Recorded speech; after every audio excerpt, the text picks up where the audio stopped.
That's going to be the hit. The burn is on, and they also drop Chaser. P1 has really good at DPS because their mid and AD carry is insanely good. And it looks like Immortals is going to be able to walk out of this. No, gets back charmed on the rappel down. Flame now tries to go in the fight, one after the other. TSM are returning with Doublelift onto the roster. They are reuniting that 2016 summer split, 17-1. Bjergsen hoping maybe it's going to be 18-0 this time. And TSM going to return to the LCS with a 2-0 victory, convincing at that, knocking down Cloud9.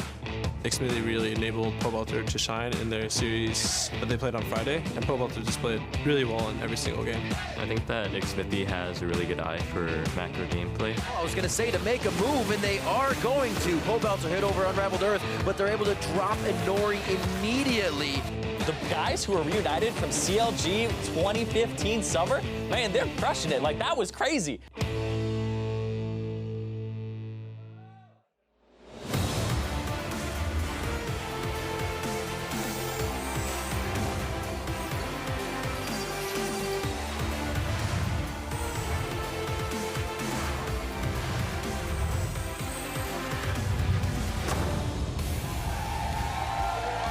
Welcome fans both in our studio and at home to the North American LCS. Teams look to end their first week on a high note with our matches today, as fans are fired up as ever to see week one close out in fascinating fashion, if we will. We've got Arcade Ezreal cosplay here joining us today. That's some fashionable cosplay we have there. TSM as well making their way into the studio moments ago. Bjergsen looking to close out a nice week for himself. Immortals, the Xmithie version of Immortals, making their way into the studio up against Envy later today. Apollo and the rest. Phoenix One readying up on stage. Zig in the top lane, and Nori in the jungle. Hello, everyone. I'm James Dash Patterson. Joining me on the analyst desk is someone who always brightens my day, Mr. Mark Zimmerman. Happy to be here. No Kobe to bring us down this time. That's clouds. Right. Exactly. Kobe's always such a negative person. The most negative, the most Just negative. us two to be happy. All right, let's begin by looking at how week one has played out so far. CLG, they ended their weekend 2-0, while teams like FlyQuest and Phoenix One search for their first wins in our matches today. It all starts with our first series when Flame and Immortals face off against TSM on NALCS 1. Followed by FlyQuest taking the stage opposite Team Dignitas. If you're tuning in on NALCS 2, your first match pits Team Envy versus Phoenix One, then Rainover and Team Liquid look to take a win off Acadian and Echo Fox. While we anticipate how today's matches will shake out, CLG and Cloud9, they've already completed their weekends with surprising results. Yeah, I think you can be cautiously optimistic about CLG. They got a 2-0, which is great, but also the fashion it happened in. You didn't see Dardoch having his traditionally strong early game, so there's something to look forward to when that starts rolling around. Also, their macro wasn't great, something that CLG usually improves throughout the course of the season. And on the flip side, you have C9 taking a loss to CLG, and this is a team I think you can actually be cautiously pessimistic about in a sense, where, yeah, they lost to two of the toughest teams in CLG and TSM most likely, but it was the fashion that they lost it in. It wasn't super convincing. They need to integrate Ray better, and these are some things that over the course of last season, they didn't actually improve that much at. So you might be in a situation where C9 starts getting overlapped by some of these other teams in the league. And so it's, like we said, it's pretty early. You don't want to, be completely negative on them, but it is not the start you're looking for. Absolutely. To your point on CLG, the fact that most of their wins were coming from playmaking, out of Aframu in the bot lane, I think it does bode well for them and the evolution of this roster as it will be throughout the summer split, that, hey, Dardoch isn't doing what he's done in the past and being a huge star just yet. Yeah, but still being successful is the critical thing. If he can combo with the rest of CLG to actually make good team plays as opposed to like, I'm in their jungle solo killing them, I think that's exactly what would make CLG one of the most formidable teams in the league. And while for him it's about finding his footing on a new team, I want to jump back over to TSM as Doublelift slots back into this roster. They came away with a nice victory yesterday. And overall, they look great. It didn't look like Biofrost and him really missed a beat at all in the bot lane.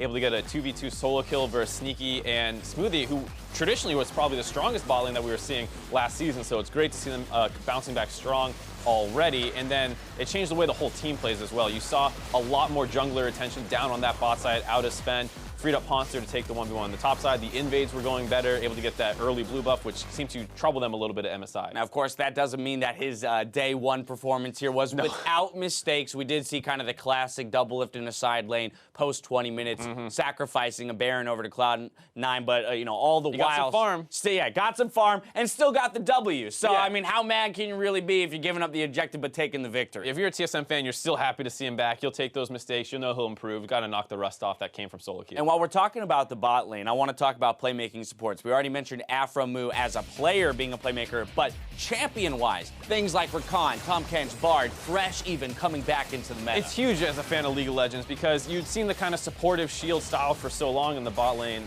maybe like a little bit of harass with Zyra, but really not playmaking the way. You can see the difference between an Afromu Bard and Rakan versus some of the other people in the league. Smoothie had a decent Rakan, but it was not at the same level, and you get to really see playmakers shine. As well as the fact that you see the Tom Kench being able to make these kind of map plays, Big coming up and using that a fair amount as well. Yeah, so again, we're going to have to track how that develops throughout the split. I mean, Rakan is a champion that you mentioned, you know, we got the debut performance from Afromu where it really went off, and we saw kind of the upside and the potential of that pick, and then we've seen some more lackluster performances, so we're really going to have to track which supports are picking up what. Again, Smoothie did impress me even in the losses with sometimes his mastery and follow-up potential behind a contracts engage, but other players as well. We're going to look for them to really pick this up and find the most unique and most effective ways to use this champion. And it's just a great way for that role to shine. It's traditionally been like a little hard to appreciate the difference between me, Karma, you know, empowered shielding versus another player where, you know, you're turning off a Baron, it's an easy situation to play out. Here, finding the perfect angle at the Rakan, the right timing, knowing you're comboing it well with the rest of your team, those are the kinds of things that really make that role shine. Yeah, perhaps more Pogs go to supports. Yeah, I would love to see that. Playmakers in the lineup. Now, during yesterday's show, we asked you to show us how you LCS, and we want to feature a couple responses that caught our eye. First up, Harry Freeman said, when you have construction to do, but it's the first week of the North American LCS. I wonder what he's building there. That's the question. I mean, he's got the name Harry Freeman. I feel like every time I hear that name, they're doing great things. You got Gordon Freeman, Morgan Freeman. Boom. I don't know what other two great ones Freemans. there are. Yeah. Harry's another one. Hope you're building something awesome. Hope you're able to maybe take a break here on the Sunday and enjoy a real day of LCS. Next up, Taylor Lavati says, the face when both are good games, so you got to watch them both. Well, I tell you what, that's what we do every day back here. Watch both side by side. That's both NA games, right? That's not an EU broadcast on one of those? It better not be. Better be watching both. I don't know. I wouldn't call those good games. It's a challenge, though. I mean, Taylor Lavati could probably speak to it. It's one of those things where you don't realize how hard it is to catch everything in a game of League of Legends. Yeah, I mean, that's one of the things that we got both going live at the same time. We're in both games to rewind, rewatch everything. Yeah, we at least have the benefit of being able to rewind and watch things that we missed to keep up with the times. Well, anyway, we can never have too many tweets, so keep using that hashtag HowILCS. But while that's enough from us, let's send it over the casters to get the day underway. Thank you, Dasher. Welcome, everyone. I am Julian Patriot Time Car, and casting alongside me is the analyst with a penchant for perfection. It's Aiden Zyrian Moon. Actually, didn't know it was pronounced like that. Is it really? Yeah, it's a French word. There we go. We're gearing up for our first match of the day as Team Envy take on Phoenix 1. And while both teams are coming off of a loss, many didn't expect Phoenix 1 to have such a rough start to the split. Yeah, they ended up getting third place in the spring, but P1 seemed to have a good formula right there. But what really happened is they kind of got caught up in all of these shenanigans. They had a bad level 1 that put the whole team behind. The drafts didn't seem completely cohesive from them, and Inori looked a bit shaky again in the jungle. So you have to keep a close eye on this Phoenix 1 squad coming into summer. Watch their level 1s, watch their drafts, and see if they can actually start some of these games off on the right foot. And I think for Envy, they've had similar draft problems in the past as well. So the new addition, Pyrian, seems to have a more meta mid-lane champion pool, which should bode well for the team and just increase their consistency. Exactly. Moving away from Ninja, who played things like Talon and these assassins, which kind of force people to play a little bit more AP around the map, we see that, Envy, despite having Pyrian in the mid lane, they do have a lot of their old problems from spring. They get those early leads, but they fail to close it out. And kind of rounding this out, Pyrian's control mage champion pool could be the tool that they use to leverage an advantage there, use those control mages, the wave clear, the Talia wall to help end games. That's what we're looking for from Pyrian to see if he can actually help Envy push their early advantages. We can certainly see glimmers of brilliance already there from the team. With that, let's check out the starting lineups. On the blue side, we'll start off with Team Envy. In the top lane, Seraph, jungler Lyra, mid laner Pyrian, bot Apollo, support Hakuo, and their new coach, Violet. And on the red side, it's going to be Phoenix 1. In the top lane, it'll be Zig. Jungler's going to be Inori. Mid lane, Ryu. Arrow in bot lane with support Shady and Coach Fly. Coach Fly, of course. Always a big fan of his drafts. Let's see what he has cooked up for this game. But you mentioned this already. I think people don't realize that P1, they finished third. That means they are going to go to Rift Rivals. And for our third place finisher that will be representing NA at some point in the middle of the season, I mean, that's just not the start they wanted. This team should be so much better. Oh, absolutely. This team finished third. They had their stable roster ready to go. Shady support, Inori jungle. They've locked it in. They've practiced with it. And this is what they're saying is our lineup.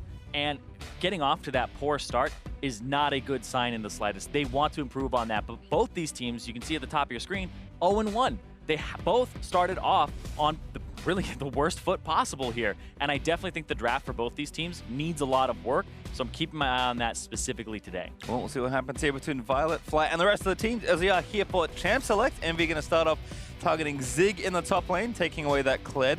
We do see a pretty standard ban against Envy as well. Lee Sin taken away from Lyra, especially as a trade of junglers now. Ivern going to be taken off the table away from Inori. Yeah, we saw Inori have 3 Ivern bans against him in all 3 games that Phoenix One played. And now we're having another blue side Ivern ban against Inori. It seems like it's becoming one of his best champions and that people really want to take that away from him.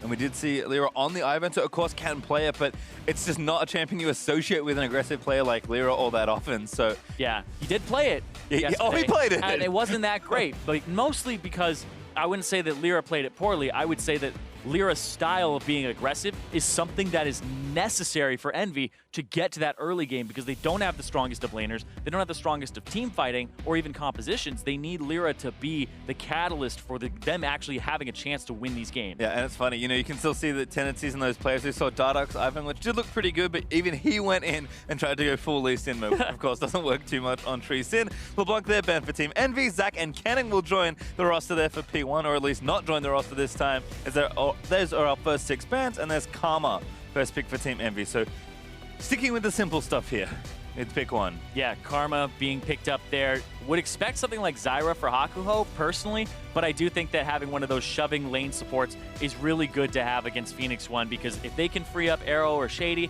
then it is a bit of a problem for the whole map. Seen it flex a few times already in the NALCS this weekend, so that option as well for Purian. There's Varus taken by Phoenix One, so this is a bot laner to me that's risen immensely in popularity. Ashe seems to have dropped off a little bit. Yes, there are other things you can be doing in the bot lane, but Varus seems to be a lot of the go-to pick for a lot of players now. And Arrow, I know he's been spamming it in solo queue. Yeah, Varus, really good champion now that we've actually kind of moved him away from lethality builds and more towards attack speed crit. But I do think that Arrow on this champion, he had a really good performance on it in their first match, hitting the Chain of Corruption consistently. So that's what we're looking out for here. It looks like Phoenix One going for a little bit more pick overall with the lease for Inori. I mean, we joke about his namesake, but I mean, Arrow has been an incredible Varus and Ashe player pretty much his entire career. So I'd certainly like to pick here for him. At least, like you mentioned, nice aggressive jungler for Inori, and Lyra going to answer with another aggressive AP jungler of his own, Nidalee. Actually going to make an appearance here. And Apollo will be taking the Ashe. So again, haven't seen as much of it, but Ashe will be picked up here for Envy in their first phase. Well, we'll see what happens here for Ryu now. 10 seconds left for P1 to kind of finish this phase of the draft, and might want to match the ports, kind of take that away. You mentioned the Zyra already, Zyrene, that is available. Something like Lulu could be picked, although she has been dropping off in popularity a pretty significant amount, as it does look like the Zyra is going to be that first pick here for Phoenix One. So moving into ban phase number 2 in just a moment. Shady does love those aggressive supports as well. He's known for his brand as Vel'Koz and solo queue. So excited to see this bottom lane, because now they talked about it on the desk that playmaking is coming back a little bit. Both of them going for wave clear, shoving supports, kind of going back to what we had seen in spring. And we've definitely seen a lot of Zyra plus X create some really devastating bottom lane, so I do like that look for Phoenix One. Jace actually banned away here, so kind of an interesting pick to take here. I mean, I think Seraph would happily play it. He loves his carry top laners, but of course Purian could flex it towards it as well. So bit of a target there for P1, and same on the Envy side. They'll actually take Syndra away from Ryu, a man with many, many good champions. Yes, Ahri comes to mind, also the LeBlanc. which was banned away from him, so he's pulling some bans here. But the Jace towards Seraph, it's so interesting when I think about Seraph's champion pool, because he plays things that were always a little bit out of the meta. The guy used to play a whole bunch of top lane Nidalee, but the Jace also seems like something that a lot of teams just don't want to play against. In scrims, Seraph can just smash a lane because everybody's being aggressive, but it doesn't always translate to stage. So when he plays those lane bullies, people become afraid of them on stage, and they just don't want to play against them. But his champion pool overall has been a little bit shallow in what we've seen him be successful on, right? It's the whole concept of, even though you play the champion in competitive, doesn't mean you have full mastery of the champion. And that kind of strikes me as how Seraph plays when he's not on one of those big carries. Yep, you can see Renekton also fitting the bill there as far as aggressive top lane bullies go. Gangplank actually the other van, that's a nod to Zig and his very good top lane play. Yeah, also could possibly mean that they want to go for a Shen pickup here for Seraph. It's something that he played the other day, and it was quite good for him, and the Gangplank would be a counter, and it's also something that Zig is very good at as well, like you said. There's J4. Looks like top lane there for Zig with Elise already locked in, unless some real shenanigans are going to be happening. And this is a pick we've started to see rise up a lot in popularity. People are moving away from a lot of the tanks. Nautilus doesn't seem to have as much fun. Shen you can play, but he's not great in lane a lot of the time, it feels like. So we've seen a lot more Fiora. Galio obviously is still a very strong pick, but the likes of Jarvan and more of these fighter top laners as well. Yeah, the Bruiser, he's kind of that mix where he can actually have all-in potential on squishy champions, and he's quite good when you pair him with an Orianna, which is still up, which could possibly be the pick for Ryu in the mid lane here to have that combo. And the Talia kind of getting it a little, kind of like heading it off a little bit, because Talia is quite a good champion into Orianna, but also, once again, Pyrian's Talia helps them end the game by walling off turrets and allowing Envy to push up. Yeah, and I think Shen kind of serves a similar purpose. That is the last pick. Good look there for Envy, and a great little spot by you. With that Gangplank being banned, that does open up Shen to kind of be picked away here. Global presence is good. Like you said, Seraph is such an aggressive, kind of laning-focused top laner in my mind. Shen used to be a tank that could really bully people in lanes. Doesn't happen as much anymore, but this is kind of the tank that Seraph feels willing to play. Yeah. To me, he's just like, pick Galio, pick Galio. I was like, I don't want to play Galio. It's like, okay, you can have Shen instead. Yeah, Shen's actually really interesting because he's very powerful in just even skirmishes, just 1v1. He can actually take most champions to like 50% HP with a taunt E and the triple hit from it, and you can't really return damage if you're an auto attacker. So he'll actually have a good chance of killing / bullying some other bruisers or top lane tanks, or even things like Rumble every now and then. But he does kind of take the loss in the lane in terms of wave clear. Well, you can see last pick was Orianna, so another good prediction there by the prophet himself. Yours truly, yeah. Wouldn't have predicted the Nidalee though for Lyra. And I do want to see, is this that AD Nidalee again? Is that this pervert Nidalee?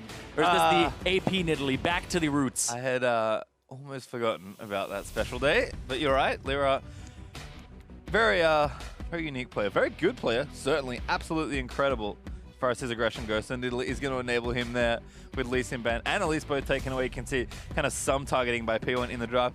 Interesting. I think Envy, a lot of the tools we expected them to take here, very simple, very straightforward team comp. Yeah, I like this a lot more from them. Before it was kind of, oh, where's this damage going to come from? Where's this tankiness going to come from? What's the win condition here?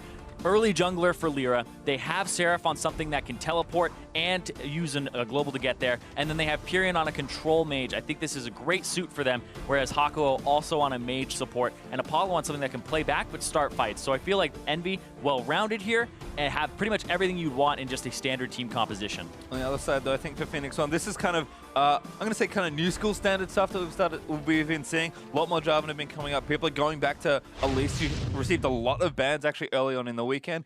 A lot of these champions are ones we've seen before, but I think for Phoenix One, they're playing a lot of the current stuff that's working well in pro play. Yeah, and that's what you want to do, is take a step back, because Phoenix One, they got off to that rough start, and you really just need to go back to the drawing board. Reuse Orianna, we know, as a great quality for him, something you can really just be like, oh man, that's a great champion for Ryu. We've seen his 4-man shockwaves, his team fighting prowess, and they can go back to that now. They have the Zyra that can ulti on top of the Jarvan ulti. They have the Orianna that can do the same, and then Arrow can really get a part of those skirmishes and have the chain of corruption spread to others. So P1, a little bit more team fighting suit for them, but they also have pretty much everything you would want across the board. Pretty mirrored here in terms of what each role wants to do between the two teams, and it'll come down to who has the better suit for it. Oh, bit of extra XP for Envy, actually taking a ward down Managed to spot it in time there. Shady was trying to set up plant, so a nice 3-man invade there for Envy onto that bottom side, although Ryu is going to have some freedom to walk in and face check. Pyrian going to get some damage down. Ooh. Volley going to miss there onto Ryu. And looks like Lyra's just going to kick him out of the jungle. Yeah, it looks like Lyra does have Thunderlords and some AP. Yeah, there was just the big tell last time. It was like, he has Fervor and he has no AP. I wonder if that's a mistake. Definitely wasn't a mistake before, but he's going back to AP. He has played this as well after he played the AD one. So, you know, got excited one time, but not again. Yeah, going to be fun to watch both Lyra and Inori kind of play a little more to their tendencies. I think Lyra almost always aggressive. Inori has shown some balance as he's kind of grown as a player in the LCS. But yeah. Certainly prefers to be aggressive. And another face check. Seen a lot of this from top lanes trying to get vision in, but great positioning from Zig to make sure he doesn't get a look in on the Raptors, which is where Inori's starting. Exactly. You want to get a look in on the Raptors, walk up, potentially steal one, and we've seen teams kind of adapt to that. But look at that, Inori actually does not get level 2 off of the Raptors there. Seems like one of them went over to a laner there. Might have gone to Ryu. Had to double check exactly where it went. Lyra, in the meantime, already fast cleared the Raptors, had a ton of traps down early, and now with this Smite should be able to take this red. Yeah, one did go over to Ryu, which means he'll hit level 2 in the lane a little bit sooner because he would get it off of 6 creeps instead of 7. But actually, Pyrian shoved him up so much, they both hit level 2 at the same time. Yeah, also had a tiny bit of ward experience, I think, for Pyrian as well. So pretty even there as Lyra's going to zip over into P1's blue side of the jungle. Scuttle Crab could be the first target, but he looks like he's running straight to the blue. Actually, Pyrian even going to join him nice and early. Yeah, it's a nice priority there from the mid lane from Clea. Inori kiting it up to the top side so he has a way out. And Lyra, we'll see if he takes this fast enough because the bottom lane also shoved out. And you can see Hakuo. Hakuo has done this all 3 games in the previous series, and this is his 4th time in a row, shoving and trying to roam, whether it's helping his jungler take the Scuttle Crab or even invade like this. And that is just a fast invade, and Inori caught off guard there. He did ward over to kind of make sure because he saw the Karma leave, but going to be out of a blue. Yeah, great steal there for Envy. And again, like you mentioned, Hakuo leaving that lane, teaming up with his teammates, and Lyra's aggression with a lot of help actually from his team. Able to get a 3-buff start here versus Inori. In the meantime, Apollo just chilling out, pushing these waves back after Hakuo left the lane. But so far, so good. And we've seen this so often from Envy. And they do have a lot of good early game starts, and they seem to have some good preparation as well. Yeah, able to push out and go back and forth. And I definitely think this bottom lane is quite interesting here between the two because we have that MVP Arrow versus Apollo, who's kind of been just we call him a standard AD carry where he doesn't really shine too much, but towards the end of the split, they ran some compositions that were Apollo-centric, and there were chances for him to step up. I think back to like the very last game of the spring split, as this like 60+ minute long game. Apollo had a chance to carry that one.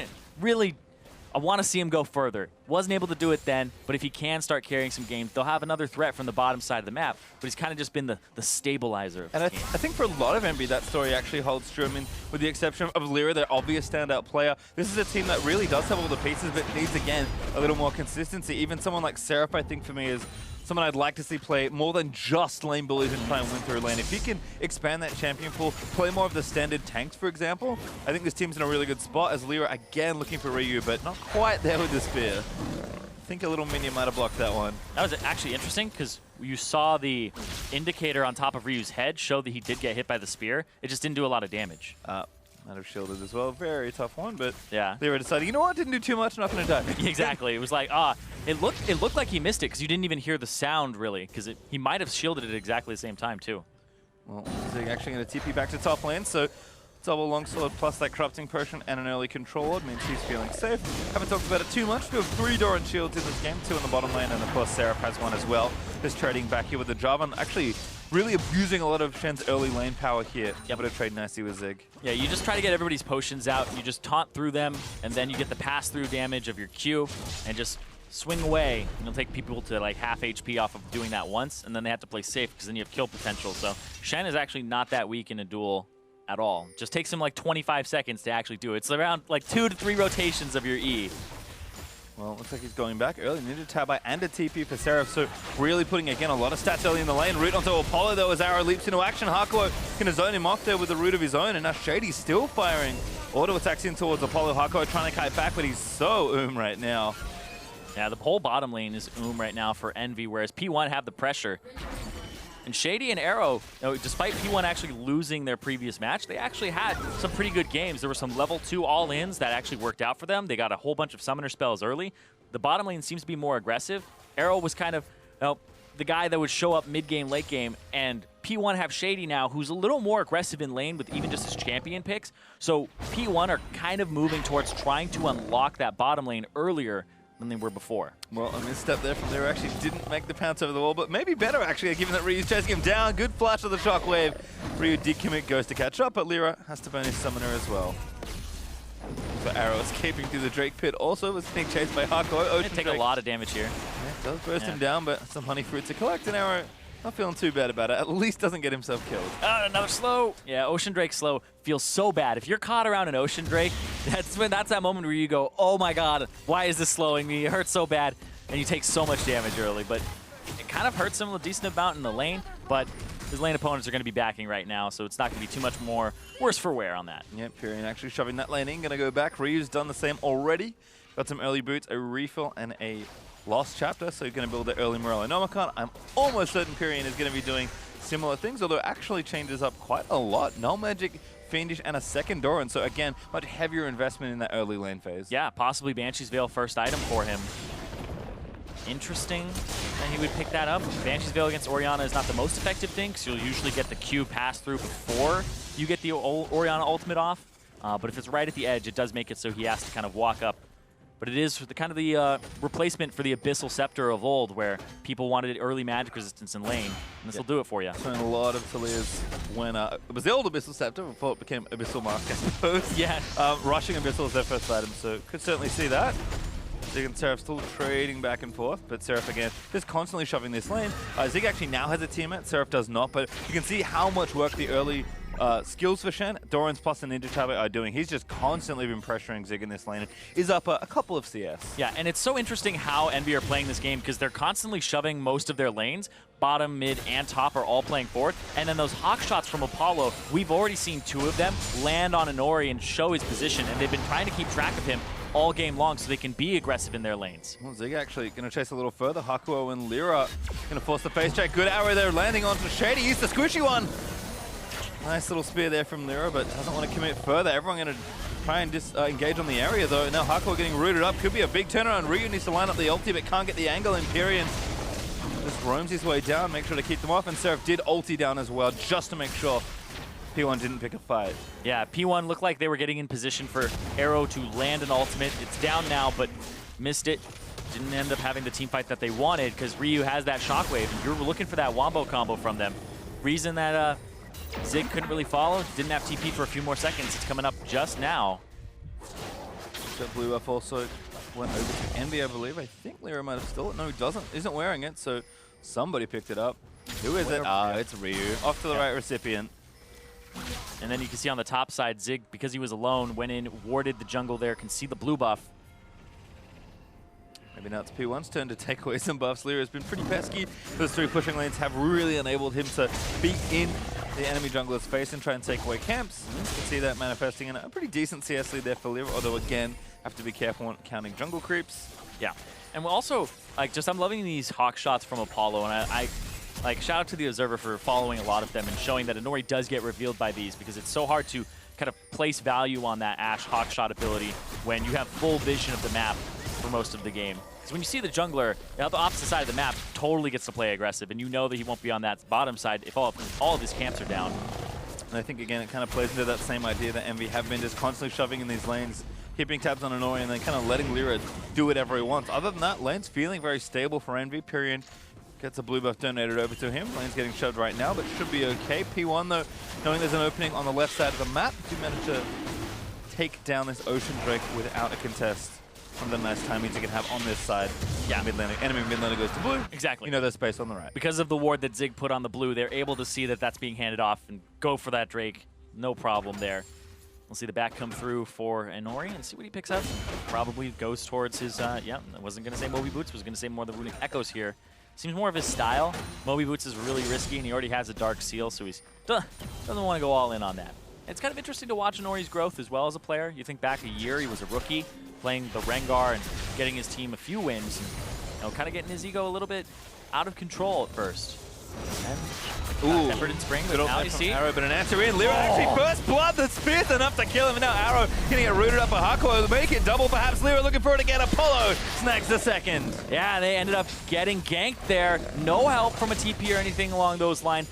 They thought they had that, and then Lyra comes up with the spear and gets the kill. The guy has farmed so well already that he had the Runic Echoes before that play and was able to come up big. Yeah, monstrous amount of damage there is Pyrion playing back right now. And this is what you really want to see from Envy, because you think back to the last split, it was really top half of the map on their own. They left Apollo and Hakuo kind of to their own devices, and Envy would play more towards Ninja and Seraph with Lyra, because the three Koreans would kind of just group up and do their own thing. Playing towards the bottom lane, exactly what you want to see as an Envy fan, because it gives them a more diverse style, especially against P1, who are trying to play this bottom lane more aggressive. You can see how it starts off, but Lyra again, right place, right time.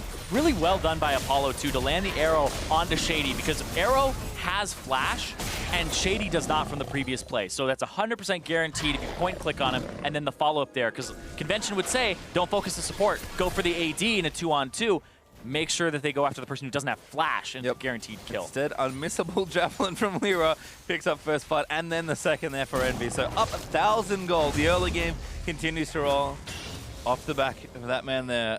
Shady does not want to face check the level 9 Nidalee. 2 levels down right now, and just got himself killed. So now kind of a full takeover of this right-hand side for Envy.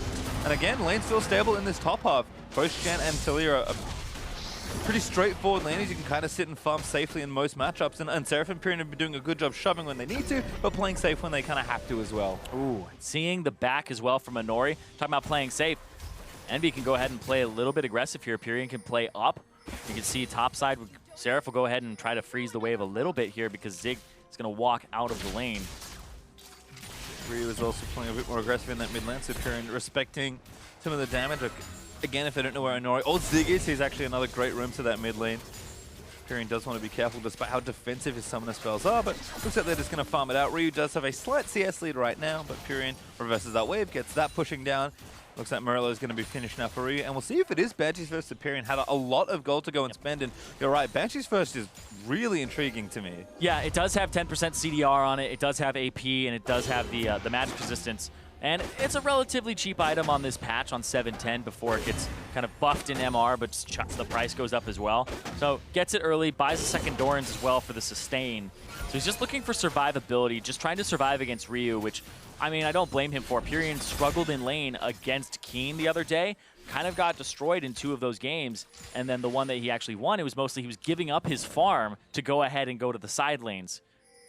Yeah, it feels like it might help against Inori as well, and you can see some of that attention being paid to the mid lane. It's a really good point. It means the Cocoon can't come through for the engage, so it really kind of throws a damper on Elise, who has to hit you with a W first. Yeah, Runic Echo's going to help Inori out there, though, so kind of an interesting little trade between some interactions. Regardless, Pyrion eventually will pick up Morello, and we'll see what Ryu wants to do with his second item. So both mid laners should arrive at a pretty similar spot once they do have their second item, but Ryu feeling a little more strength right now. Pyrion says, I don't mind, I'm just going to perma-shove these waves anyway.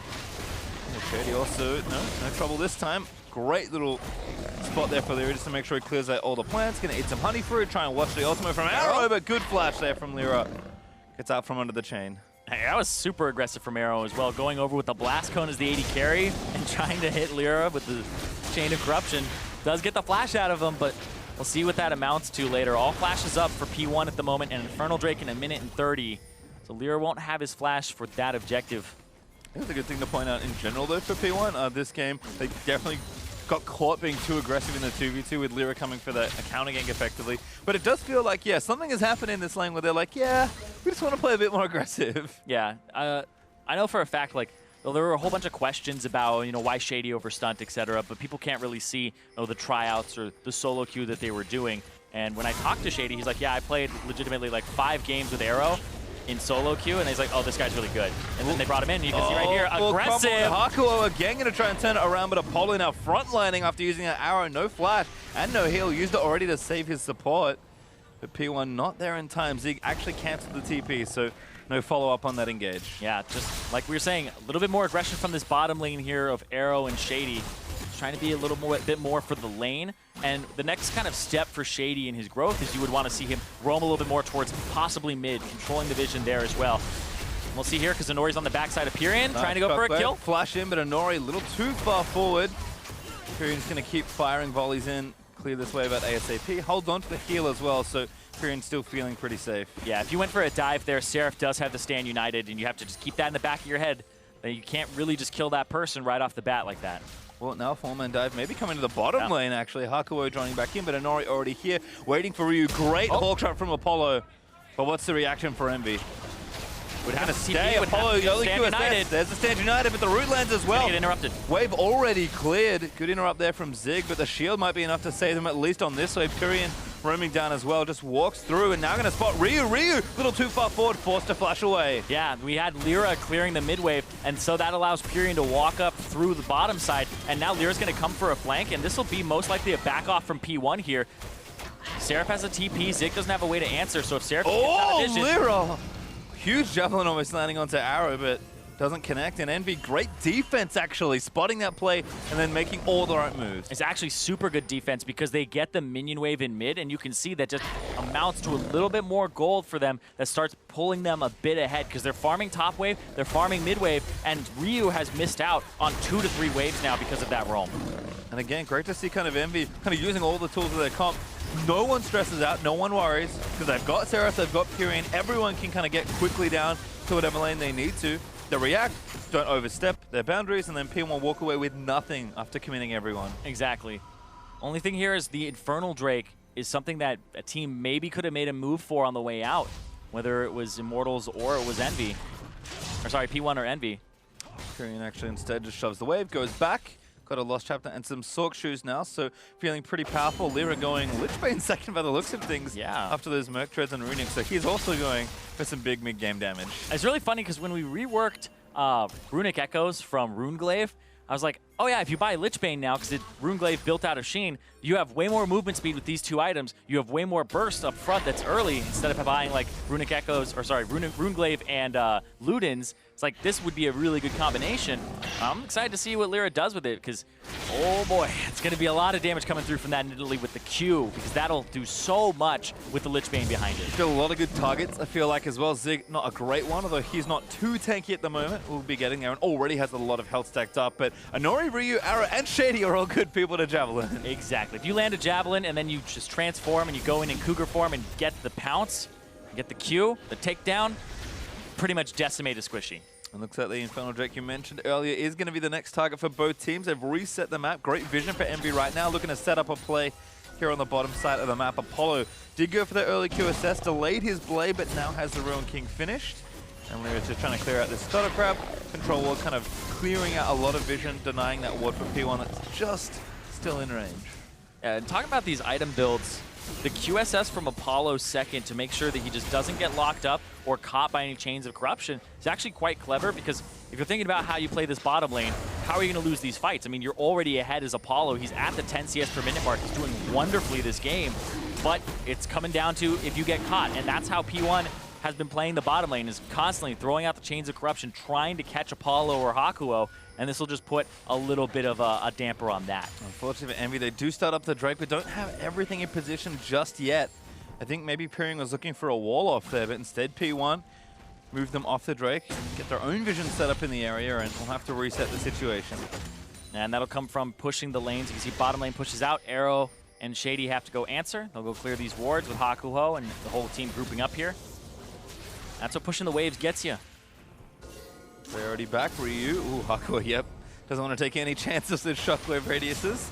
Oh, great chain, but the QSS for Apollo. Now Stand United could start a fight, actually. Arrow does get stunned up by Apollo, and there's a great taunt for Seraph. That should be enough, and it is. Apollo gets it. Zig dives in onto Hakuo. Looking for the shockwave. Down, but he does get the kill. Lyra has joined in, and Pyrion has roamed down as well, but they're already a little low on the front line for Envy. Ryu, though, already committed shockwave, so he goes down to Lyra.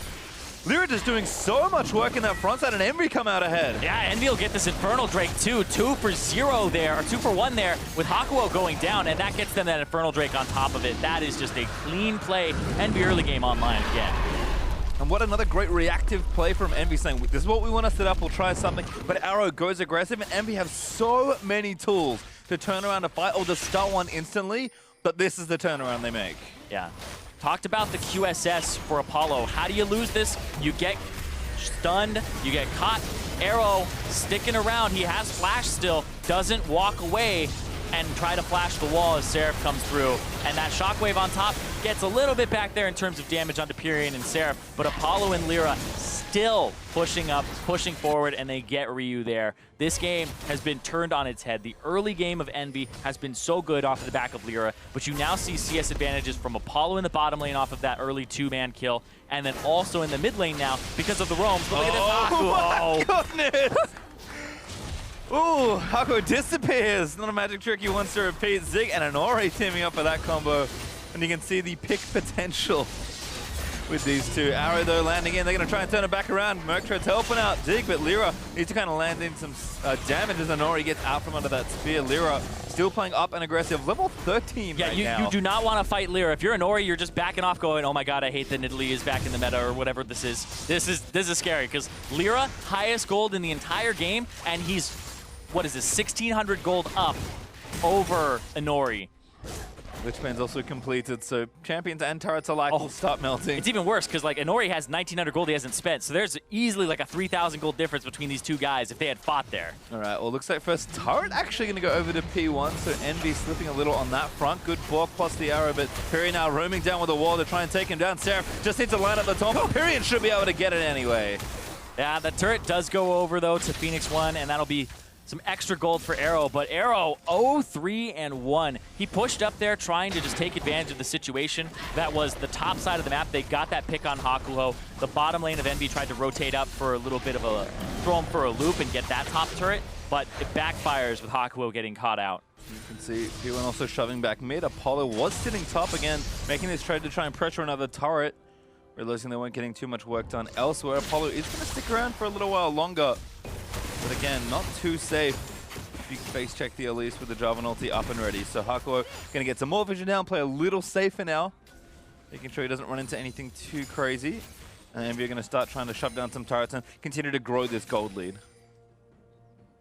A lot of that'll be Lyra and Pyrion, as well as Apollo with that arrow. I feel like Apollo has been having a great game off of the back of the bottom lane fight that Lyra showed up to. This could be one of those performances that we were asking about, like when is Apollo going to have those big carry moments? Might be having one in this game. Yeah, one of the nice things here, just because the Envy have so many good tools to do what they want to do, they're just opening up the map and then whatever they find, like this flash from Shady, that was free. You got to watch out though for mid-game P1 with the team fighting. If you get caught out, Envy's composition is pretty squishy, save for Seraph. And that's really what the Shockwave will look for, is those big decimating fights. And you do have to keep that in the back of your head. Answering turret over. Cocoon threatens, but Ryu zoning Lyra out of the way. Interesting that Inori's build is Dead Man's Plate after Murktred, so he's trying to go for a mix of magic resistance and also armor, but most of this team is magic damage. Shen will do percent HP magic damage, Lyra does magic, Period does magic, Hakuho does magic. It's really only Apollo. Oh, another great arrow to Shady. His Stand United to finish the fight. Lyra with a snipe takes one down, and there's a flash shot. Arrow does QSS off, but still trying to chase in. Ryu needs to get the Shockwave to the back line, but Pyrion zoning them off. A great wall cuts off the rest of Phoenix 1. Shockwave gets nothing, and Pyrion takes down Ryu. Now Anori, the next target is Envy, just chasing into their red side jungle. Zig tries to all in Lyra, but the heals are too much. Zig, good amount of damage. Lyra gets out with the shield from Hakuho and gets himself a kill. That's a 3-for-0 in favor of Envy. They'll be able to push the top wave and the mid. Pyrion just dumpstered Ryu. He went off to the side of Ryu, panicked. And another great shove. Arrow getting chunked out as Pyrion's going to look to take this mid lane turret as well. All of a sudden, Envy going to open up a monumental lead as they knock down some turrets. Looking for this one here. Minions not going to be able to do the job just yet. It is so close to going down. 34 HP. You'll be able to walk up and auto that one time. But that fight, that was all over the place. And I was talking about P1, you got to watch out for their team fighting, but Envy really just outplay this. This is so good. The Hawk shot again reveals them coming across, hits the person who doesn't have QSS, so Shady is off the board immediately, and then the taunt flash onto Arrow gets his QSS, and then this part, Pyrion in the back. You can't retreat to the right now. They have to go over, and Pyrion is just kiting back and forth, and Ryu dropped the ball. He tried to flash ulti onto Pyrion to stop him, but he still had the ball on the ground, and he just got blown up there. That was beautifully played by the mid laner of Envy. Turret finally goes down. You can see only had about one auto left, so and we do get the turret in the end. Now looking to go back towards that top side of the map. Seraph actually going to join a 1v2 as the Ocean Drake coming back up means Envy are playing back to this right-hand side with most of their members. And man, we Oh, Ryu cut off again. Good shockwave. It's Apollo, but damage might still be there. Pyrian still laying it in. Ryu goes down. Pyrian on fire. 10 points to Pyrian. 3-0-1 on this Talia. Up in CS when he was down at the start, and he has been doing work with these walls. The Weaver's walls yesterday were coming out few and far between. These ones constantly on cooldown, throwing them out. He's now 2 levels up over Ryu. And level 16, so max range wall. I think Ryu got sniped from a very long distance there. Yeah. Apollo is also 2 levels up over his lane opponent. And when you think about these matchups, you go, okay, Envy, you know, they're up against P1. P1 have these great carries in Ryu and Arrow, and it was the rest of them, Zig and Nori and Shady, that had kind of fallen short. And you're like, you need to get up with the rest of these guys, these Korean laners. But Ryu and Arrow are the ones who are faltering in this match. Just a nuts amount of strength right now for Envy. I mean, they're 6,000 gold ahead pretty much as the Drake gets taken away by Lyra. But we even talked about, you know, the Banshees being very safe for Pyrian. That last little exchange for Ryu, Sorks, Haunting Eyes, and Morello all finished. That's like every mid lane mage dream right now. Yeah, just waiting to blow people up. Didn't go for Merc Treads himself. He's not even he doesn't even really care about the CC here. He's just trying to do as much damage as possible. Wonder if it's a Void Staff next for him as well. Gonna finish Lee Andrews and then maybe Void Staff next. That's the point, Lee Andrews. Yeah. You keep forgetting that the blasting wand goes into that. Most people, it's like the only time that I remember that is when it's the first item Rumble, and he's got the blasting wand and the haunting guys. Well, we'll see what happens in the next few minutes, but Hurricane finished for Apollo. He's looking good. Love the Aegis actually from Seraph. Nice and early. Should be building a Locket at some point soon, and Lyra also now with a Banshee's Veil, so a bit of safety, but a lot of extra damage that he didn't have on the item earlier, so he can play up and aggressive also. Yeah, it'll be interesting because Hakuo, he's gone for the Redemption. Might be the Ardent Sensor coming in next. It's a good one. It's a good one. There's some people on his team that'll benefit from it, but if he's really just going for like the defensiveness of like helping Apollo out, then it's a pretty good buy. Pyrian again, clearing waves away, sweeps away that ward. Lyra, Banshee's Veil for him too. This item becomes incredibly annoying on people who are fed and already are very mobile. So you have to hit them with the spell first, then you get to aim your skill shot afterwards, and if they can dodge it, then it's so difficult. Yep. Now Shady can't really just go for an E and lock him up. Ryu can't go for a shockwave without a spell to kind of prep it. And even Inori can't go for a bush cocoon. Yeah, hypermobile champion like Nidalee Lyra, who does love to play up in the face of his opponents. Should be getting a lot of mileage out of that one. Apollo, though, accompanying the wave in towards this top side. That'll be the outer ring now. Felled as Envy take their 3rd turret of the game. Goldie continuing to grow. They did get that Drake a number of minutes ago now, so it's kind of protracted siege with Shen towards the bottom. That 4-1 or 1-3-1, whatever Envy do want to do. They've got all the tools and such a strong lead in this mid game to just take over. Yeah, speaking of taking over, Lyra just ended up getting that Raptor there. And this is just looking like a bit of a disaster here for Phoenix 1. It's been that slow bleed. Damage. Back. Oh, what a shot! Pyrian takes down Oriana. Oh, goodness. The scoreline is just almost inverse here. 4-0-1 for Pyrian, 0-4 and 1 for Ryu.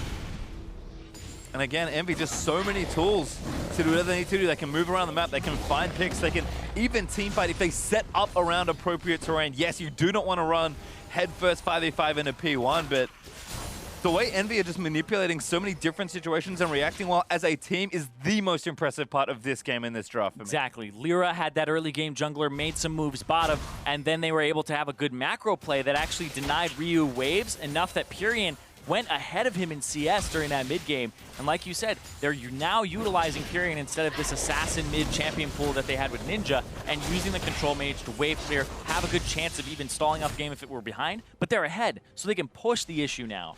Easy. Seraph now finished that Locket, so maybe even the team fights are looking not too difficult given the gold lead that Envy have. I mean, don't want to face check a big shockwave from Ryu. He's certainly got a lot of damage. And I really like that they're doing that. I talked about when Apollo purchased the QSS, that how do you lose this game? Well, if you get caught as Apollo, then that's a big way to lose with one of the Chain of Corruptions, etc. How do you lose the game now? Shockwave? Locket's going to help you absorb a lot of that damage, especially with the state that Ryu is in right now, being 0-4. Also, I mean, Envy just prepared here. Everyone's loaded up with control wards. We've almost got the a full upgrade for the Mortal Reminder. Oh no, sorry, Lord Dominic's regards, finished by Apollo. So everyone's just stacking up towards 2-3 items. In fact, 3 now finished for Pyrian also. And it looks like Lyra's building a Hourglass, so even more aggression can come out for him. Took down the bottom tier 2. Seraph is actually continuing to shove waves over there because there's no Drake to play for just yet, and we're trying to get control of the Baron side. And this is just such an awkward place to be in for Phoenix 1. Ryu, pretty close to getting his Void Staff. You really want that third item for the Baron fight so you can actually just blow people up with the Shockwave. That's really that big power point for you. Oh, the Ghost and the Flash down there from Ryu. Good bit of value there for Apollo. Throws out 1 arrow, gets 2 summoners off of the mid laner of Phoenix 1. Lyra taking damage with shields and redemption there. And be able to quickly reset that one. Inori smites away his big Raptor, but Envy is going to start sieging mid lane instead. And this becomes so interesting because even though Jarvan's off on the side, Zig would have to use an EQ Cataclysm combo to get flashes in the first place because Envy have all of their summoner spells, sans for Apollo's heal. That's it. And again, Seraph is constantly putting pressure in. They've got top wave kind of reversing for them, but we're just up there shoving that away.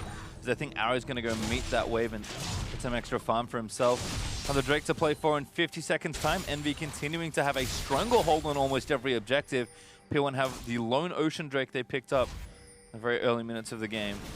Oh, looking for Arrow on the top side. Here's Pyrian's wall. Arrow does have flash. Detonated in. Arrow does get the ultimate down. Now TP's coming out for P1. Shady already here, so everyone for P1 here early. Zig going to get taunted as he moves in for Seraph, and the rest of Envy are roaming up. Good damage already onto the Jarvan. He's just not that tanky, and he didn't pop his Stone Plate already. So forcing flashes away. Envy again react well. And that was a 3v4/5 for Phoenix 1. Envy had to wait for Apollo to get up there, as well as another member to rotate. It just took them so long, but they stalled beautifully.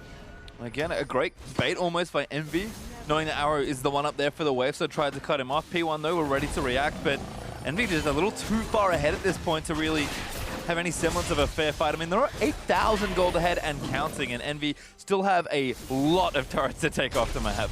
Yeah, and their carries are just so far behind. Both Arrow and Ryu are 2 levels down, and they don't have a whole lot of items to their name.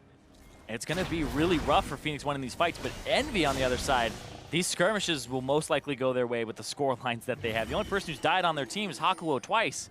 And that's it. Everybody else has been sitting pretty and having a really good game with pretty much CS advantages across the board that are pretty disgusting. There's 50 mid, there's 40 in the bottom lane, and in that jungle, 60.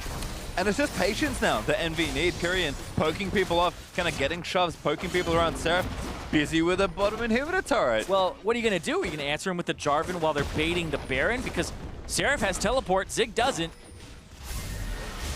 Stopping all the backs, too. And now a catch. Great wall again from Pyrian. Knocks Ryu back in. He does get the shockwave onto 2. The root lands in onto Pyrian. Pyrian, he's going to look to go down. Oh, he lives! Flashes back into the redemption as Apollo flashes out to the safety of his teammates as well. Arrow barely misses getting sniped by Lyra as Zig tries to look for the re-engage. Gets Apollo, dunks him down, and we're going to kill for his team, but Zig is going to fall into collateral. Now Inori in the front side as Pyrian rejoins the fight. Arrow got forces them out. Arrow QSS is off early, but he can't take any more damage. QSS? Okay. I don't know what he QSS, but he was afraid. That's the panic button. That's where he doesn't get rid of the status effect of the Nidalee Hunt, but I mean, he's just trying, I guess. 0-5 though for Ryu. Outplayed there pretty hard by Envy. That's really what this has been coming down to, is the teamwork of Envy in these fights has just been slightly better than P1's. And it's been showing and making all the difference here. And I mean, these, again, you talked about P1's carries being behind Envy's carries. I mean, let's exclude Lyra for just a second, because he's very far ahead, and that just happens. That's a Lyra How are you gonna exclude my boy? That's a Lyra Don't leave thing. Lyra out of this. I always expect him to be ahead. But Pyrian's got 4 items building up Void Staff. Apollo, 3.5 moving on to his next one. So we're going to watch this team fight again. Yeah, great wall again. And then Apollo still hits the arrow on Zig. Zig goes over, but Ryu is just sitting there, doesn't have his flash, tries to counter, but then barely. This is so good. Pyrian gets the kill and gets the redemption and saves him. Ugh. Zig tries to go back in, gets Apollo here, and then it's Arrow hitting over the wall and Inori going in to try and get some damage, but Lyra jumps out of the Cataclysm and then Inori just flashes away. They don't really have the damage to even kill Seraph right now. And now back on a Baron. Envy continuing to apply pressure. Apollo caught out though, gets stunned. Oh, barely. just goes down there to Zig, but Zig actually going to go down as well. So a 4v4 starts, but Envy do not have their bot lane up. Yeah, that was exactly what you wanted, though. Arrow's going to go. Got enough carries, gets taunted, QSS off for Arrow, but the Spirit's Refuge blocking a lot of damage as Seraph tanks all of that frontline damage. Yeah, they had gotten Apollo's flash earlier, and so he was the target of Zig going into Cataclysm and then Shockwave right on top. That's how they blew him up during that replay, and then the fight just trails off, and you end up having Arrow try to get that Banshee's Veil, and then the Chain of Corruption. Just can't overcommit to a fight versus Envy, even when Apollo is down. They've got so many good zoning tools between Ashe and now the Rylai's up to Leah. Envy again, no, they've got full control of the map. P1 doing a good job finding gold and killing off some members to buy time, but third Drake over to Envy, they'll take down the Cloud, and Seraph is still threatening that bot in here. Yeah, Seraph now with a Knight's Vow as well. But Apollo, this is one of his weaknesses that we've noticed in the last few games, is he will split push and pick up solo farm. It gets him ahead in levels, but at the same time, it makes him very exploitable. It's one of the ways that Dignitas got back in a game against Envy the other day, is he was off in a side lane and they Tom Kench ulted him and just went up and killed him. Varian though, rode another wall. Looking to make a 1v3 show. Arrow gonna get stunned insta, and that should be a kill over. Now Varian dominating. Just takes down Arrow, who just didn't have any cooldowns left. He used heal though. He threw out his heal. It's completely futile at that point. Like, I don't know why he's doing that. Frustrated, it feels like, you know? Yeah. He hit the panic QSS button. I mean, he's getting picked on. 4 deaths already for Arrow after that roam up for Furion.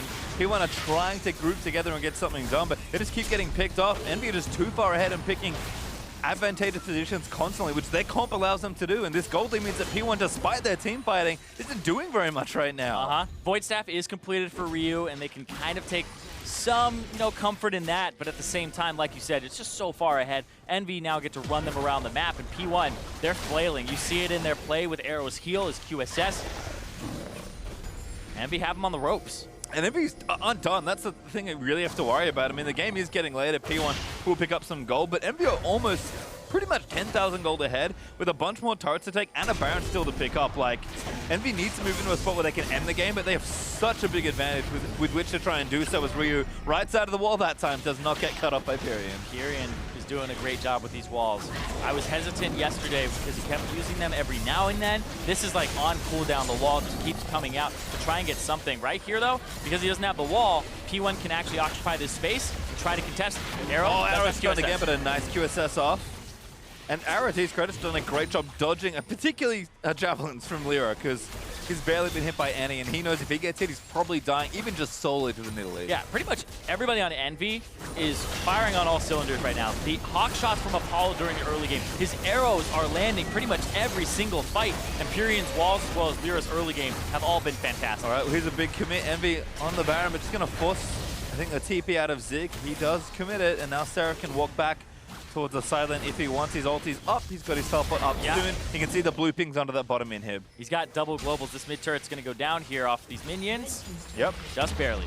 Arrow not quite there to save it despite the static shift for a bit of additional wave clear. Lyra, they took the shockwave. That's a bad look. Lyra needs to live the jungle smite. Very important. Great ultimate there from Arrow, but Lyra needs to try and live through. Stand United committed. Redemption also down, and Lyra had to burn the flash. Lyra literally just got 3 ultimates out of P1. A lot of team fighting there. The Chain of Corruption, the Grasping Root, the Stranglethorn, and also the Shockwave.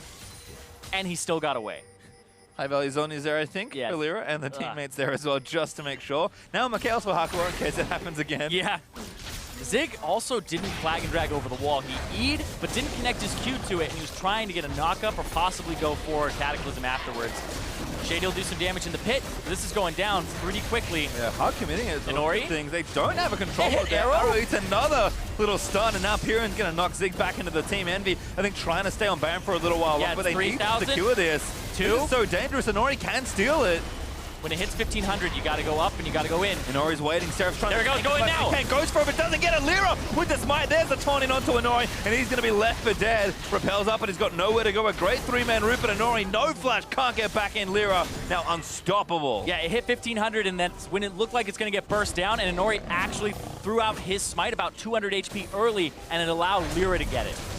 Well, 50-50 for Envy is not the way you'd want to approach that objective given your lead, but they do manage to get the Baron, and now this game is close to untenable for P1. Envy should have everything they need to end this one. And this is just an early game from Envy. That wasn't even a fantastic early game. It was just 2 kills right off the bat that gave a very good advantage to the bottom lane, but then a mid-game team fight and some rotations that allowed them to take it. And really, Pyrion on this Taliyah seems to be an issue for teams to play against. It got banned after he played it yesterday. We'll see if that starts, you know, jumping up on the ban list here for Phoenix 1 come next game. Well, again, Envy, such an aggressive start to this Baron as Arrow.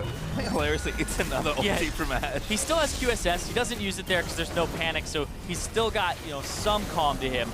But this right here, they stop DPS. Weaver's Wall goes out, and then he sees it get dropped right there, and that's when he flashes in and tries to go for it. Yeah, I mean, that's what you have to do, I think, for both sides there. Envy, you can argue, again, didn't need to do that. Didn't even have a controller to be like, you're blind, guess. So P1 had all the information they needed, but Lyra just a little better on the smite there, and Nori not quite with the timing. Yeah, his smite does 900 damage. Lyra's does 1,000 at this point in the game, but you can do about 1,300 as a least with a Q, and so that's what they were really playing around. Is he did that combo, but then Lyra just like, oh, okay, I'll just smite it at 200 after. That's fine. Yeah. Well, no steal forthcoming, and Envy do knock down the bottom inhib that was prepared many, many moons ago by Seraph, who's still back in the sideline, going to get that last Tier 2 turret shoved out and taken down. Shen with Baron buffs, pretty efficient despite being almost full tank with this build. And Zig, yeah, not really able to challenge right now. Yeah. Whee! All right, doesn't hit anybody, so that's a missed one. But Lyra caught out. Oh, wait a second. Another Zondi's redemption back down. I've seen this trick before, but a good snipe from Arrow. He's going to kill him after the stasis. Zigdo caught in his own cataclysm, forced to much up, and so grabs the taunt, finds Ryu, and then a great shot back. Pyrion godlike as he just melts little Ryu. And now Envy going to win that fight despite losing Lyra. They jumped in on Pyrion, who still has Flash. He's actually a bit tanky with MR and 2 HP items. He was not going down that fast to basically a tank Jarvan, and Ryu didn't get his shockwave off as he was repositioning the ball and just got destroyed. And Envy are going to try to end it. Yeah, going to look to end it. That's going to be a kill serve on a killing spree as that's a flash from Shady. He goes down. Apollo completes the ace, and Envy going to knock down the Nexus turret and take game 1. Clean game from Envy. They only give up 5 kills. And right there, 7-0-5 for the mid laner, the new mid laner of Envy. And again, we talked about a little more consistency from Envy Pyrion on more of the meta champs, but his Taliyah has shown up multiple games now, and I have to think that is going to see a bit more attention in the ban column. But again, a great team game there for Envy. A lot of things we expected were true. Lyra, with an aggressive jungler, was able to open up the map and really get things going. Safe, consistent bottom lane with early roams from Hakuo, and another safe laner coming out also in the mid lane for Pyrion.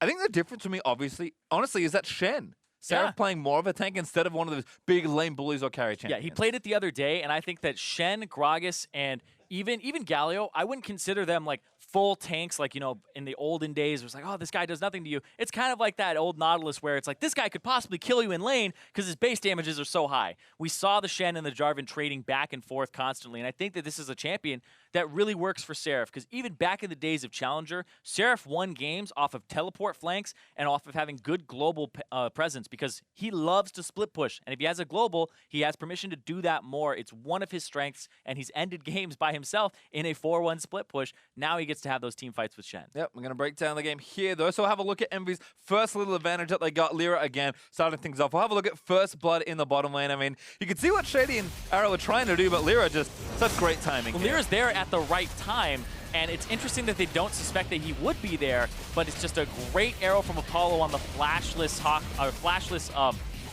support there of Shady. And so I think that that was really the big thing in that fight, was that they went after Shady first instead of going after Arrow, and then Arrow was pretty much dead to rights because there's the collapse. So I definitely think that that was well played by Envy, and really kind of questionable from P1 to be that aggressive and to go for that engage when they didn't have vision and full knowledge. Yeah, it was quite a lot of aggression from the bottom. Look at Envy came together as a team. Lyra, as always, getting things together. But our next replay, this is just such a great collapse for Envy, using all their tools to turn this team fight around. Yeah, the QSS from Apollo, then the arrow onto Arrow, who stuns him so he can't even flash away. He had flash, but wasn't expecting that point blank there, and wasn't able to outplay Sarah from that point onward. The shockwave does come through and they get Hakuo, but then just Apollo walking up, being a frontline. I like to see this from this guy because we weren't seeing that too much from him. and he was always the backliner, playing the Caitlyn, playing the Ashe, letting his team do a lot of the work, but being on that front line there, even when 4 members are still alive of the enemy team, and picking up the kills, exactly what you want to see from Apollo moving forward. Yeah, we'll see our final replay here. Kind of a big old team fight for Envy. See how it all came together. This was such a great fight. Yeah, another hawk shot goes through. They see Shady, boom, hits him with an arrow, flashless Shady again, and then he gets picked up and blown up. Arrow gets taunted with the QSS, but this is just great global presence from Apollo with the hawk shot, and then Purion with the wall that forces Ryu to panic and go after him. Even if he lands that shockwave, I don't even think you turn that around. I think you're still dead at that point, because Inori is on the run, and he's the only person who could possibly help him at that point. Yeah, I liked at the end, by the way, Purion did actually respectfully flash out of the shockwave that he thought was coming. Didn't need to, but he was like, hey, I think he's going to get this right. Yeah. Ryu usually does, but that time he actually just messes up and gets a summoner that he didn't actually need to get. I mean, it's better safe than sorry. Of course. If you're flashing off of the reaction of his flash, then you're probably actually doing it right, because what's going to happen then? He flashes, and then he has the time to pull the ball and then shockwave. He'd have to react fast enough. Yeah, Purion just making sure everything is safe. And again, that all came together. I mean, you talked about the five-man team fight there for Phoenix One. It's been so funny since almost the dawn of League of Legends. The counter to teamfight comps has split them up. And that usually means literally get in other lanes and force people to come to you with something like a Shen, with split push. Envy displayed not only that, but also the literal meaning, where you split them up with actual team fighting with a champion like Taliyah. I love that. That Taliyah was so good from Purion, and I feel like moving forward, he shouldn't really get that champion. And this is becoming one of those ones that it circumvents a lot of Envy's issues, where they approach team fights, they don't always know how to do it, they don't always know how to siege inhibitors and stuff like that, and this really just helps them astronomically. Like, oh, we want to bait Baron? Let's just put a wall right there, or let's just split them up. And they had the Ashe Arrow too, which I think both these tools were used a lot to pick people at the start of fights and then have an advantageous fight in terms of numbers right after. Yeah, I felt like a ton of fail-safes were built into the Envy comp, and they used them all very well. One thing before we go, we have to discuss the Baron take by Envy. Not the biggest fan of how they approach it. Like, the spirit of the play is good, but I mean, I feel like bot inhib's open. You've got a Shen. Yeah.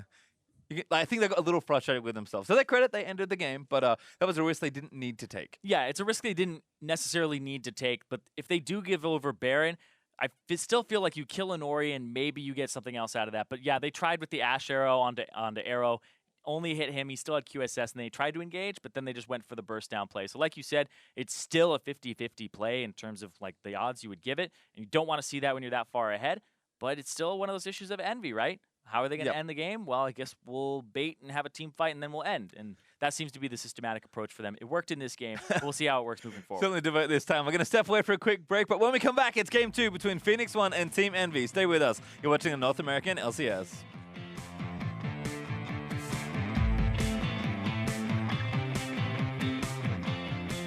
Tempered in Spring with Vitality. Arrow, but an answer in. Lyra actually first blood that's fierce enough to kill him. Now Arrow going to get rooted up by Hakuo. Make it double perhaps. Lyra looking for it again. Apollo. Jaraban. Feel Jaraban. Pound 8. Watch out, worry ball. Help me. Nice. Help me. Watch me. 3, 2. Ori die. Jaraban TP. Man, we Ryu cut off again. Good shockwave. It's Apollo, but damage might still be there. Purion still laying it in. Ryu goes down. Purion on fire. Purion though rode another wall. Looking to make a 1v3 show. Arrow gonna get stunned insta, and that should be a kill over. Now Purion dominating.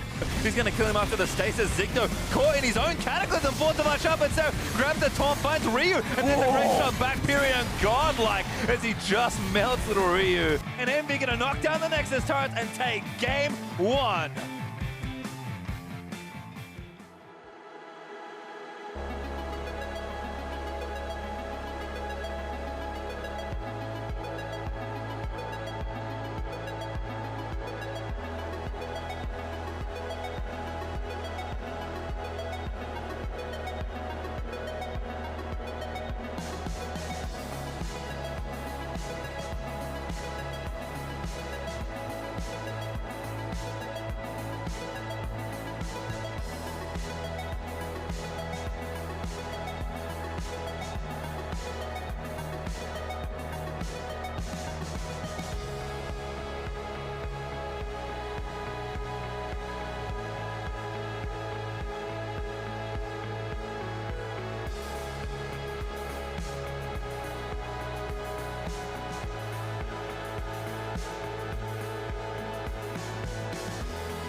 710 has a new Rift Herald. It's actually really cool now. If you kill it, you get to spawn a Rift Herald from your own team, and he freaking just charges down the lane and like smashes the turret. I never even wanted to get near Rift Herald at all, but now I think I can actually solo it, and it actually does something for me. So, from what I've seen, people really love to get the Rift Herald and fight over it. Before, when you're really far behind, there was no opportunity for you to come back, except like hope that your mid and jungle comes and bails you out. Now you can like swap and go take Rift Herald, or I think there's just a lot more options available. Rewarded by being able to just mow down towers, and that forces the enemy team to react instantly. I'm excited to play around with Rift Herald. All right, here we go. One for the books, freak. Welcome back to week 1 of the North American LCS Summer Split. Before we drop back into the action, we want to get your thoughts at home on our Twitter question of the day. Which team made the best off-season roster change and why? As always, you can hit us up at LL Esports with the hashtag NALCS. And while you mull it over, we're going to set up for our next battle between Phoenix One and Team Envy. First things first, Irene. Player of the game does go to Lyra, but an honorable mention to Pyrian and his Talia. But surprise, surprise, Lyra on an aggressive jungler is killing people. Yeah, he basically won them the game at the start. He had that really good team fight at the bottom side, turned that 2-2 onto a 2-on-3, and ended up winning that. And then the next fight afterwards didn't die until one of those last conflicts that they had, but really just having the smite and the 50-50, plus all of his early game. We're seeing Lyra a little bit back on form on those early games. His Ivern made me a little concerned, but no, Lyra seems in shape. Certainly does, and I mean, you can just see how smooth and how mechanically talented he is as a player. I mean, it's been ages since I've seen anyone play Nidalee, but he's like killing Zyra plants with auto combos. He's like taking down wards, always jumping like in the perfect direction.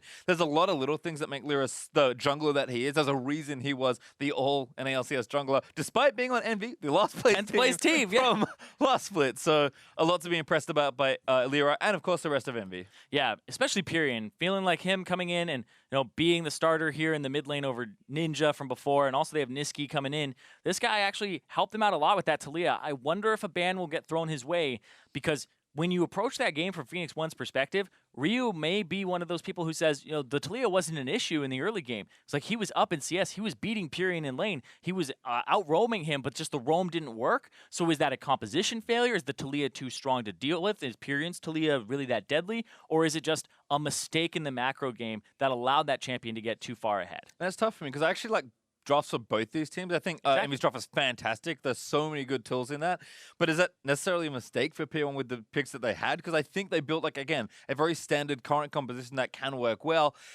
Part of it for me with Ryu feels like when you don't give him a champion he has a lot of agency and playmaking on, he doesn't play as well when he just has to farm it out and then look for bigger moments with a champion like Orianna. Maybe it's time for him to go back to something like his Ahri, his Syndra if he gets it, which he's not going to, and then be able to make more plays and be more aggressive. Yeah, the thing that I'm really concerned with the composition from P1 last game is I'm personally, I used to love Jarvan. I was pretty much a Jarvan one trick in the past.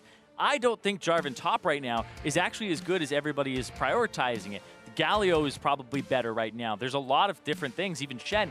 Jarvan's kind of that mix of the bruiser that it doesn't really do enough damage or builds enough damage to have that oomph behind his ultimate. It's more of the setup, but when you're splitting like that, how often are you going to have that Cataclysm setup when people don't have flashes? If you're TPing in and making that Cataclysm play every 5 minutes, they all have flashes again. So I feel like having it be more of a roam champion where you're actually being active on the map is better, but then if it's up against a Shen, it's really kind of countered in that sense. Well, we'll see what changes we have in this draft here. Phoenix One swapping over to the blue side, Lee Sin and Varus. Their first two bans in this one, Karma and Kled for Envy. So kind of interesting to see, not the Kled, that's a very standard ban versus Sig, but priority on Karma. I believe they first picked it in game 1. Yeah. Now banning it on the red side as Ashe, the final ban there for P1. You would expect Zac to be this last ban here, or else it would get first picked, and then it would be like one of the first times I think in the NALCS it's been left up to actually get played. It would, I believe, be the first time, depending on what's happening on the other stream, but certainly by the end of day yesterday, it was the only champion to be 100% banned. Not pick banned, banned. Yeah. All right, so there's Caitlyn taken away. Another AD gets added to it. I mean, Zac and Ivan are the obvious ones to stick out, but Zac especially, there are a lot of reasons he hasn't been let through ever until now. But here's the question. Do they think that the Ivern's better? And they're going to let Team Envy have their pick of the litter here. Kind of like this Lulu pick because it does set up the Lulu Ivern plus another carry with so many of the strong laning ADs banned out as well. I feel like Phoenix One might have actually kind of tricked Envy in the early stages of the draft, depending on how this shakes out. I mean, there's Zaya, there's Rakan. So Envy say, take Zach or Ivan, you can have him. Ooh, Zaya and Rakan for Hakuho and Apollo here. Saw Hakuho play the Rakan the other day. It was all right. It wasn't crazy, but it was all right. See if he makes more plays in this game. I mean, I think, yeah, not the cleanest champion looked ever Hakuho, but a champion that suits how he wants to play. He loves to make plays. Yeah. And Rakan is the playmaker right now. Exactly. If you have a propensity to want to make plays, then absolutely eat your heart out. Played it alongside Apollo, and they didn't do too well. They ended up losing that game. Went 0-2-2, but really it was mostly a lot of the composition in that game. So we'll see if Envy are able to round it out with more tanks, more engage, because right now Envy is kind of, you got that mixture right now. You want to kind of focus it up. Well, I love what P1 have done here. They actually eschew the Zac, so might go over to Envy or might fall through the draft, which would be kind of insane. But Ivan and Twitch picked up for P1, so you could already see what they were building with their early Lulu pick. Knowing that, and all these early AD bans, I mean, this is an insanely strong first 3 champion to start a draft with, as Envy will actually make sure they get Talia before the bans come out. So actually securing it pretty early here. Going to be a blind pick in the mid lane. Yeah, this is just actually super interesting from Team Envy because nobody went for the early Zac and the Ivern came out. Phoenix One now probably have to spend a second round ban on Zac, whereas that's supposed to be a red side first round ban. Actually really interesting that they went, no, you guys like Ivern more. You like to protect Arrow more. And they called him out on it. I actually think that's brilliant. Well, there's a Lucian ban, actually, so... Don't want it mid for Yeah, don't want Ryu. it mid. That's really interesting, actually. Yes, which would make sense with Ivan and Lulu. We saw that Echo Fox yesterday, I believe, having that double AD, double shield. Yeah, pretty tough to deal with. See what Phoenix One want to take out here. I mean, I'm not surprised by a blue side phase 2 Zac ban here. It's also a champion that, I mean, I'm sure Lyra plays, but how much does he want to play it? Exactly, right? Get rid of the Nidalee, get rid of the early game junglers. Is he really going to play that tank? I mean, if he plays it and goes off, it's going to be pretty impressive. There's a Syndra ban for Envy protecting that Talia pick here. Yeah, means Orianna's on the table, though. But Talia's good into Orianna, so could be... like, cool, already played the matchup. Sounds great to me. So far, Envy, I actually really like their draft, save for the fact that there wasn't really a spot for them to take the Zac yet, if they are going to go for that champion. But Phoenix One, they're just going for Protect Arrow. And I've talked to a few of the members about how when they were practicing for the spring 3rd, 4th place match, these were a lot of the compositions they were running. The Twitch, the Kog'Maw, Ivern for Inori seems to be a champion that people are like blue side banning against him. He hasn't gotten his hands on it in the last 4 games. It's all been banned against him. And it's really just been something that has been great for the team when they play around it. But I'm wondering that if Shen comes out next, that you can play that in the top lane here for Phoenix One. Envy, I would actually say maybe you take Shen here. Yeah. You don't have to worry about it. I was just thinking that, but I will lock in Zac instead. I think Apollo hovered it, looked over at Lyra. Lyra's like, all right, give me this champion. Let me do some work. Give me the goo ball. Arrow, can't be yawning, dude.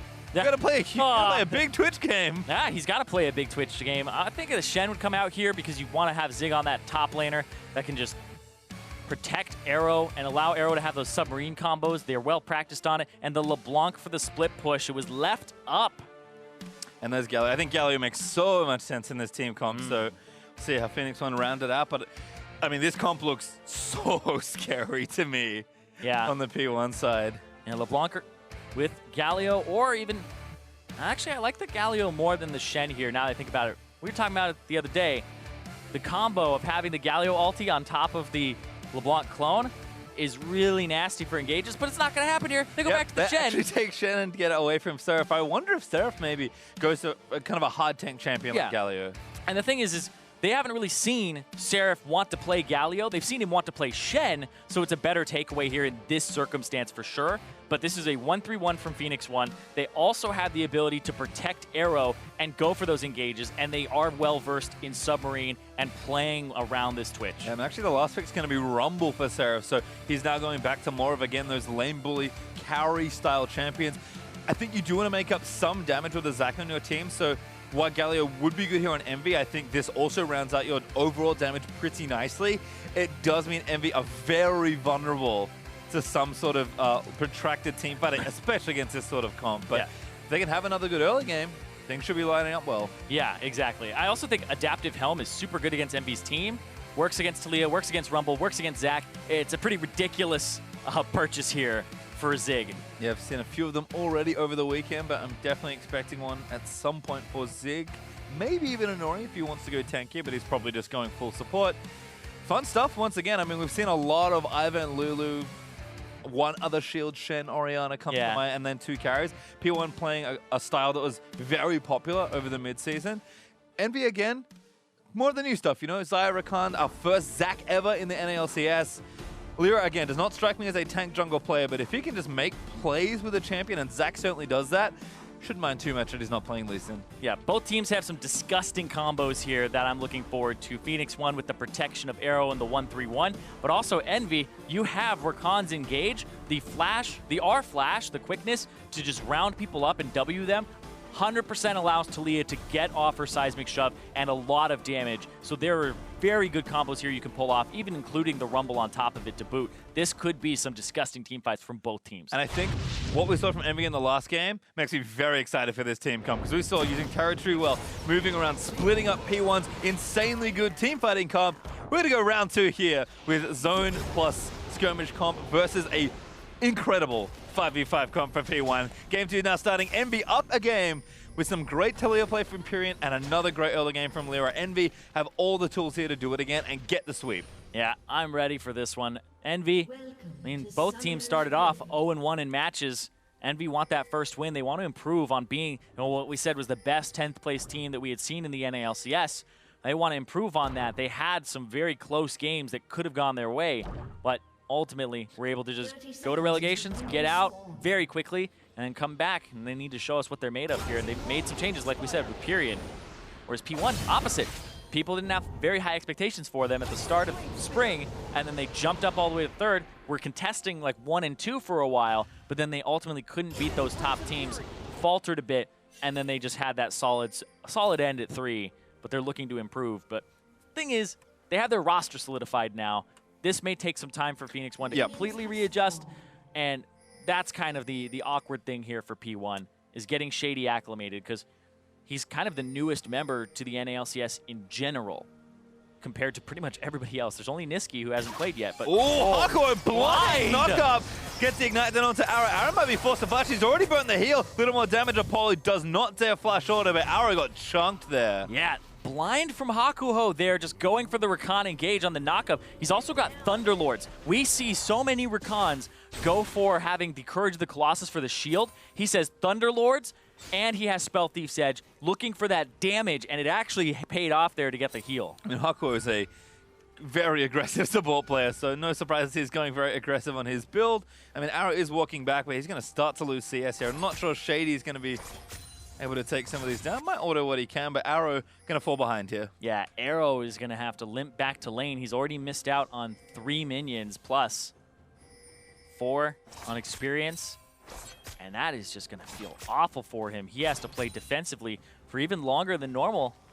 Lyra, though, actually going to invade on the Ivern. Interesting here. Pyrian, I think, should have a push advantage here. Inori is so low, though. But this is so interesting because he can't go to the bottom side. Like, right now, Arrow and Shady, it's risky for them to help out because of the fact that they are underneath their turret. Inori's going to walk up, go for Lyra. Everyone's coming down already. Hakuho actually looking to try and zone off Ryu, but Ryu dashes away. Looks like the camp is going to go over to Inori. Lyra didn't have enough time to take it, but I like the invade route. I think too few junglers actually try and invade Ivern. Yeah, but if Ivern were there marking the camp, you saw how low Inori was. That's easy kill range for somebody like Zac to actually just pick up. Instead, really nice work there from Inori. Team roams down, plays patient. Lyra going to have to go back and delay a lot of that early jungle clear. It's funny because he's on a champion like Zac that's supposed to be tanky and like not supposed to invade people early, but he goes for it still. It just seems to be the Lyra style to just keep track of the other jungler, keep Inori down. He was kind of the heartbeat for Phoenix 1 for a while. That was nice, but nice defense there from P1, so keep that out of the way. Pyrian getting aggressed on, does dodge that first chain, but Ryu's still doing damage. Yeah, and this is interesting as a matchup as well, because if LeBlanc W's forward and you semi-predict it or anticipating it as Talia, you can throw out the E, and it actually activates on dashes, so she just makes all of those rocks just blow up on her, and she can get burst so quickly. So it's really kind of that skill matchup, right? If you're predicting the LeBlanc to go back to her distortion location, you can seismic shove on it, stuff like that. So it becomes a bit about those mind games, and we'll see who gets the better of it in this matchup. So Pyrian's a little low on mana. Corrupting Potion for Ryu helping out early, so he's going to roam back. Once again, has the heal, so a bit more defensive for Pyrian in that mid lane, but I think prefers to team fight a little better and just kind of get through the lane. Yeah. The double Doran's boots they now picked up. Exactly, and you move very quickly against walls as Talia from your passive, so no need for teleport or anything like that. Interested though, that because Envy once again going for some winning lanes here. Seraph picked the Rumble into Shen just because it wins that lane and has a little bit more team fighting. And Pyrian kind of wins this lane from a skill matchup perspective. Doesn't win the split push though, and still has a way to shove in, so he'll be able to push up. Nori actually got spotted, so that could be troublesome. No Daisy for Nori. Great dodge from Pyrian as well, but Lyra not in the area and Ryu threatening Nori able to walk away from that one. Ryu now chunking this down, so we'll look back in the bottom lane. Apollo getting aggressive. Hakuo looks for the knockup, finds it there under Shady, but actually roots on the other side onto Arrow. Apollo making sure he finds the right target. Good disruption there from Hakuo and a good little trade from Envy's duo. And they seem to really like these two champions here. That Q even hit Arrow there, so even more damage onto the Twitch, just blowing through both of his potions on that Doran's shield. It's funny because Doran's shield is such a good item, but also, hold on, we'll talk about that in a second. Pyrian caught out. Burn the heal, but he's been chained already. Flash Rukor should be first blood, and it does go over to Ryu. Yep, gets an Ori in there to help him out, but landed the chain in the first place. Pyrian doesn't flash away, but still Ryu is able to just lock him up and get him.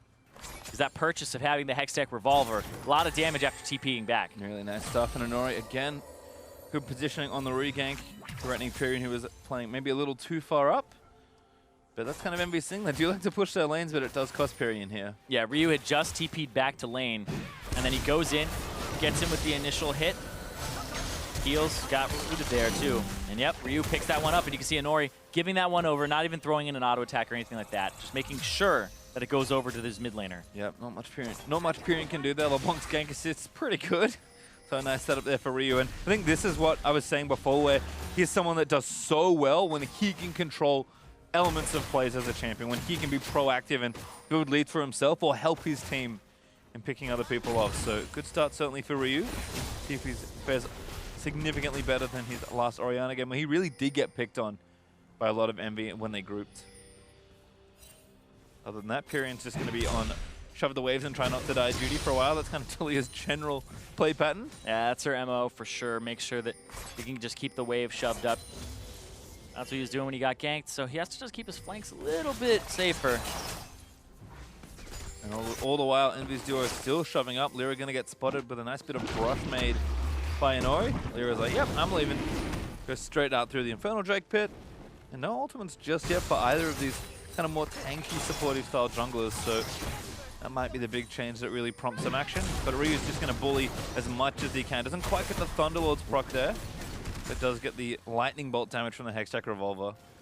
So trade's definitely going Ryu's way in this landing phase right now. Yeah, also has the Corrupting Potion. Make sure that he can just sustain up.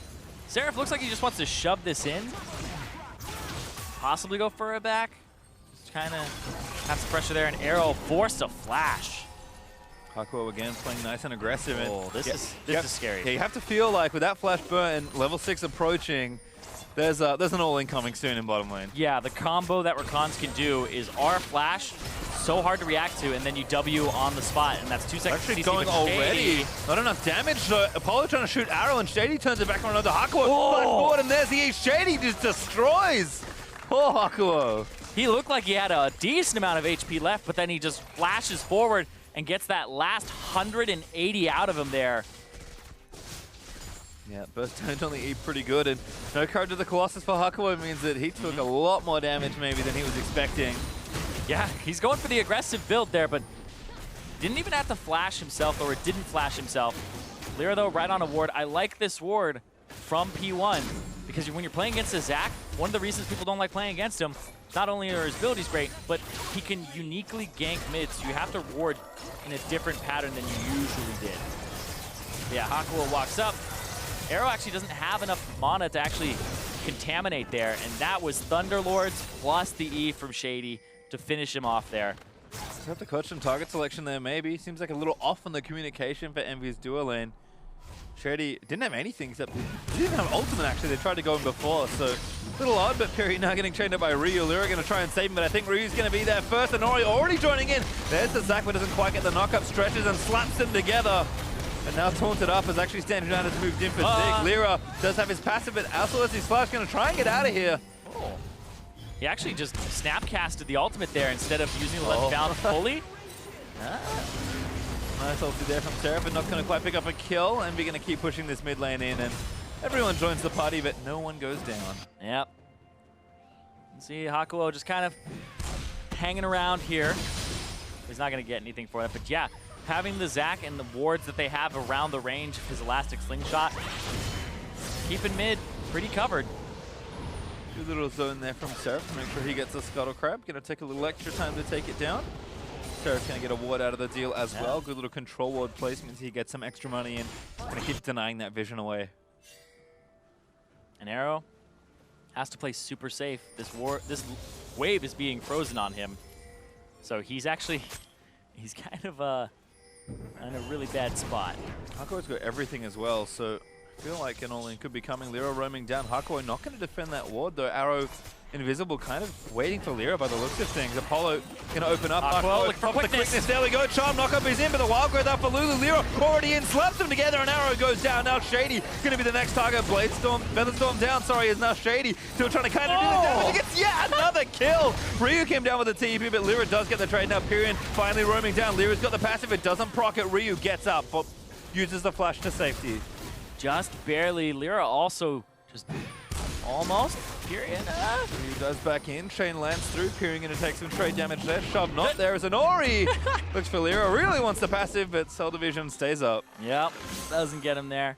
Marks the Scuttle Crab on his way out too, but man, Arrow, again, this has not been his series at all. He was hiding in the brush, and that ward that was cleared, looks like they didn't see Hakuho in there the whole time because they saw it with, I think they see it with a plant from earlier, and they don't see Hakuo, so he just kills the plant, and they think he's safe, but that was just so sick.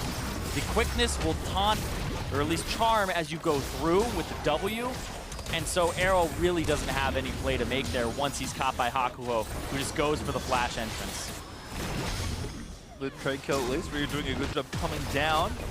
Lyra holds onto his passive. Good knockback there for Pyrian onto Ryu, trying to trade it back and forth. Ryu dancing around the threaded volley, but Hakuo is coming in as well. Looks for the knockup, does find it. Really nice stuff, and the Ignite's not quite there. Yes, it is. Hakuo grabs the kill. With the damage coming through from Hakuo, the extra little umph there from the Spell Thieves, and also the Thunderlords. This guy roaming around, making plays. And that's Hakuo to me. It is. Looks very silly when he goes down to a Lulu shield and a Thunderlord's proc because he doesn't have courage to the claws. This looks like a genius killing the mid laner. Yeah, he roams there to make a play. Hakuo kind of plays like that support that wants to win the whole game in solo queue, where it's like, all right, we're going to crush lane a little bit, and I'm just going to run into the river every time. He's ran into the river every single game, level 2, and without fail, it's been a strategy that Hakuo just employs to put himself on the map and have pressure. The guy loves to roam. And it was working out in this game in particular, too. Looking good. 1,000 gold lead actually up for Envy, but more plays are brewing in the bottom side.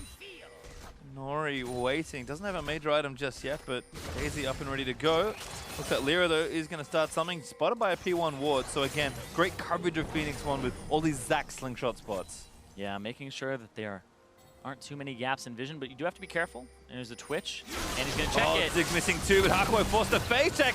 Gets away. So much safety for Hakuo. So he uses every single dash. That's one of the nice things about Xayah and Rakan. Rakan's got so much more distance on that E. Exactly, the battle dance can go even further, and then you grand entrance, just target the ground through and ult. Gonna try, but the ulti no doesn't quite get the stretching track. Slaps arrow into a minion. Now the TP's down for Envy. He's gonna try and play Hakuo again. Gonna get himself into the mix and knock one down. Seraph able to get the kill onto Arrow. Arrow, 2 deaths and counting. Yep, they're just picking on him now. Lyra goes in, stretching strike onto first hitting Arrow and then auto-attacking a minion to pull him back and buy time. But then Hakuo has the quickness, re-engages with a battle dance into a knock-up there with the charm coming through. And then he just gets right out. And his job is done at that point as Seraph cooks him down. Yep, so Envy again continuing to kind of pick on this bottom side of the map. That's something we didn't always see with Seraph.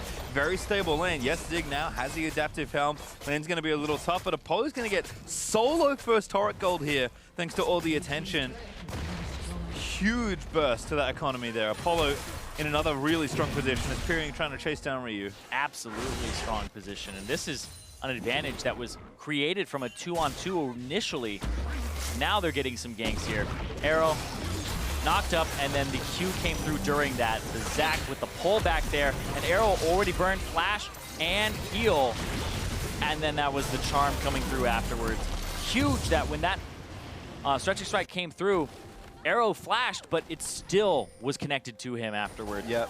I think he was in the air, got hit by it. Like, I'm flashing away. It's like, you're still stuck to my arm. Yep, and I'm just going to auto a minion and bring you back. So Arrow really just not playing very well at all today. And it's tough. I mean, this combo, especially I think Zac plus Rakan, is so much disgusting. Difficult to unavoidable CC as Apollo getting dove. Better storm out. Hardcore going to save him again. There's a root onto Arrow, but he's invisible. Damage still coming out, but Arrow, plenty of shields to keep him alive. Yeah, and they're just going to pick on this bottom lane because when this composition is focused around shielding a Twitch, just shut him down. Make your plays. Hakuo did a really good job of being aggressive early. It kind of backfired once, but now they're just picking on this bottom lane. You can't walk forward. This turret is going to be something that stays up for a long time as they keep camping this bottom lane here. We can talk about Seraph's like actual solo lane advantage he's got right now. Zig contributed to the last play by coming down with his ultimate, but Seraph has done crazy damage to that structure. He's bullying and winning in CS despite the early adaptive helm pickup there for Zig. He might solo take that turret, and Envy is still forcing everything else onto this bottom side of the map. Sure, Pyrion, maybe there's flag here where he fell behind a little bit, but even he's righted the ship and got himself a CS lead back in his favor. With an Infernal Drake now up, with a team that has quite a lot of damage built into its carries, Envy once again, a fantastic early game. Yeah, great early game from them. Already up about 3,500 gold at 15 minutes. Plus the Drake, they have been doing some great work here. I think Hakuho with the 100% KP and the bottom lane bonanza that's been going on has been very good for the team. It's certainly been a bonanza. Hakuho going to recall. Looks like Apollo's not actually going back to lane. Going to catch that wave that Arrow's shoving through there. Blow to the Ruin King is finished for Arrow, but no defensive stats really. It's going to be some trouble. Yeah. And Apollo, Essence River done for him already. And it takes a long time for this Twitch to really get to a point that you have to fear him. It takes 3 items, and even then some a lot of the time, where you have to have the Blade of the Ruin King, the Runaan's Hurricane, and then on top of that, you really want that crit. You really want to have that Infinity Edge. So the 3-item spike for Twitch is where he really starts bringing those large ultimates to the team fight. Feels like given all the trouble already. Might take a little longer than he likes. Seraph, good flash, gets up from under an orbit. Ryu double dashes in, bluff going there for Seraph, does slap it down. Doesn't quite clear the wall, but he gets away enough. Yeah, Ryu missing the chain there onto Seraph. And Seraph's already been doing a great job this game, like you said, with the teleport, but also just pushing the top lane. It's part of that matchup. They picked for it. They picked the Rumble into the Shen just to shove him in and make sure that they had that priority at all times. But Zig, we're looking for those shields. We're looking for those ultis and the submarines, potentially catching people off guard on Envy. You need to be a little bit more proactive with this team. You know, Seraph did get that turret as well, so now 2 out of turrets done. See how Envy look to attack this middle of the map, given that Drake isn't up for a number of minutes. Yeah, it looks like Nori stole the red away. Somebody can walk by and pick it up when they want, but took it from right out from under Lyra's nose. Shady trying to clear some wards. Hakuo gets a little bit of vision back. Spot Shady just near the Raptor camp for Phoenix 1. Lyra going to take the Scuttle Crab down. And looks like they're actually going to swap Apollo to top lane for now.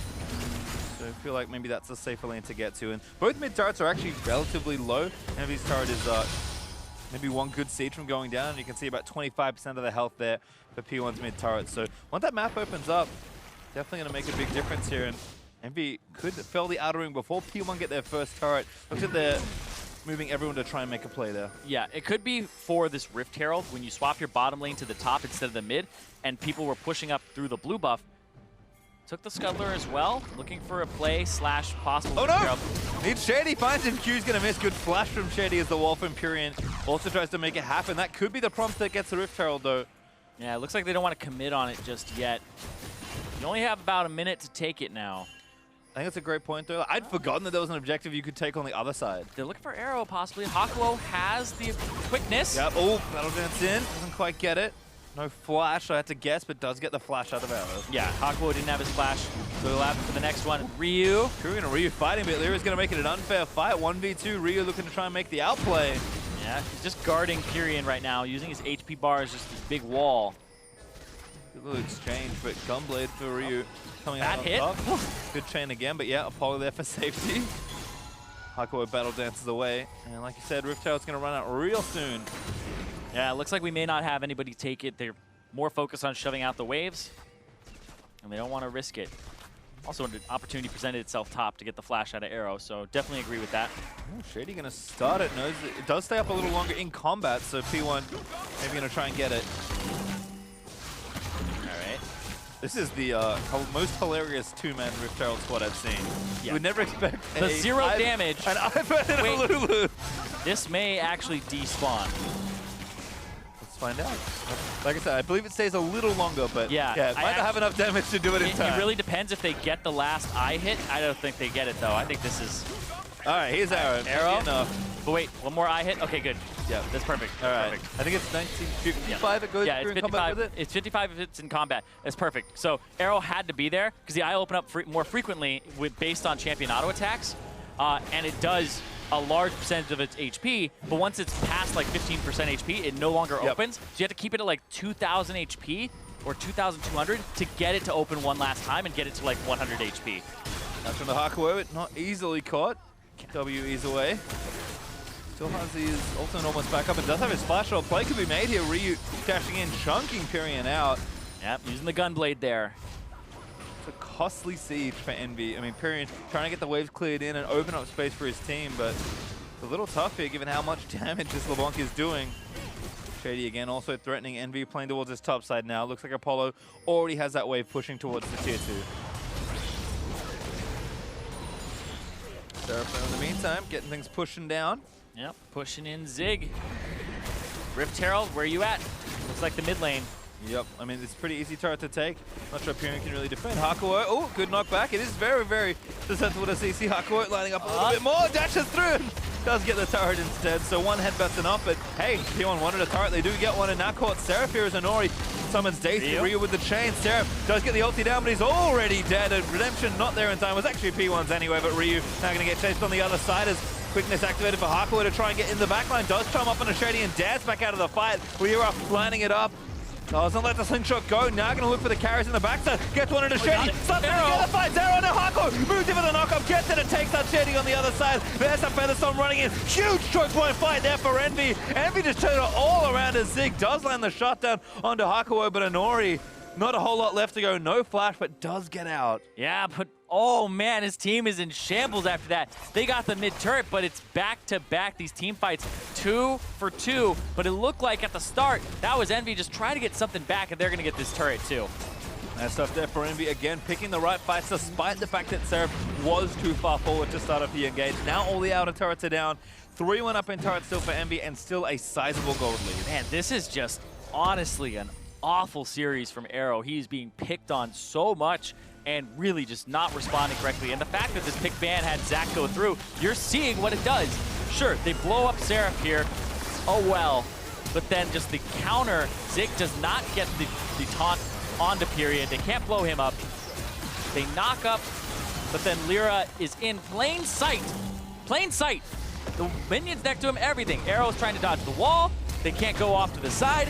And then he gets the Q onto Shady, the auto attack onto Arrow. And even though Arrow gets the Shen shield, it's at full HP. And we changed it so that the Shen shield is worth less when it's used at higher HPs. It scales off of how much missing HP your target has. So they just burst right through it, and Arrow goes down after being knocked up again by Hakuo. Yeah, and you can just see the presence of Envy's team fight there again, setting up the choke, funneling everything into it, even though they didn't have Seraph. Once again, Pyrian, so much setup, and then just excellent combinations by Envy. Maybe if champions you don't expect as much. You can see what a successful fight in a choke looks like, and now Inori cut off from the rest of his team with no flash and Lyra flying in. Oh, Daisy! No, he's getting stuck to his own minion! Inori shoved back in by Talia. It's a bouncy castle. Inori does get the wild growth. He might survive the onslaught, actually. Plenty of shields there to do it, and now Zig moving back into the other side. Does get the taunt down. Hakuo, who are on the other side, but still not a kill. Zach's still Oh, getting it's close. big. He did- He's wait, invulnerable. wait, he didn't get him. To get it down. Lyra finally goes down. Think he might have TP'd to the wrong spot as Apollo pulls one back. Flash out there from Zaya, but Arrow forks forward to try and get the kill. Ryu does manage to get it, and that was an oopsie from Envy. Yeah, Seraph TP'd to the cannon minion instead of no. Lyra's blob. Oh man, that might be Baron here as well. They have 3 members down, Pyrian and Seraph, the 2 remaining, but they don't have those team fight abilities. No, Ultimate Seed is going to have to keep them up, but Ryu is guarding the pit. Pyrian knocks one back and actually gets Zig and does a significant chunk of damage. Looks like Baron is enough to try and deter them. Seraph going to get pulled back in. He does have decent damage, but it's not quite enough for anything else as Arrow does get the kill. Pyrian does get them off to Baron, but it costs them yet another life. Yeah, P1 are back in this game off of a huge blunder. Nori stays alive for so long, and we'll see exactly how it happens here because he throws out Daisy. Lyra gets a stretching strike on Daisy, auto attacks Nori, smacks them together. Then they get knocked back, but he's still living, gets redemption, shields himself, the Daisy knockup as well, buying some time. But then Ryu is there. The TP from Zig on a minion that had passed by them is perfect. But then this here, you see Arrow's dealing damage to these blobs, and then, oh wait, I gotta get the blob. No, wait, that's the cannon minion. The wrong one, and Lyra dies during the teleport. He's trying to keep him alive. Oh. And then Ryu goes through, and they finally get Apollo there, who had managed to be playing such a great game alongside Hakuo the whole time. That gets Arrow right back in. He's now got 2 kills. He was 0-3. He's just gone right back up, 2-3 for himself. All right, well, game back to much closer here, although Envy still holding on to a lead. They have the one Infernal, but Baron stays up. The next Drake is alive. It's an ocean that the teams have up for grabs. And you can see how much different the fights are when P1 have longer fights where they can consistently heal and shield. Envy need to isolate people and try and get picks, which is what they did. And Ori was too tanky there, though. And also when you aren't on Arrow, because Arrow is somebody that doesn't have any resistances, right? We're going on top of the... We'll talk about that in a second, because Seraph is just getting... Arrow just starting to unload. Seraph is going to go down here. Arrow now his 3rd kill, starting off a killing spree for this Twitch. Go 0-3 to 3-3. Get 5 assists behind it, and you're looking at very high kill participation, the highest for his team right now. So Arrow, really miserable laning phase for him, was picked on a whole bunch. But now, feels like Envy kind of scattered. The last team fight, they weren't on Arrow. They tried to blow so much on Inori, who just soaked so much damage and got so much help to stay alive. And then Arrow opens up, and they didn't really have anything left for him. So the Twitch was left to just completely open up and have a good time. Still getting harassed by Ryu. Pyrian trying to cut this one out. Sand United coming in, but the chain's going to miss. There's a redemption out of Pyrian. Surfs out of the way. He's outie. No, his team's coming, actually. They might be able to turn it back around. No globals left here. It's the 2 teleports in this top lane, but Lyra just goes away. Hakuo there to make sure Pyrian stays alive, and Envy will reset their waves once more as Arrow with a just freshly picked up red buff. Looks to submarine mid, but shoves that back down towards Apollo, and you can see just with 2 items already, Arrow is significantly deadlier. Yeah, much better from him now. When he hits that 3rd item point with the Infinity Edge, that's when you really have to worry about this Twitch. But also another thing to note off of that team fight that P1 just had is it also gave them stacks of Dark Seal on 2 people, on both Inori and Ryu. And that AP goes a long way on Ivern. So they do have a little bit more quote-unquote item efficiency in gold than the gold would let you believe. So the score is a little bit closer to even than you would think.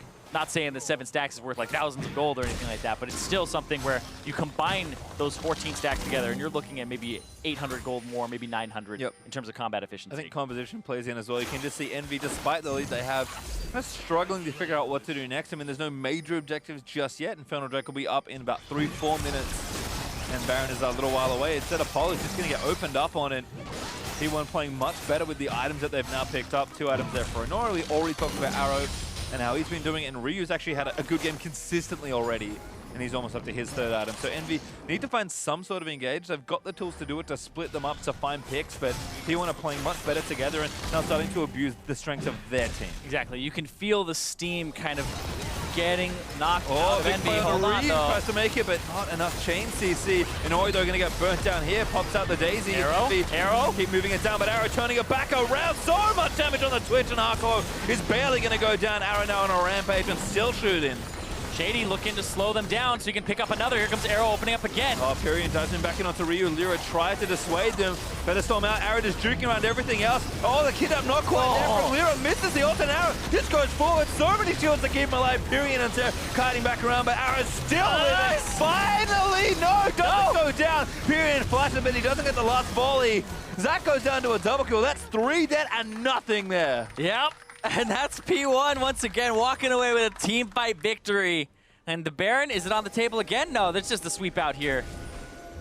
TPs? Okay, actually they are gonna go for it. The TP from Ryu, and there's one coming through. Sorry, that's Ziggs. TP from Ryu will be right after.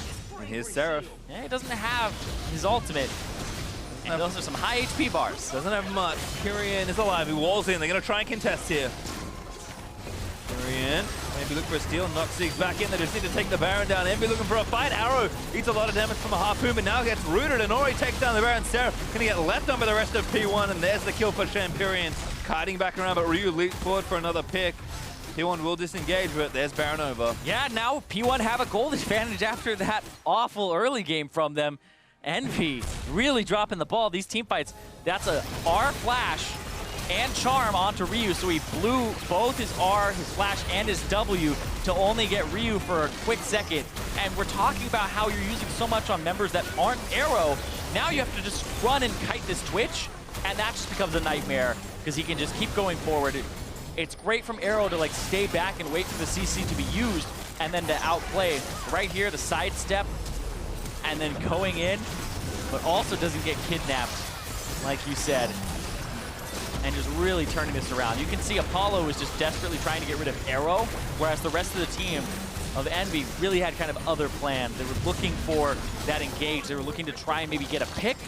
But in these fights, protection comps, you either go for the support right off the bat, or you go for that AD carry. Yeah, and you have to get a kill. I think that's the big thing. Like, you saw Arrow left with barely any health by the end of that exchange, but had just enough to kill everybody else on Envy. And now with the Baron, P1 starting to knock down turrets of their own, equalize the turrets finally, and have the gold lead. So game has gotten pretty topsy-turvy here. Yeah, and now it's going to be even harder to kill one of those carries too, because Inori now has Knight's Vow onto Arrow. So it's going to take even less damage. They're just funneling resources into Arrow now so that he can carry close to that Infinity Edge. You actually can purchase it now. And you even said before, like, P1, even though they were about 4K behind, the gold lead is pretty deceptive based on some little things like that Dark Seal stack, but also just the compositions that they built.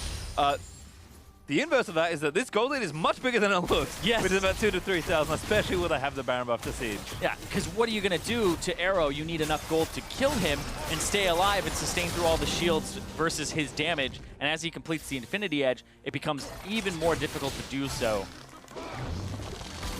Maybe need to find some better looking angles. I feel like Lyra, despite again having a good early game and some good presence on this Zac, able to gank bottom lane over and over and over. Zac is very unique for junglers where you really need to have some spots hidden out, some wards swept, and your position really established before. And now, I mean, Zig holding up one. There's the kill already as Hakuo tries to get the disengage with the quickness, but instead a reset on the redemption. Ryu busy split pushing on the top side, and Lyra gonna dive back in, gets rooted actually mid-air by Inori. Puts a stop to those shenanigans, and Pyrian's gonna try and wall them off here and look to take one down, but Fiona just moving forward anyway, so I don't think it matters too much. Man, Inori actually has a really solid Ivor, and you're seeing it in all these plays. Look at how long everybody's just staying up. Slap there for Lyra, but not enough damage. Apollo and Pyrian need to lay a little more in, and Ryu is just busy free-hitting all of the turrets. Lyra, one last hurrah, looks for Arrow, looks to get nothing out of it. Searching try knocking land, but Zig is too far forward there. Hakuo looks for the knockup, forcing the flash out of Arrow. The top lane though, Ryu has been pushing this in and going for that inhibitor. He's on Pyrian right now, going for a fight. Pyrian, gonna go down. No, not quite yet. The corrupting potion doesn't have enough charges, and Hakuo actually gets another shutdown on the mid laner. Saving Pyrian there. Pyrian using the heal to keep himself just barely alive. I think that'll save the inhibs remarkably. Yeah. Hakuo, another big play on the Rakan. 4 kills to his name, actually. Very bloodthirsty. He's got the most on his team. He's been doing so much work. He's only missed out on 1 kill. Hakuo had a really fantastic early game, but then the rest of his engages, that felt like Envy were too far ahead in their minds to just want to keep engaging and get anybody. That felt like, get anybody that you can. Not Arrow, just get anybody. And that backfired because Arrow was there to open up most of the time. So hitting the blast cone.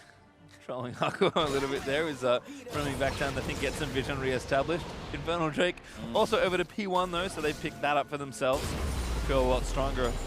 An Arrow, Infinity Edge done, QSS, and now a red Elixir. So big old Baron power play, close to 5,000 gold for P1. Oh man, they have double Ardent Sensor as well on Phoenix 1's side. Making sure the Arrow has as much speedy attack speed as he can have. Also a QSS for him and a Wrath Elixir, so he's making sure that he has some ways to stay alive. He knows that he has to stay alive in these fights. He's a large source of their damage. Well, certainly got all the tools to do so. The 12 assists I've earned here for Nori, looking a whole host better after the early game didn't go quite as well. Yeah, now we know a lot of why it's banned against him. Nori does have a good Ivern, but he also has a good AD carry to support in that mid game in Arrow. Did Lyra just slap Ryu's coin to the Scuttle Crab? That was an interesting interaction. I think that's what happened, but we'll check in later. Lyra, though, no pick for himself here. Pyrion riding down, looking to try and pick off the split pusher. Zig got 5 members actually on top of him, so he's going to try and just buy some time here. Ping's already into the top 13 hit. Zig is going to tank as much as he can, but he's absolutely there to Polo get some extra gold. They went towards the source of the global. There's nothing for them to lose on the map, really. Top, it would have to be Ryu running straight at that inhibitor. And mid, I don't think they'll lose this turret either. Well, it looks like MV will be able to run there. Just a little bit of desynchronization on that play. Zig too far forward, perhaps, while the rest of P1 are getting waves pushing. So they'll delay the split push for a while longer, but P1 still full control of this left side jungle. And this is like a really interesting game from a standpoint of Envy, because they had that early game lead again. Is it the same problem? Is it Spring Split all over again? It's a possibility here, even with Pyrion. This is looking a lot like how their problems were before, but I think that P1 also drafted really intelligently around it to just play a scaling composition. Envy will crush you early, but then what happens? They flounder and don't know how to team fight as well in the mid-late game, and that's where P1 have taken over this game. Yeah, it seems a little trickier in this comp. I mean, I think for me the Rumble pick sticks out. I mean, Seraph's a great Rumble, and it's always the top for me in this. But I mean, it's much easier to be like, let's just apply infinite global pressure with Shen and then team fight when we kind of find good spots. That's the easy way to do it. Even Apollo on something like Xayah versus the Ashe, Envy just don't have as many simple, obvious things to do with their comp, and when they've picked good fights, it's looked great, but it looks equally as disappointing when they can't find very, very difficult fights. Yeah. They're hard to navigate. Ryu. Oh, big damage. Apollo goes down with his ultimate, I think, up. Yeah. But I probably didn't expect to take 600 to 800 damage there from that last Q. That's a lot. And this is why people still play LeBlanc, as it turns out. 6-2 and 60 for Ryu, and again for him, having a pick that he can perform on is looking much better. It's the best salty buy in the game. That happens, and then he's got Negatron cloak afterwards. Yep. Or no magic. Hold on, Lyra, though. Lyra trying to slap people together. Gets Arrow. Oh, and Arrow actually this one in, but Arrow, there's too many shields. Going to go straight forward into the fight. Takes down Rakan. Moving forward constantly as Seraph going to go down to Ryu. That's 3 dead already on the side of Envy. Arrow going to get themselves a double.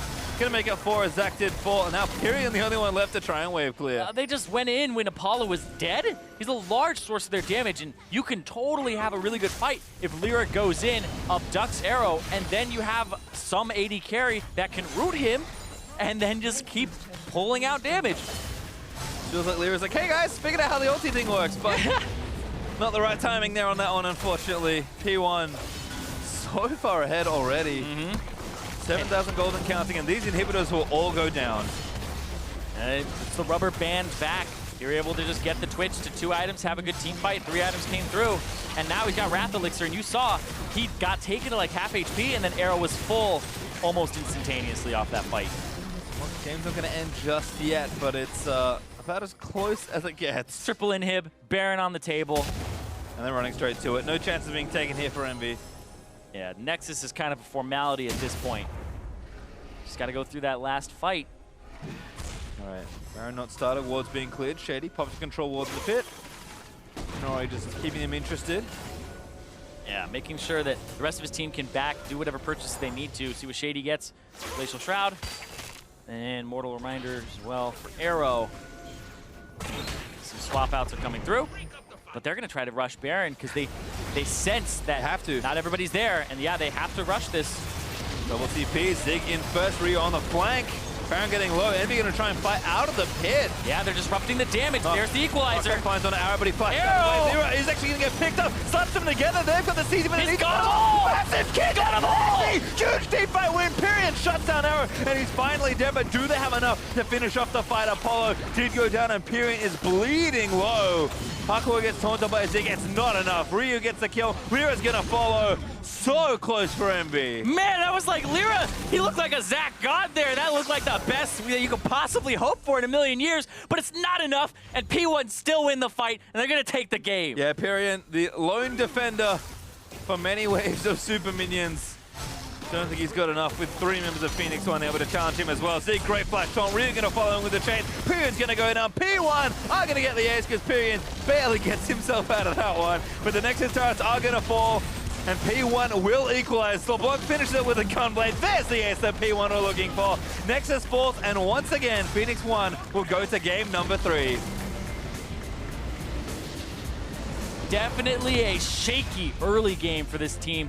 The 2-on-2 in the bottom lane didn't go their way. They got ganked a whole bunch afterwards.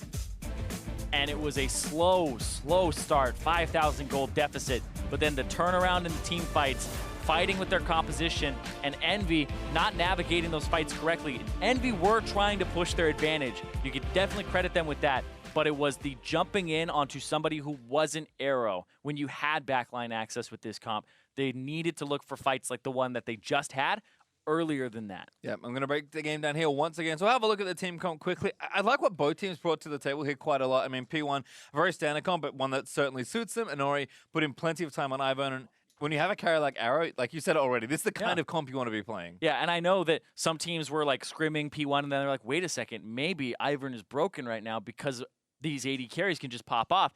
And that was around the end of spring where we were seeing them bring out the Twitch Shen, the Ivern for Inori, and the Kog'Maw as well. So kind of the meta is actually shaping up a little bit more towards those crit-based AD carries with Twitch, with Caitlyn, with having Xayah in there as well, that you can build compositions around them and protect them. Long gone are the days of AD carry 2017. Yeah. Lol. Now it's just AD carry 2017. You can remove that last word. Yeah, looking pretty good there. And again, Envy, all the tools to kind of get things going. Early game looking fine, but it just feels like something is missing, whether it's like easier form of engage, maybe some macro that could be cleaner, that could force fights with a little less vision. Like, Envy just need a lot to line up to have a game go their way, which is a weird thing to say for a team with such a good game. Yeah, it is exactly. You see, like, these guys are definitely good players, but then, okay, their draft, little bit not 100% what you would want to see. All right, whatever. They got 5,000 gold lead. They can navigate this. And then you feel, like you even just feel when you're watching the game that something bad is going to happen to Envy very soon. You're like, okay,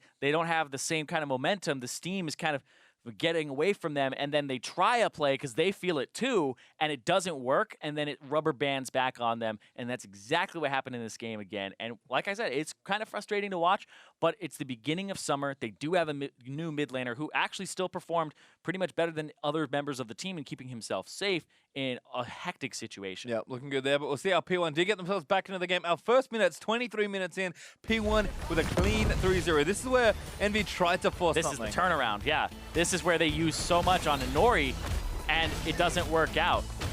Go in, it's a great knock up there as well. They're just throwing down ability after ability, and then the Daisy saves him. The Redemption saves him, the shield comes through, and then Arrow just opens up now, and you can't get to him. The quickness already used. There's no flash on Hakuo. He doesn't want to dive the back line. He can't. And then the teleport from Seraph, just being a little bit of a blunder there. The question is, how much would have made a difference if Lyra could get back up with very little HP, because Arrow was looking to reopen again. And Apollo off on the side on this fight too, where definitely necessary to be in the big thick of things when all of that is happening. Yeah, again, we saw some great angles in Game 1 for Envy, using a lot of their different zoning abilities, using Pyrion's Talia and the wall to kind of cut off P1 and find good fights. That was a situation where the opposite happened, where it's like, P1 are already together, and Apollo's like, I can't get you fight. there. It's like, you cut me off. So they didn't kill Inori, and that would have been like the fell swoop that they wanted. They really wanted to just kill him right off the bat, but yeah, then they needed to have enough for Arrow. Yeah, not looking ideal. We'll get a look at yet another replay here and just see how the game has been going. Arrow hopping off towards the end of this game. You can see what the comp's supposed to do. Yeah, about 28 minutes in. Hakuo went towards Ryu with the quickness and flash, and then Arrow comes around the corner.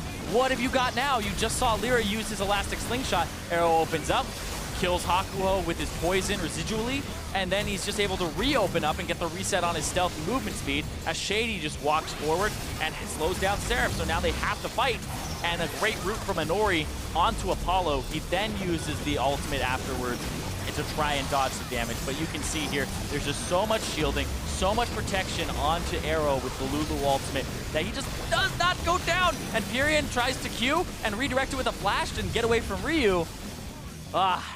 It still just doesn't go their way, and that's why you look at those and you go, that's frustrating, because Envy had the opportunity and the positioning in the fight to maybe win, but the ability usage was just too reckless from them. Yeah, really good stuff. Then we'll have a look at how the game ended. I mean, at this point, P1 have built up such a big lead, which we didn't expect them to do, but they went for Baron.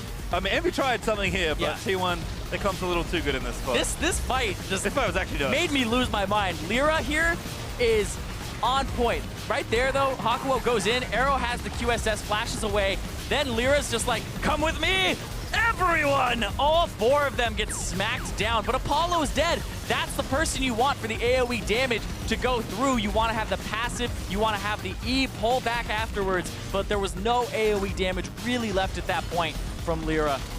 And Pyrion really just got routed to the other side.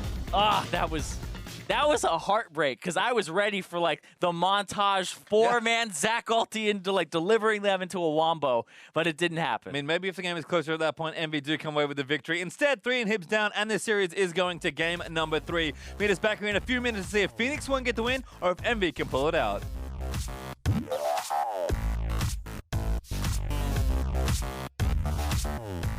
Funny, because Doran's shield is such a good item, but also, hold on, we'll talk about that in a second. Pyrion caught out. Burn the heal, but he's been chained already. Flash root caller should be first blood, and it does go over to Ryu. Gets one into Shady. Starts together, fights Arrow, no Hako. Moves in with a knockoff, gets it, and takes out Shady on the other side. There's a Featherstorm running in. Huge choke point fight there for Envy.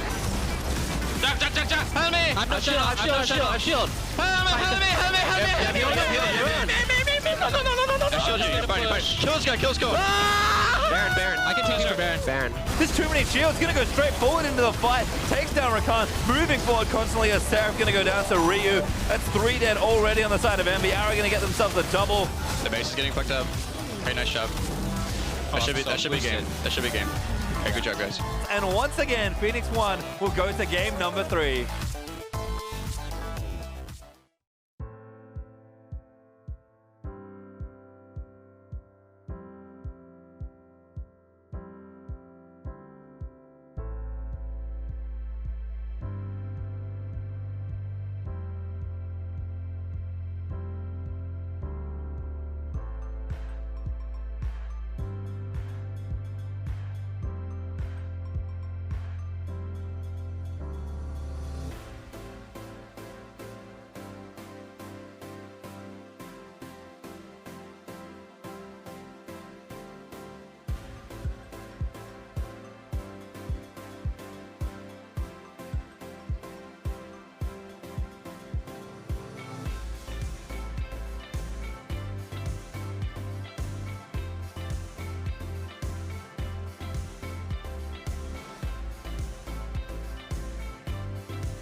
Welcome back to the deciding game in this series between Envy and Phoenix One.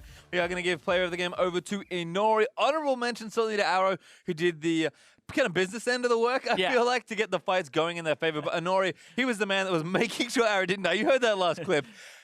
Hilarious. Yeah, I know. I love Arrow. He's got such a great personality, and he's so bouncy and buoyant and calms. It's great. But giving this to Inori, gotta give an addendum here. I'm sorry, everybody. I hate to give it to, Ivern players because it's like, oh, man, he's playing Ivern. Is it really worth it? But I do think that he came out and did above and beyond and was pivotal in them winning this game because Arrow was so far behind. Ryu actually had a pretty bad early game as well, but the bottom lane was falling apart. And I feel like Inori's baits, his ability to stay alive, his outplays were how they stayed in this game. And his shielding, I mean, it's like, oh, just press E on cooldown. But I definitely think it can't go understated in how he was controlling Daisy in the fights and when he was using it. Yeah, it feels really good there. We did, of course, get a response to one of our Twitter requests that Digital Dole wrote in with, Envy Pyrian seems like one of the best roster changes we've made. He already performed well when he was on Phoenix One, and the switch from Ninja to Pyrian seems to be working well for Envy. Have to agree there. Already a good swap, and again, just finding some consistency here. Yeah, exactly. Finding something in that mid lane because he was lowest deaths on his team, had really high KP, and Pyrian, he had a good game for himself. It's just one of those ones where things fall apart in the mid game, and really, it's disappointing because he had such a good game one. But we're seeing that this Talia for him is a good pick and rounds out Envy quite well. And I think on the other side, yes, Ryu maybe not had the best early game, but he was really such a great piece in that team comp for Phoenix. Well, I actually love mobile assassins in these style of comps, right? Because the enemy's got only one thing on their mind. Kill the stupid Twitch in the backline. And then it doesn't matter how many shields you have, right? You can't do too much other work. But the likes of Ari, LeBlanc, which are things that Ryu is very, very good at, adds so much to just being disruptive and kind of picking on carries of your own. Because if you're just trying to let your Twitch live and win the team fight effectively solo, you're merely kind of sitting there on Orianna, maybe shielding people, maybe being disruptive. But the other angle you can do is just jump in there and try and kill the carry yourself, and then all of a sudden you're forcing a hilariously uneven fight. Exactly. And you saw his damage, being able to blow up Apollo before one of the key fights that Lyra got a good Zac ultimate onto Arrow in. So really just did some work in that late game and had that assassin that scales up for him where everybody's focusing on Arrow, which they should be, or they refocused on Arrow because they lost focus of him in the mid game and tried to focus Ryu, who was able to slip by some of those ganks, some of those catches. So that was really big for them.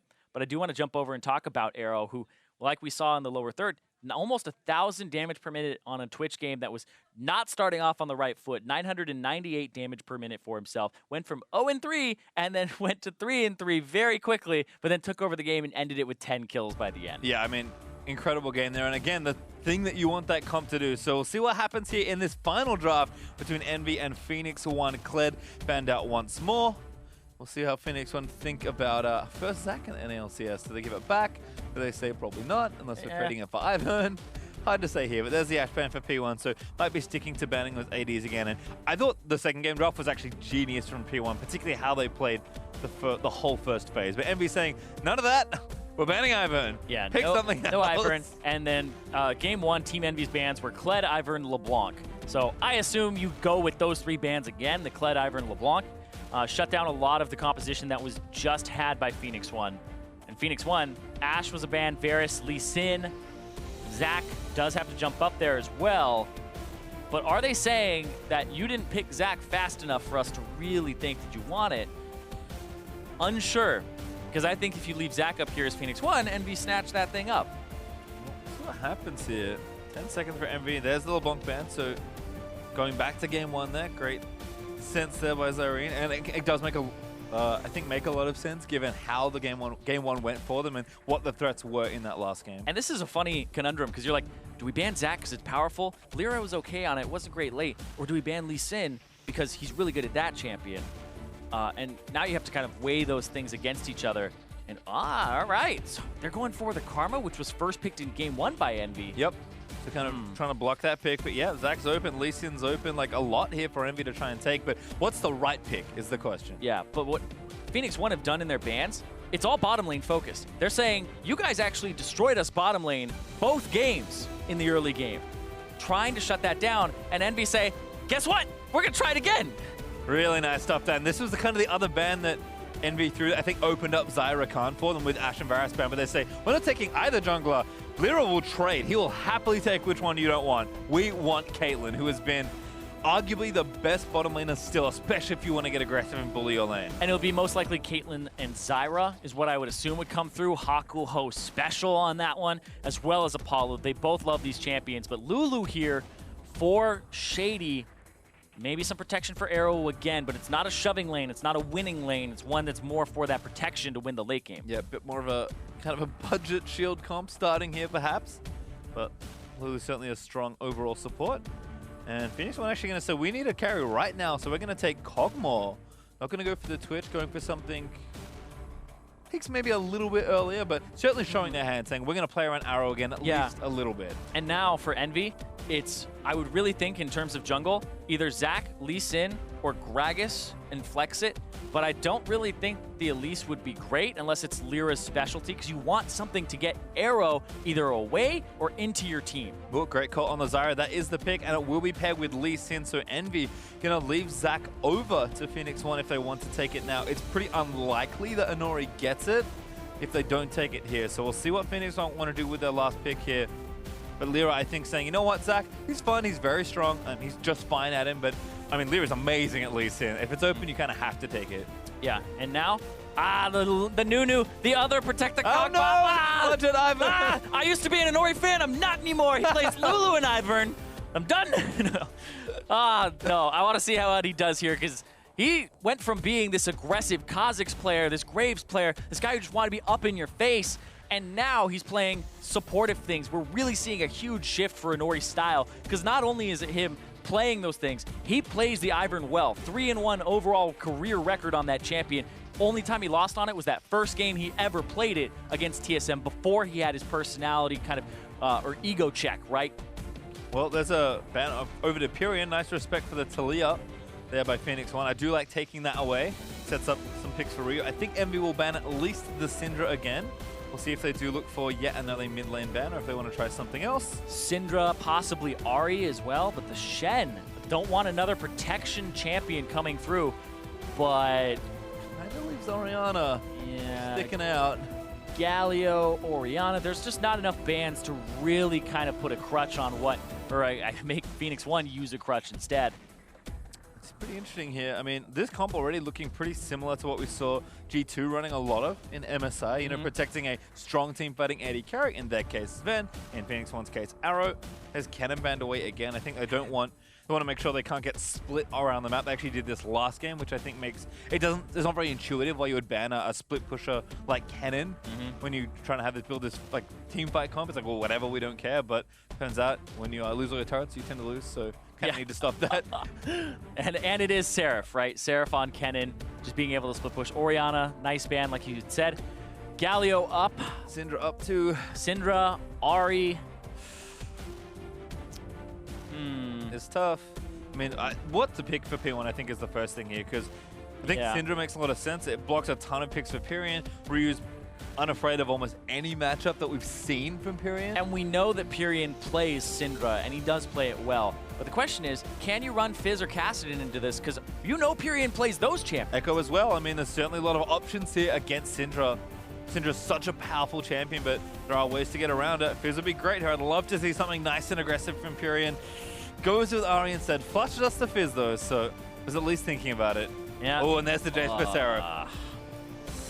Really aggressive. I don't like it. Really aggressive. I don't like it. I feel like whenever they pick the Jace, it goes to the top lane. It'll be up like 20 CS, maybe, and it doesn't always end up being a turret or getting them a large advantage. And I definitely think the Galio is the one you go with here. Took the Shen last time, I think, with that ban. Galio was the obvious takeaway in. P1 have built almost an identical looking comp from game number 2 here.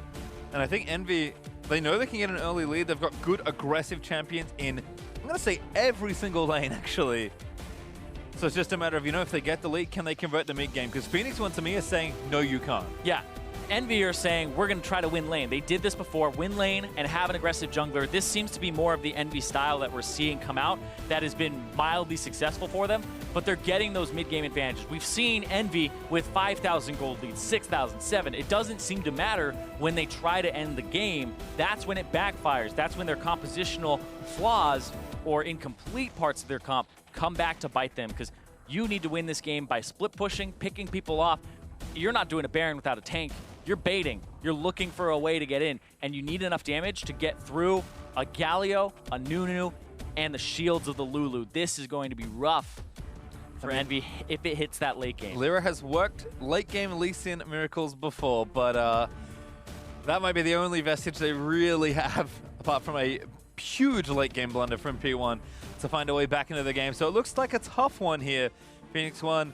I'm going to call this the run back as far as Game 2 comps go. It's so similar, despite some champion change-ups, that I think they are very much running the same style. Envy, back to comfort for them in a lot of different ways, but there's a reason not every team just win lane, win games. It's very difficult to do in the pro environment, so I'll see if Envy can get it done. And that's been, again, my big thing for me is Envy, so talented. And we've seen when they do play more, you know, synergistic, team-oriented comps, they can make them work as well. But it feels like whenever they're up against it, they go back to what they know.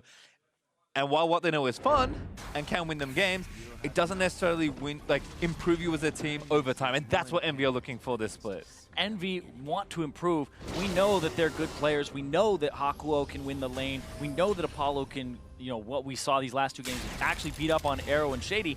They just need to transition these things. You can do it. Transition. That's what the big thing is in competitive play, because you can, sure, be better than your lane opponent, but that's not going to win you the game. It's going to win you the lane, but how do you keep pushing your advantage? Well, looks like Ryu actually going to eat some early aggression from Lyra. First Q is going to land and get some damage down. Thunderlord's proximate to Lee Sin. Ryu going to get chunked, but should have time to go back to base. As Shady roaming up here as well. It does not cancel Lyra's base. Guesses with the Glitter Lance. Not able to stop that here, and things will be okay. Calm down a little bit here. We'll have to see how the early jungle pans out. But Zareen, I have to ask you, I know I hate personally in your heart, you know what, I'm there with you as well. And we've got Nunu, which I know you also I was like, is that pretty vehemently is that the dislike. No, I mean, no, but looking adorable right now for Arrow. Even though you dislike Nunu on a personal, philosophical level, what do you think of its actual role in competitive? Because I think some people are starting to think that Nunu might actually be pretty good as far as a champion. Certainly something that isn't like a joke champion. You can pick it and it can be quite successful. Yeah, like when I said 80 carry 2017 LoL is out, Nunu helps a lot with that too. So if you just have somebody buffing up your support and Nunu gets so much HP, and also the new Stoneborn pack for him gives him more HP, he has HP on top of HP, and then his snowball allows people to heal off of it. So really, Nunu's like a walking Ardent Sensor. Makes it so you heal off the person, makes it so that you have extra attack speed. So I feel like, you know, he tries to go through the jungle and clear it and then buy some items, but I want to see what he does in, like you talked about, role and competitive. Buffs up the 80 carry, but can he make Lyra not have fun this game? I mean, that's kind of Nunu's thing. That's why a lot of junglers, I know why you don't like Nunu, is that he's the anti-fun champion. Starting a buff there. Envy did get information. Sarah popped down to the Raptors, but Nunu has a lot of trouble doing anything but this route. Buff to buff here for Inori to start it off. Yeah, we'll see what he ends up doing there. I assume he goes for like Scuttle Crab and stuff to try and just pick it up and control the bottom side of the jungle. Waddles off to Grump, so going to go there instead, and looks like it's just full clearing right now. Lyra, I think with the information he got, started on his opposite side of the jungle, so no real invade path for Inori to get to. Lyra now going to be able to full clear his jungle and should do a little bit faster, as Pyrian takes a boatload of damage from Ryu. Yeah, trade some auto attacks too. And oh yeah, another thing is like Nunu actually isn't very good at killing the Raptor camp. That's why people didn't play him for so long. So even if the enemy like Raptor camp is up and stuff, it doesn't matter. I'd actually killing the blast cone. Hazard to say that he's exceptionally bad at killing the Raptor camp. Probably one of the worst champions in the entire game at killing it. All right, gonna steal his Krogs away though, so a little bit of counter jungling for Inori. This one's a tricky-ish. It's kind of medium difficulty for Nunu. If you want to look at it as like a scale of how easily he does the camp. Once you get to your Sunfire cape, you're good. Or Ooh! Cinder. Here's a Nunu gank. Oh, the dank Nunu gank. Apollo's like, yeah, I'm modding onto all my summoners. I'm not afraid of you. Hakuo with some good trade damage back on a Shady, actually. It's like the Nunu gank is just a bluff. Yep. And then you give up your top side jungle, so... not the greatest gank in the world. I would actually say it's more on the abysmal side. Well, it does leave some Krugs as well, so Lyra's going to lose a little bit out there. Taking out the other side, so Lyra should be ahead actually early on in experience. And oh no, better draft to camp. All right. And always like, yeah, okay, he's not going to leave the camp, has to kite it out. This legitimately will take him 20 auto attacks. That's a lot. It's like 3 on each. Even with the red buff helping out, each one of them doesn't even die. Oh, it's a disaster. He's going to get there though. Lyra's already finished his recall with me. First timing goes, yeah, like you said, it's really tough for Nunu. But you have to do it. You have to do it. Turns out, yeah, it's worth a lot of golden XP. At some point, you have to. Oh. All right, well, after the bottom lane annoyance there, the strut by Snowball by Inori. Ooh, good little root. The damage on Apollo. Shady getting taken down. Hakuo out of mana, though. A little too low for Apollo to step forward, so Arrow and Shady going to win out in the end of that trade. And this is a winning bottom lane for P1 when it normally wouldn't be. I actually think the Doran shield and the way that Shady's been playing this lane is big. And you know, maybe the Nunu gank wasn't as memey as I thought it was. Well, certainly, again, some presence is nice, but here's Lyra with the real gank. Another level 4 no ward bottom here.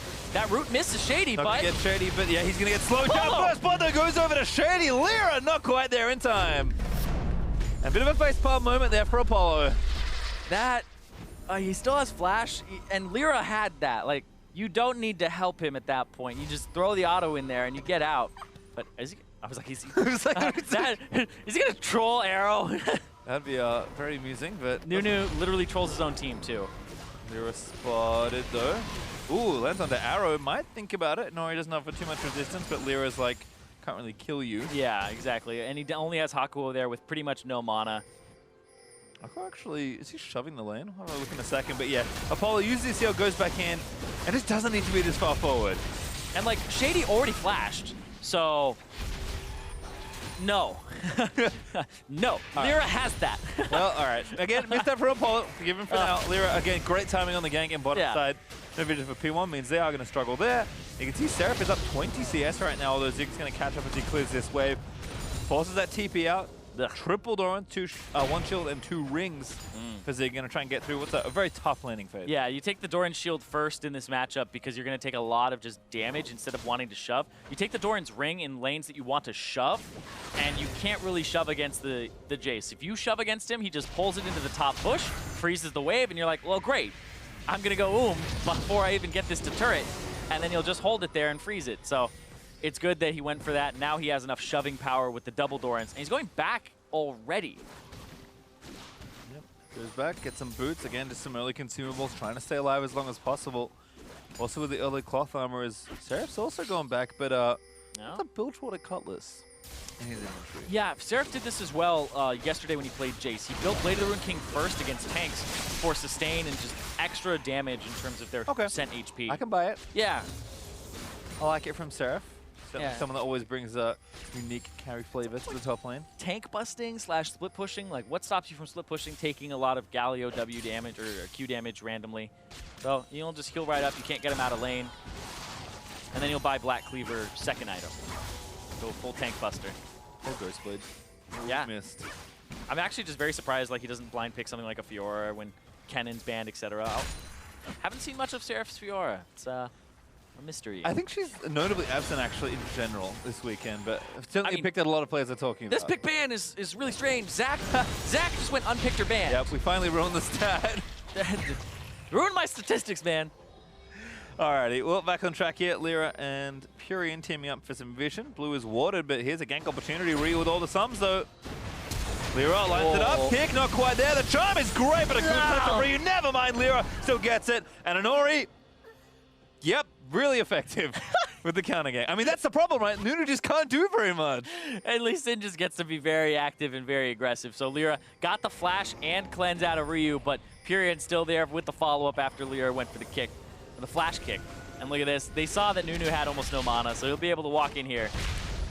Steal away a blue buff. Might go over to Purian, who's actually going back. Never mind. Hakuo not going to get it either. Lyra just says, I'll taking it advantage over the jungle. Kill it fast before this Nunu like walks around the corner and then just shows up to consume it.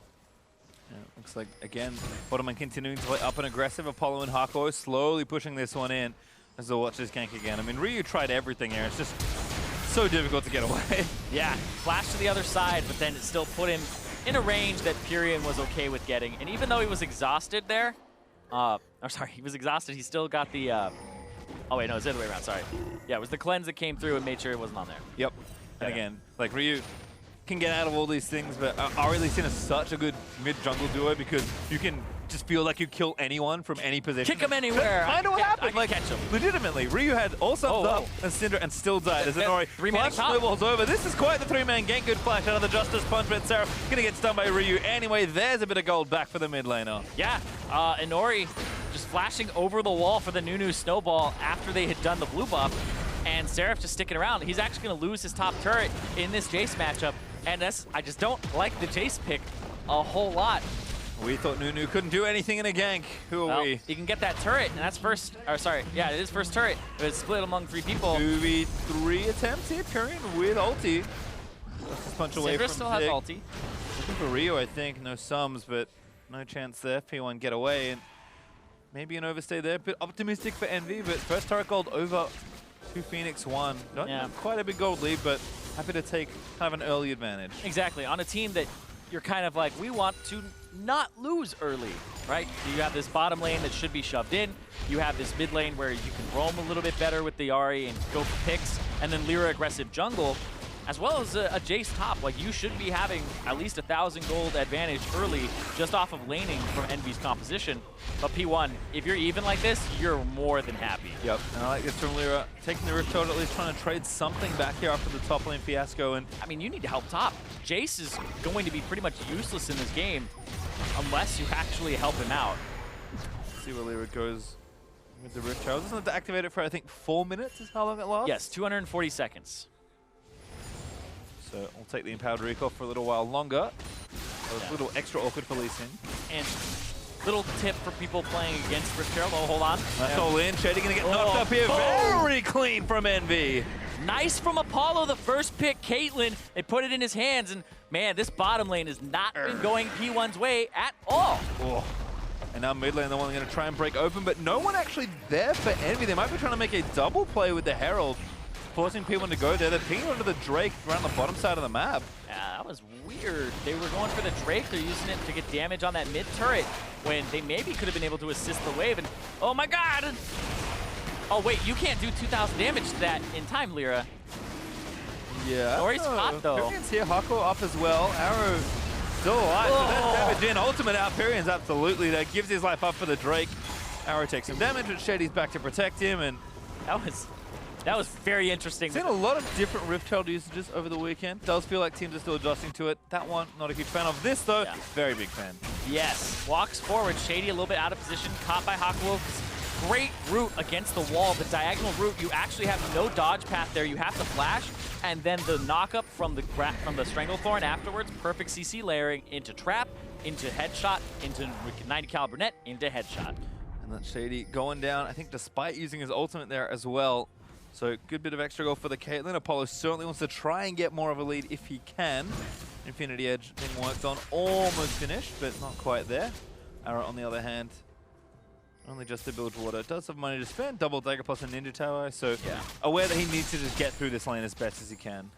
Yeah, just get through the lane. It's one of the things that really kind of made Twitch and Kog'Maw be more meta, is they were already kind of coming into the meta, but then Doran Shield 2 potions start, and people buying Ninja Tabis, your first back is usually getting a Vamp Scepter, so pushing you out of lane becomes incredibly difficult. They have to all in you to really get something from that lane. All right, well, the Rift Herald mid damage may actually be a long con here, and we do get the bottom outer turret, which is nice, and can start to rotate this Caitlyn around and start sieging the other outer turret, so Envy should have a really good opportunity to open up a big lead here. That's such a great point, because if you can rotate this Caitlyn around, if you can rotate Apollo around, and really just have him be aggressive on these turrets, that's how you start pushing this advantage, winning this game. Because P1, how do they engage on you? Nunu kind of waddles up, and then you Galio ulti the Nunu. It's like, not really. That's kind of hard to do against the Zyra. So Envy should really have no fear playing around these turrets and sieging. And check Apollo really quickly. 2 points in trap, 4 into his Piltover Peacemaker. We'll see when he has that trap maxed and see if he starts putting points into it now, because you usually want to play Piltover Peacemaker for wave clear and for your lane phase, and then as soon as you get out of it, you start putting more points in traps. You can have 5 when you go for the turret siege. Squad was moving on towards the top side. Zig and Anori trying to threaten Seraph, who's still pushing up. Does have that Blade of the Ruin King now finished, but looks like we are going to get this rotation finally hitting the mid lane. Ace in the hole, pokes out Ryu. Shady here for protection though. And we're just continuing to move up. Seraph playing aggressive. Exactly. They're moving up 3 people total. And they're trying to do to Zig what happened to Seraph. Oh, huge damage. Never mind. I was like waiting for a charm and he already died. So yep. Really nice little combo there. Lyra pretty much did most of the work himself, and then good follow-up from the rest of Envy for a kill. And ideally the turret as well. Envy are trying to convert this pick into another objective. I feel like if you think about these teams in terms of speed, Envy should be the fastest team in the NALCS in terms of they just have a very high tempo with Lyra. Lyra wants to constantly make plays, and if he can, you just play around that jungler. He's one of the fastest at going around the map and just finding those plays and forcing them. So if Envy, with like the roam we just had there where he teamed up with new mid laner Pyrion, that could be something that helps them with all of these early games reestablish those advantages that they had in spring, but just closing it out becomes the slow part. If they can keep that tempo up, then they're in good shape. Yep. Nice little lane assignments here as well for Envy. Ocean Drake going to help out some of these siege situations, and there is a second one up in the next few minutes. But Pyrion, more than enough time to work on this turret. Zig so late to come back here after getting picked off, and mid lane again still weak. 2 turrets to 1 now for Envy, with a third likely on the way. Yep, trying to get there as fast as possible. And they go up to the top side. Zig does clear out the caster minions except for 1. Doesn't matter though, because it's dive, and that was a kick that was so fast it wasn't even able, like Zig didn't even hold down W, nothing like that, but he abandoned the turret as well so that Seraph was able to just walk by and not take as much damage as he normally would. Nice stuff there. They're continuing to jungle nice and efficiently through. Warrior plus Hex Drinker already done, so he's actually quite strong in these early stages. Good ward from Zig, spots him on the Gromp side, but again, it's kind of where to Envy go with this now Infinity Edge Caitlyn. Yep. To try and apply pressure again. Apollo sitting back in mid lane. Yeah, full 5 ranks into his queue. So now he'll start getting them into traps, and that'll be level 13 for him. But right now, it's just trying to wave clear against the wave clear of the Syndra. Question mark? It just ends up happening that way in the mid game. And these are the things where you have to find creative ways to either get the Syndra out, to gank the Syndra, to flank the Syndra, to find a way to push her out of lane. And the traps really kind of circumvent that and just make it really easy to do. Because, like, do you want to walk up there? I don't think so. I like this actually. Pyrion with the Banshee's threatening a charm. Oh, gets the charm in. Hako looks to follow through. Ryu almost dies to the instant burst, but that should be enough for the turret. Apollo staying around, needs 1 more auto. Seraph, is there a Shock Blast? Does get it. Shock Blast lining up. Good block. Ooh, that wasn't even an Didn't go accelerated through the gate, yeah. Yeah, he kind of was like, oh, there's a ward coming down. Oh, look. And, like, just kind of fumbled a little bit. Went back to the top. Panics. All right, well, Seraph, again, working on top tier 2. So this rotation is correct for Envy, despite maybe a slight fumble in execution. Yeah, it's right. Pyrion goes down to the bottom side as well and sets up, pushes this wave out.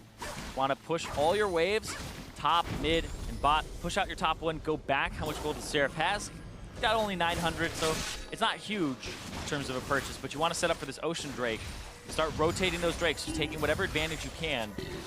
So they've opened up enough here to probably take it. Actually, it's a pincer here. Ooh, Lyra kicks it. Oh, great charm! And Pyrion collects the kill. Lyra setting it up again. That was a kick right into that charm. Beautifully played from that duo. Mid-jungle synergy. I don't think we've really ever talked about that for Envy. But Lyra seems to have synergy with his bottom lane going now, and now he's working with Pyrion right in tandem. Really good looking stuff. Like I said, Lisanari is disgusting good as far as playmaking goes. So Lyra and Seraph now going to team up, take down the Ocean Drake, and the siege can begin. Apollo's got a pretty healthy chunk of gold to go spend, 1,500 or so right now. So he's going to get bigger and stronger moving into that next item. And if this continues, Envy looking good in the mid game. Yeah, it looked like they were looking for a pincer because Jace is up on the top left. So Ryu's just going for a sweep. Oh, that was so good too. Even before he landed, Pyrion threw the charm at the location. Oh, well played there. Very clean once again. Apollo headshots a minion. Again, just kind of sweeping these out. Blade of the Ruin King now finished for Arrow. Should be working on item number 2 pretty soon. Got 1,000 gold banked up at the moment. Envy though should continue back. Looks like Jace topside. Pyrion holding the side lane down, and Might try and assault, I think probably mid-tier 2. Waiting kind of for that next objective spawn to happen. Yep, need vision around the Baron, which is up in a minute and a half. I would say you play towards mid-top here. Don't have to worry too much about bottom. You maybe put Seraph there, but I think you put Seraph in the top side, and you try to just control this top half of the jungle. Red buff is up too. Yeah, Lyra's going to steal it as well. I think maybe give it over to Apollo.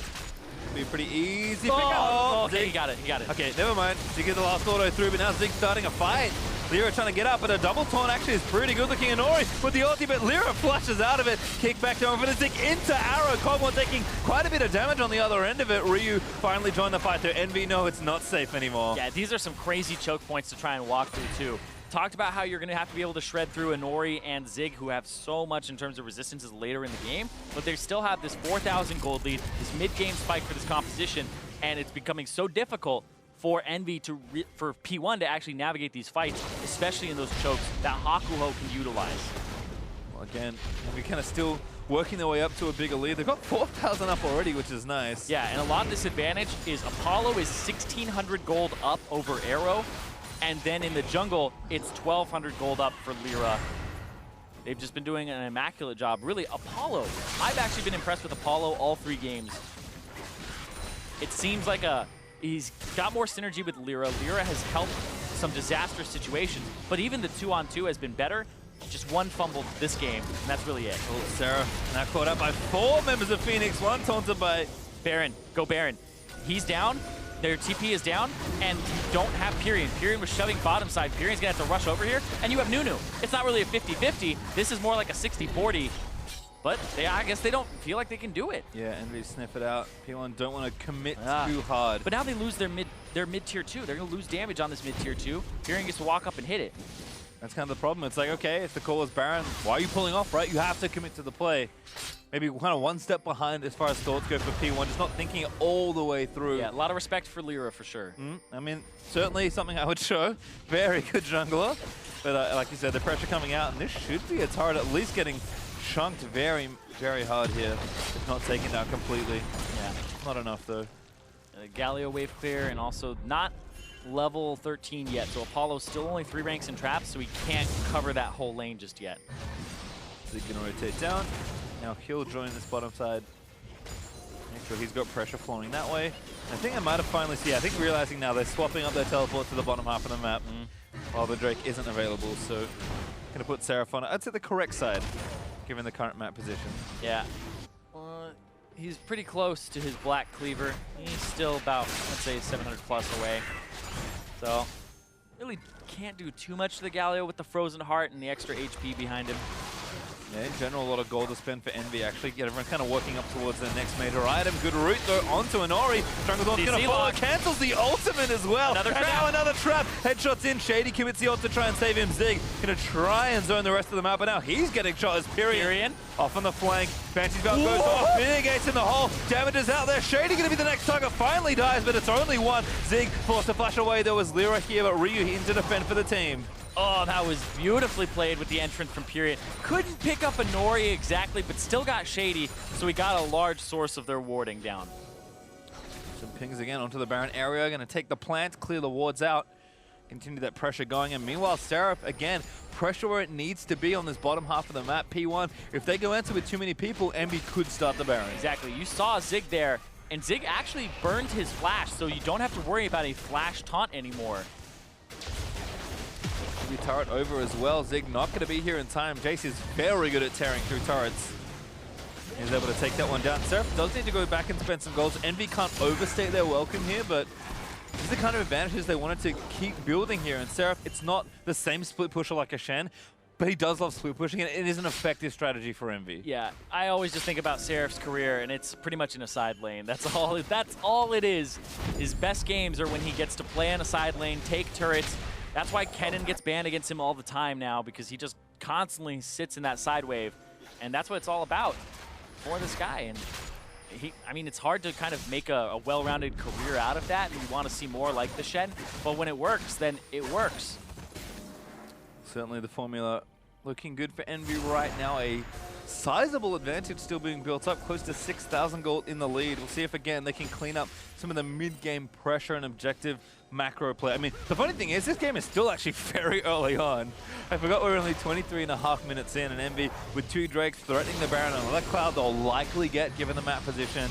Yeah. P1 are building up to a big team fight, but haven't been given anything yet. Yeah, and this is a large gold lead, similar to the one that was in the last game, about 5,000. This is 6,000, and they have things like a Nunu. They have to play around Arrow, who's at 2 items. No, Kog'Maw can spike around that point. 3 is really good for him. But you're waiting for Shady to kind of get the Redemption, get the Ardent Sensor. Inori only completed his Warmog so far. But then you look at the items of Envy, they already have armor penetration for Apollo. He's already got his 2-item big power spike for Caitlyn. And then you have Furion, who's just made it so hard to catch him and really blow him up if you're Ryu. So the Banshee's Veil plus the Merc Treads. Banshee's Veil's first as well. Yeah, Pyrion seems to like a lot of Banshee's Veil first, but this combination of items is becoming increasingly common. Yeah. For a lot of the AP mids. And it's super defensive as well. So Pyrion just seems to not want to be that exploitable, and he's getting kind of gifted some kills, helped out by Lyra for some of these kills. And it's working out for him, but the question is, do they have enough damage in this mid game to blow up somebody like Arrow and Inori, as well as Zig, and get through that damage? Right now, again, Envy just balling P1 all across the map. Tara getting worked in here by Pyrion, and Ryu's going to join up here, but I mean, it's so difficult for Syndra to kill an Ahri solo. Yeah. Pyrion, again, going to get the Banshees. In fact, they'll both trade their shields off. But Pyrion just running, Lyra getting the Drake. No need to overextend. And, like, you have 2 Ocean Drakes on a team that's trying to 1-3-1. It feels so good to actually do that. Even if Seraph takes any damage or spends mana, like Shock Blasting or Wing, or like poking out Zig, then he's going to just regen that right back up. I think for Super Tank Galio, I mean, Black Cleaver plus Blade of the Ruined King, if Seraph's trying to bust down a tank in a side lane, these are the kind of items you need to do it. So Tower now going down again, Envy with 5 turrets to 1, as Apollo takes yet another in the mid lane, and now Baron is the big question mark on the map, because if Envy can set this up and take it clean, P1 have almost no chance of coming back in this game. It's getting pretty dire, and when you look at these situations, when we talk about Phoenix 1, you know, they aren't too far behind because of their comp. You can make them too far behind by getting a Baron, but they're just so scared of going for that. It happened last game, too. Had chances to go for a Rift Herald, had chances to go for a Baron and push their lead as Envy. They end up giving a lot of those things over. Seraph is just going to stick in this bottom lane. He's got the TP that wants to play the Baron, and he's sitting pretty in the 1v1 versus Zig. He even got damage onto that inhibitor turret. Like, if Zig can't even sit there and just force Seraph away without his turret dying. So at some point, Envy, I just want to see some patience for them here. Seraph's getting everything you need. Just wait till 2 people show up and go straight to Baron. Exactly. Don't 50-50 again. I mean, it's also a Nunu, so it's like, it gets kind of risky, but you have ways of keeping him out. The kick, the charm, Hakuo can go after him. It's a Nunu. It's very telegraphed what he's going to try to do. Certainly is. Not that tanky yet either. Warmog's first is, I assume, standard. I have almost nothing about current state of news. Yeah, Warmog is actually just a really good item overall right now that's kind of under-purchased, because you can just have those skirmishes and stay out on the map forever, and it's just super good in terms of the regen. Gets you up to full very quickly. It's like sitting in the fountain when it turns on. And also, you only need Cinderhulk plus Warmog to actually hit the HP cap, or HP threshold, where it has the passive activate. So it's super good. You can buy it on like Sejuani, Nunu, second item. And it makes you tanky against the whole field as well. Armor and magic resistance. Really good stuff. Then I think you get Gargoyle Stoneplate, third item, for both resistance. The new hotness. Hey guys, remember old GA? Yeah. Yeah. There you go. Here's new GA. Yeah, Gargoyle Stoneplate's interesting because it's like increases your health by 100%, and a lot of people are like, oh, I don't know how to value that. Literally, just think of it as 50% damage reduction. That's what it is 50% damage reduction for those seconds, and that is huge. All right, so much DR. This is great setup though for Envy. Getting the wards down, sweeping things out, maybe even stealing the blast plant. They don't have to just yet though. And again, have Seraph pressure. Just be patient. Pyrion getting the waves going in topside. Jungle is dark for P1 as they slowly move their vision out. And Seraph is just working Zig in that side lane with 2 Oceans to try and help him. Envy should have everything they need to try and set it up here. They just need to make sure they do it properly. It's almost 10,000 gold up. It's so close now to hitting that point because they're catching sidewave. Top turret's going to go down in just a second. Don't get caught mid if you're Envy. And that's the thing. Again, Envy, 10,000 gold up with now the last tier 2 turret going down and without having taken a Baron. Like, these are insanely big leads that Envy are able to build. And even in Game 1 when we saw this, they needed a bit of a tricky looking Baron to try and take the game. Now they're going to start it. Let's see how they respond. Yeah, and I think this is great because P1 only have one blue trinket. It's also on cooldown. And Nori's in the area. I actually don't think he has any wards on his tracker's knife. And that's it. Yeah, that's the blast going over. He's going to have to flash blind, get a ward from somebody else. There it is for Shady. And then instantly Envy pull up. Smart stuff again. Seraph still getting work done here on the bottom like side. Half HP down bottom. It's actually probably lower than that now. Yeah, he's just doing work here. This is kind of like that inevitability. And that's the thing. Again, same, very similar style of pressure that Envy are able to put out. Oh, Envy. Oh, Lyra caught. He needs to not die. He needs to keep his smite on the field. So burns everything to get away, but P1 have a little more breathing room now. Yeah, that was the ulti from Shady and the ignite as well, but the flash from Lyra, more valuable for sure, because that's the kickback onto Arrow. That's how you disengage or how you help engage on this Envy team. Well, Envy again going to keep recalling some money to spend by the looks of things. Yeah, huge amount of gold actually to go and spend. Yep. So need to actually get to their 10,000 gold lead. We're actually about almost half that, given how much gold they were holding. So now everyone's going to spend. And we should be in for a tussle soon. Yeah, this is going to be a really interesting fight that comes up because Envy, like I said in Champion Select, they start fights from like getting a pick with Pyrian or Hakuo, or even like just setting up a trap line and sieging. But Lyra is kind of the kick back into the team, really start a fight off as opposed to a skirmish. But P1, they can just really set themselves up. They can have the damage reduction from Zig. They can actually just have a better team fighting composition overall. But you're so far ahead as Envy. Do you fight the team fighting comp because you're 10k up? I mean, now P1 are forcing the issue. Seraph's down bottom. They're going to lose this inhib. The turret's already dead. P1 just sticking on the Baron and There's trying something. Here's the TP, and Lyra also looking to steal it. Does he cancel? Seraph is going to join the team and poke them off it. Inside track on mid, perhaps Envy need to make a good macro decision here. Pings onto the bottom turret, but now you have two globals, or a semi-global as well for Zig available. He gets a clear bottom. They lose their turret, bait the Baron, so they traded their bottom turret, which was already super low, for teleport for Seraph. So what do they do with this pressure? Well, they're going to clear out wards, but can't start the Baron just yet. Crab's going to give some of that away as well. Yeah. Does Seraph keep pushing, or does he go for the Cloud Drake? I think he just pushes and goes for that inhibitor, trying to get some pressure on it, try to pull the Galio away from the rest of the team. Yeah, the issue now is you don't have your teleport, so you can't join if a fight breaks out. Yeah, but inhibitor, that's worth. It is worth, especially if you're trying to go for Baron here, but Seraph, he can't overcommit to it because he can't see the rest of P1. I almost feel like he should have cancelled that TP. Yeah. And it's tough. These are really difficult decisions. Oh, what a stun! Apollo blown up!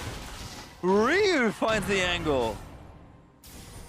And that happened so fast. Yeah, that looked like it was a stun there from Ryu. And now, do they do the Baron? Is this how P1 gets back into it? Is the team fighting comp going to be able to take a Baron? I'm not sure. I mean, Seraph, again, still rejoining his team, has to stick around. P1 would love a turret. They've only got one. And it's in the top lane outer.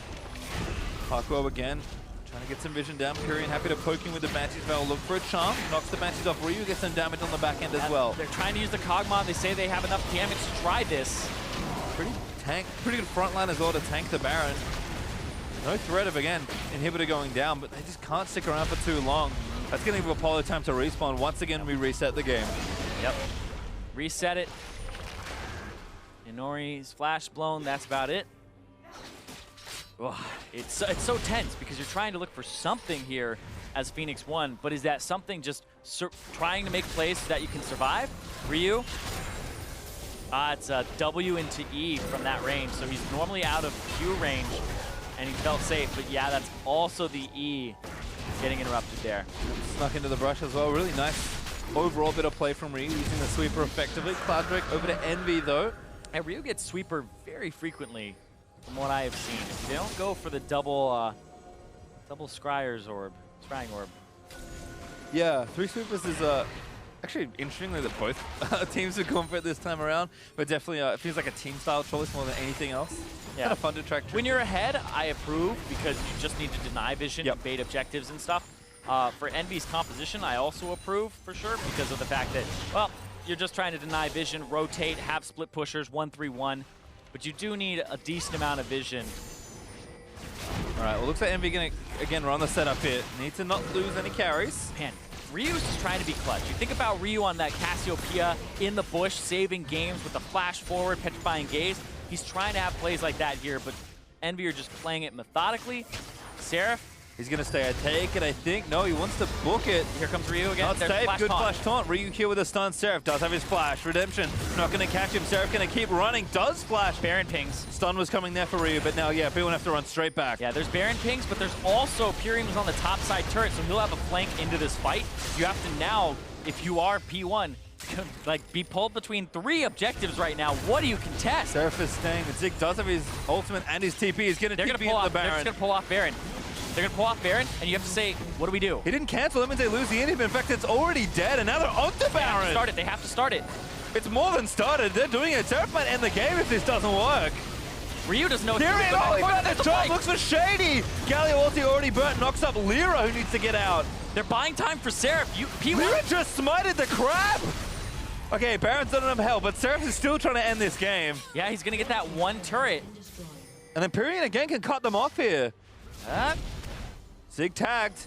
Justice Punch didn't go very far. Seraph isn't going to stay to try and end the game, but that was incredibly tense.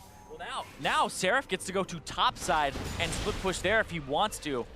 He can continue to push bottom and try to win the game that way, or Pyrion can go ahead and keep pushing the top, because that top inhibitor turret is so low as well. It's another point that Envy can start pushing for. And again, so much credit to Envy for sticking to the plan this time around. I was worried that that TP maybe should have not been cancelled, but again, Envy play it safe, and then they stick Seraph back in that bottom lane without the teleport, play around P1's attempts at forcing Baron, and then the plan, as it always was going to be. Seraph eventually was going to get that bot in here, and now Envy have all this space to take the Baron and try and end the game. Yeah, and they're so afraid of a team fight. It's like they aren't even checking their team fight power. They don't want to. Envy are saying if we are ever in that situation, even though they're stronger, there's still that coin toss. There's more variance to it. Play the map instead. And yeah, Seraph's going to go top because that top turret, that top inhib turret, is pretty much a Jace W away from dying. Supers as well to deal with. There is so much to struggle for here. For P1, Charm actually hits onto Zig. But not too much damage coming out of Pyrion, especially with no Void stuff. Well, somebody has to go bottom to deal with that wave, and Zig doesn't have teleport. Yeah, P1 just want to fight by the looks of things. They kind of have to at this point. Like, sure, Kog'Maw's not exactly where he wants to be, but Ari's not getting that much stronger given how much time they'll likely have in this game. So P1 trying something here. TP, here goes Seraph. Ari got rooted. Knocked up there as well. Baby. Halcor coming in, but there's the TP from Seraph. He's going to look for it, and Envy now just need to buy some time. I think he's got this. He's going to hit Arrow and Seraph onto the Nexus. It's open. It's ready. Envy are going to get it. Pyrion takes down Shady, but Envy bait P1 in, and Seraph finish up the Nexus in style. Victory to Envy. The 10th place team from Spring take down the 3rd place team from Spring and start off week 1 with a 1-1 record. Oh man. Oh, crazy. And again, Envy said we'd like to see a little more diversity. We didn't get much of it in this game, but at least they consistently stuck to what their comp said they should be doing. What did I tell you, man? I told you when Seraph, these split pushes, I don't always approve of the Jace, I don't, but when it works for this guy, it works. He has won games by himself with backdoor TPs, with Nidalees, just constantly split pushing. The guy puts the game on his back, ends the game 0-2-1 as Jace. How many turrets did he kill? How do we have that stat on More than champions. Yeah, by a lot, I think. We'll have a little look. Good lord. Hakuo doing the most damage in the game, too. Of course. Crazy. I mean, the guys, Zyra, this is comfort for them, but they got enough of an early lead off of those moves from Lyra and the bottom lane to actually get themselves in a perfect spot where they're up 10,000 gold. Now you have P1 completely floundering, and the split push worked with the Jace. This was something that I was a little bit worried about coming into it, because there are some better split push champions that are like more reliable, but Seraph's Jace comes out on top. Makes me a believer for a moment. I mean, I think the thing is, it also worked with Shen, and Shen also let you do other things. So, like, yeah, again, a lot of different questions here for Envy, but it got banned though, so finding a style that works for them, certainly looking good, ending out the series, and to walk us through that series now, let's check in with the analysts. Thank you very much, Pastry Time. I feel like this is the Envy squad that we were waiting for the entirety of the spring split. We saw kind of moments of brilliance with the early leads they were able to create, and every once in a while they would snag the actual victory. But we were waiting for a team that showed clear direction and focus from minute one to Nexus Fall, and we're finally getting it. And I think a big part of that is, well, it's two things. I think one, Pyrian's champ pool is just something that fits better in the meta. He's able to play control mages. We see him doing really well on Talil over the course of this series. And then finally on Ahri, getting a win on a different champion for the first time. That's huge, not losing the late game when you're stuck on control mages like Cassiopeia, having to pick Talon to be playing at your best. That kind of stuff helps. And then just the team coordination seems to be a little bit better, whether it's because they're playing longer together, maybe Pyrian brings some extra shot calling to the team. There's a lot of stuff that works out well for them.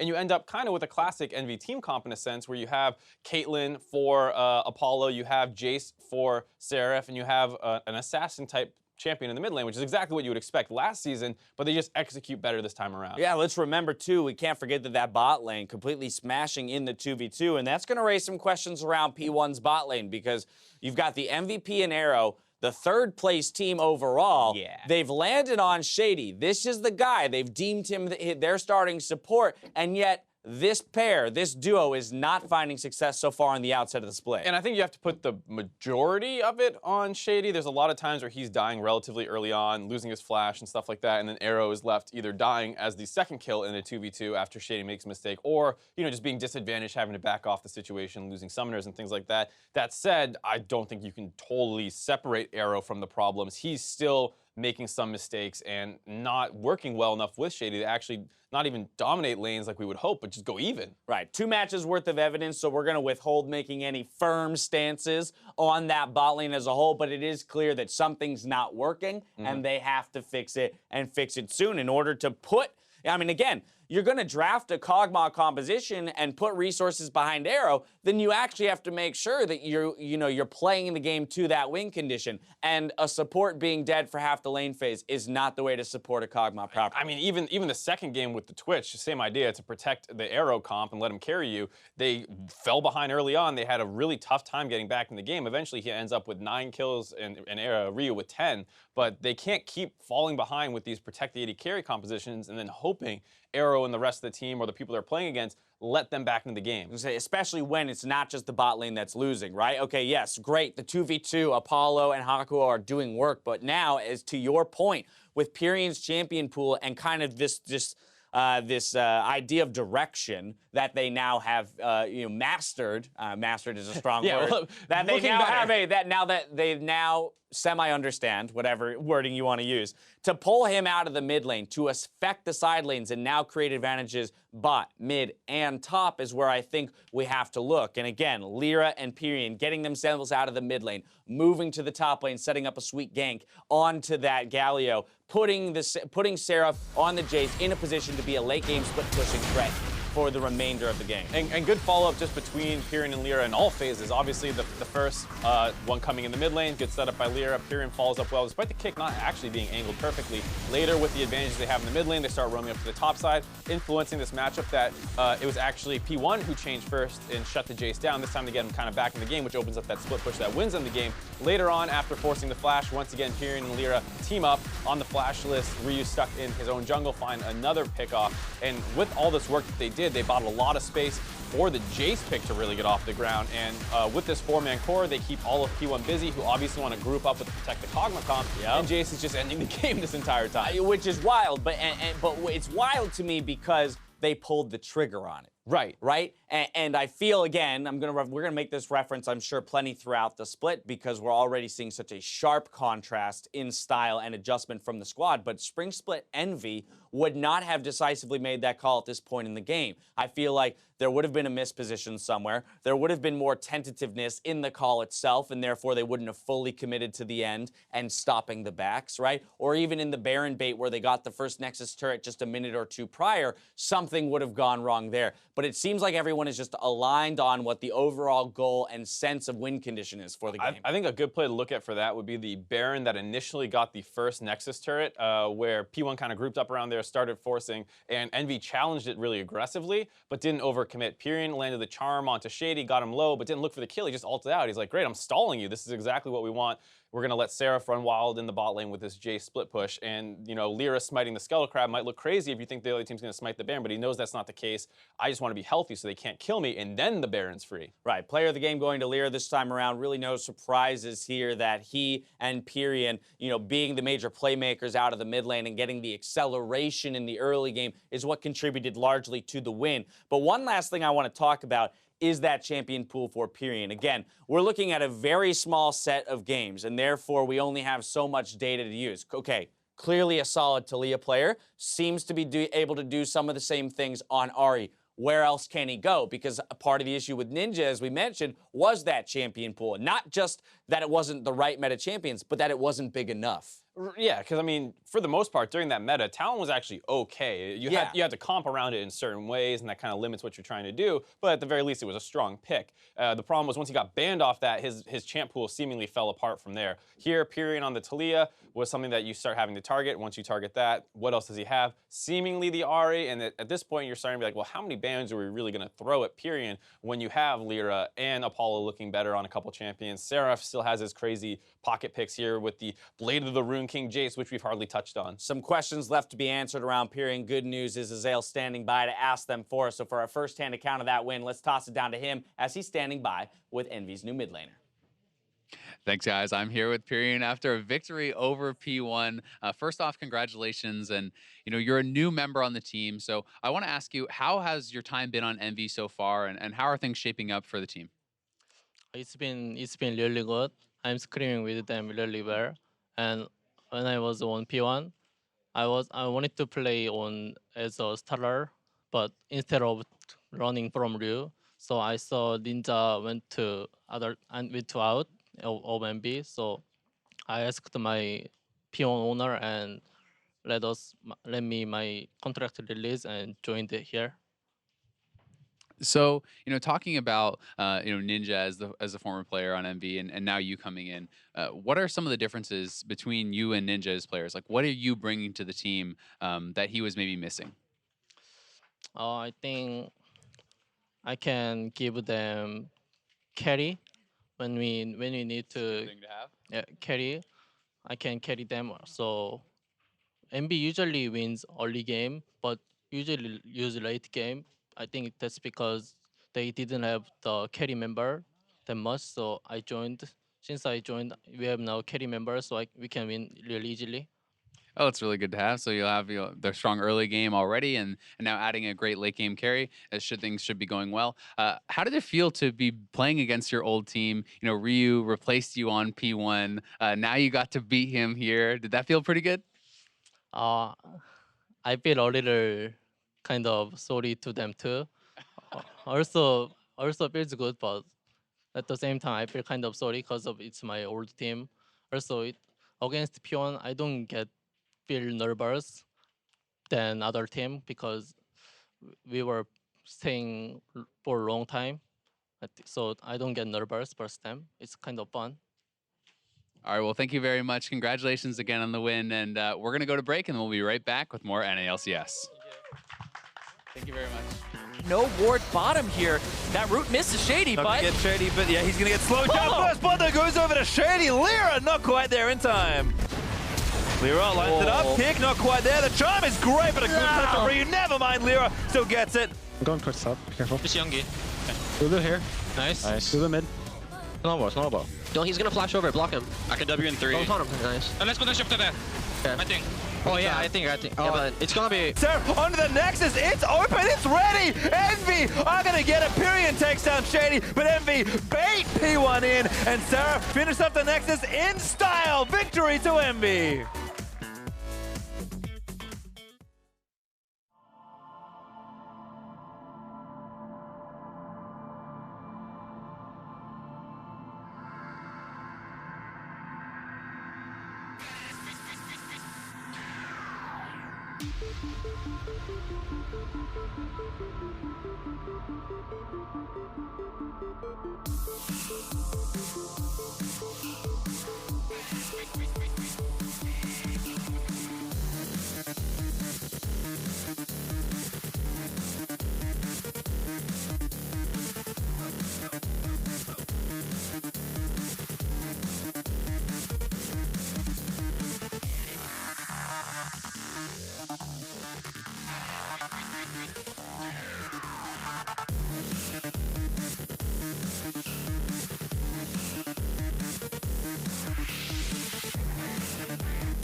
Hello and welcome back, everyone, to the North American LCS Summer Split. My name is David Freak Turley, and performing a caster hot swap in the Battle Theater is the one and only, my favorite Canadian of the week, Isaac Azale Cummings-Bentley. Of the week? I don't even get like month. Like, of the month, you're right. Of the month. Thank you. Of the year so far. Over There you chat go. for the entire until June.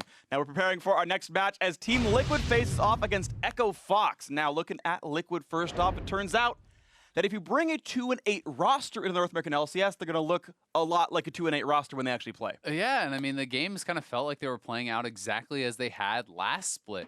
They had some problems in the draft. You know, the Rakan Jhin combo didn't really necessarily make a lot of sense, I think, to a lot of players. They weren't really able to capitalize on a huge early advantage that they had gotten there. And already, after one series, they're making changes. And Golden Glue's already out. Slushy's in. So they're going to be making a swap in the mid lane, and we'll see what kind of impact Slushy is going to have, because Golden Glue did not have a great series for himself. I thought Piglet looked very good in his Twitch games. Maybe that continues to be a point of strength, but we'll see. But talking about other reminiscent beginnings of last split, we had Acadian doing well early on. That Graves in game one especially looked very good. Echo Fox came out with a victory yesterday. Yeah, and I mean, Acadian did look really good, and it's important in their wins. This guy has always been such a strong player, so it's important that he is performing and enabling Froggen, who was so fed in his series yesterday and really helped to push the game forward and kind of get to that late game stage where he could take over. He dealt over 42% of the team's damage in both games, which is like absurd for that mid laner, and really was crushing. And we did see some definite improvements from the team, and their vision game was kind of looking better here too. So definitely some positive things for Echo Fox. Yeah, you can see the stat line for his Lucian, plus 50 CSD at 15. And it's so funny because when you talk to Froggen, there's two things coming in here. So one, the perception of him as a player is, oh, he's this Anivia man, he fights, he just hides back, whatever. But he'll always tell you his highest win rate champion is Zed. He actually thinks he's very good on in-your-face assassins, and the LeBlanc and Lucian both are more aggro champions. He did very well on them, so we'll see if he continues to be the marquee player for Echo Fox. And now, as we get ourselves ready to start the game up, let's begin with the starting lineups. And on the blue side for game one is Team Liquid. Lorlo in the top lane, right over in the jungle, Slushy joining now in the mid lane, Piglet still in the bot lane alongside Matt, and their coach David Lim will close out picks and bans at the end of week one. And on the red side today, their opponents are Echo Fox. In the top lane, Looper. In the jungle, Acadian. Mid lane, Froggen. Bot lane, Keith. Support, Gate, and Coach and Arrow. We'll see what it's going to be as the players are getting ready to go. Liquid are in here, and Echo Fox waiting for them to join up, but we'll be ready to get this one underway soon. And it's interesting because I always want to believe in Golden Glue. It's a player that I liked so much, and talking about the fact that Liquid have put Slushy into the mid lane, it was a player who was always good in scrims but never translated on stage, and it looked like in their first match against CLG, it was back to the on-stage Golden Glue who couldn't quite perform, and I applaud Liquid for having a standby ready to say, look, if he continues to perform poorly on stage, we've got a new mid laner to try out, and they're making the choice early. Give him a chance. If it's not there, then let's try something else. I mean, it is nice to see it from that side of a point of view, but at the same time, it can be really tough, because if you then have a poor game for Slushy, do you go back to Golden Glue, who has now kind of had his confidence, I think, taking a bit of a hit by being subbed out this early? So, there's arguments to both sides of it, and I think it can be really tough when you have a player who's consistently showing up in scrims but not on stage, because the team still has that faith in him. But at a certain point, Golden Glue has been around in the professional scene for years. Despite going to Korea and having a successful boot camp there, what you see is generally what you get after a couple years in the professional scene. And I agree with you. I think back to Liquid's former mid laner in Phoenix, where it was the same story, where he looked pretty mediocre for the first half of his season, and the thought was always, oh no, he's the best mid laner NA in scrims. And at a certain point it turned on, and Phoenix became this beast of mid lane. We've seen that Azir clip probably 70 times from the guy where he gets the 1v4. But you're right. With how long they've been playing with Golden Glue, maybe he doesn't come back in. I don't know. It remains to be seen, of course. And it has been an unfortunate situation for Liquid, who used to be one of these really top teams. And, the meme was they were always fourth. They'd love to get back to fourth at this point. And having issues finding the right players has certainly been rough for them. Yeah, it has, but there are some things working for them. I think that the meta, when you look at a lot of the individual players, you talked about Piglet, carry 80 carries are so good right now. Things like Twitch, things like Lucian, you have Kog'Maw, you have Caitlyn, like all these very damage-oriented, not supportive style. You can play them all. You can build comps around them, and they're super successful. And also Reignover, this guy was a multiple MVP. Like, he was incredible in Europe and in North America for quite some time with Immortals. tank junglers are back in. So there's certainly a lot of comfort picks that are going to be available for both of these players, and they should be the standouts really on this team when you're talking about big names. Yes, and we'll see if it can happen. Again, mentioning Piglet, 6-1-3, I think it was on his Twitch game, or 6-1-2, certainly a great scoreline. Reignover actually did not have a good start. He was a less than 1 KDA in both those games against CLG. Stats don't say everything, of course, but still need to see him step up a bit more. First pick Shen has come through for Liquid. And it was interesting because although everyone kind of talks about Reignover as the tank player, he elected to go with early Elise and a Rengar, right? Not traditional tank style junglers. And, Sejuani jungle is something we have seen in some other regions. Gragas as a good top jungle flex has been powerful. Zac obviously getting banned out a lot, but that is a very powerful tank jungler. Olaf has always been something that he's been very good on. So there's a lot of junglers that he has had a lot of success over the years on that are in the meta now. And with Elise getting picked up here for Acadian, I think that Olaf can be a good response. That traditionally has been one that a lot of teams have been using. We'll see what ends up being. Fox going to have a nice early pressure jungler for Acadian. That is one of his hallmarks here as a player. Varus alongside, so Keith has the option of playing Ashe, and he doesn't. Go for it. Insane pick ban out of Echo Fox.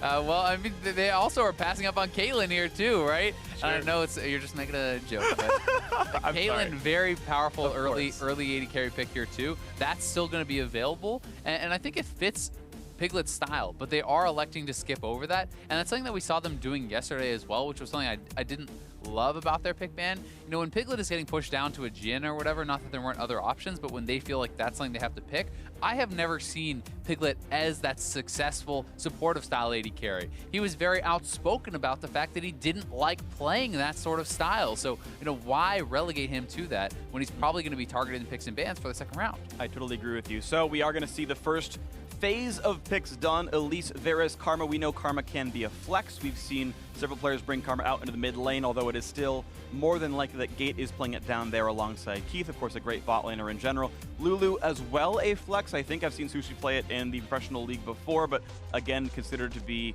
a support pick more often than not. Reignover is going for another high damage, low durability jungler here. You mentioned the Elise, you mentioned the Rengar, now a Kha'Zix to join the mix, so still it's early pressure and squishiness out of Reignover.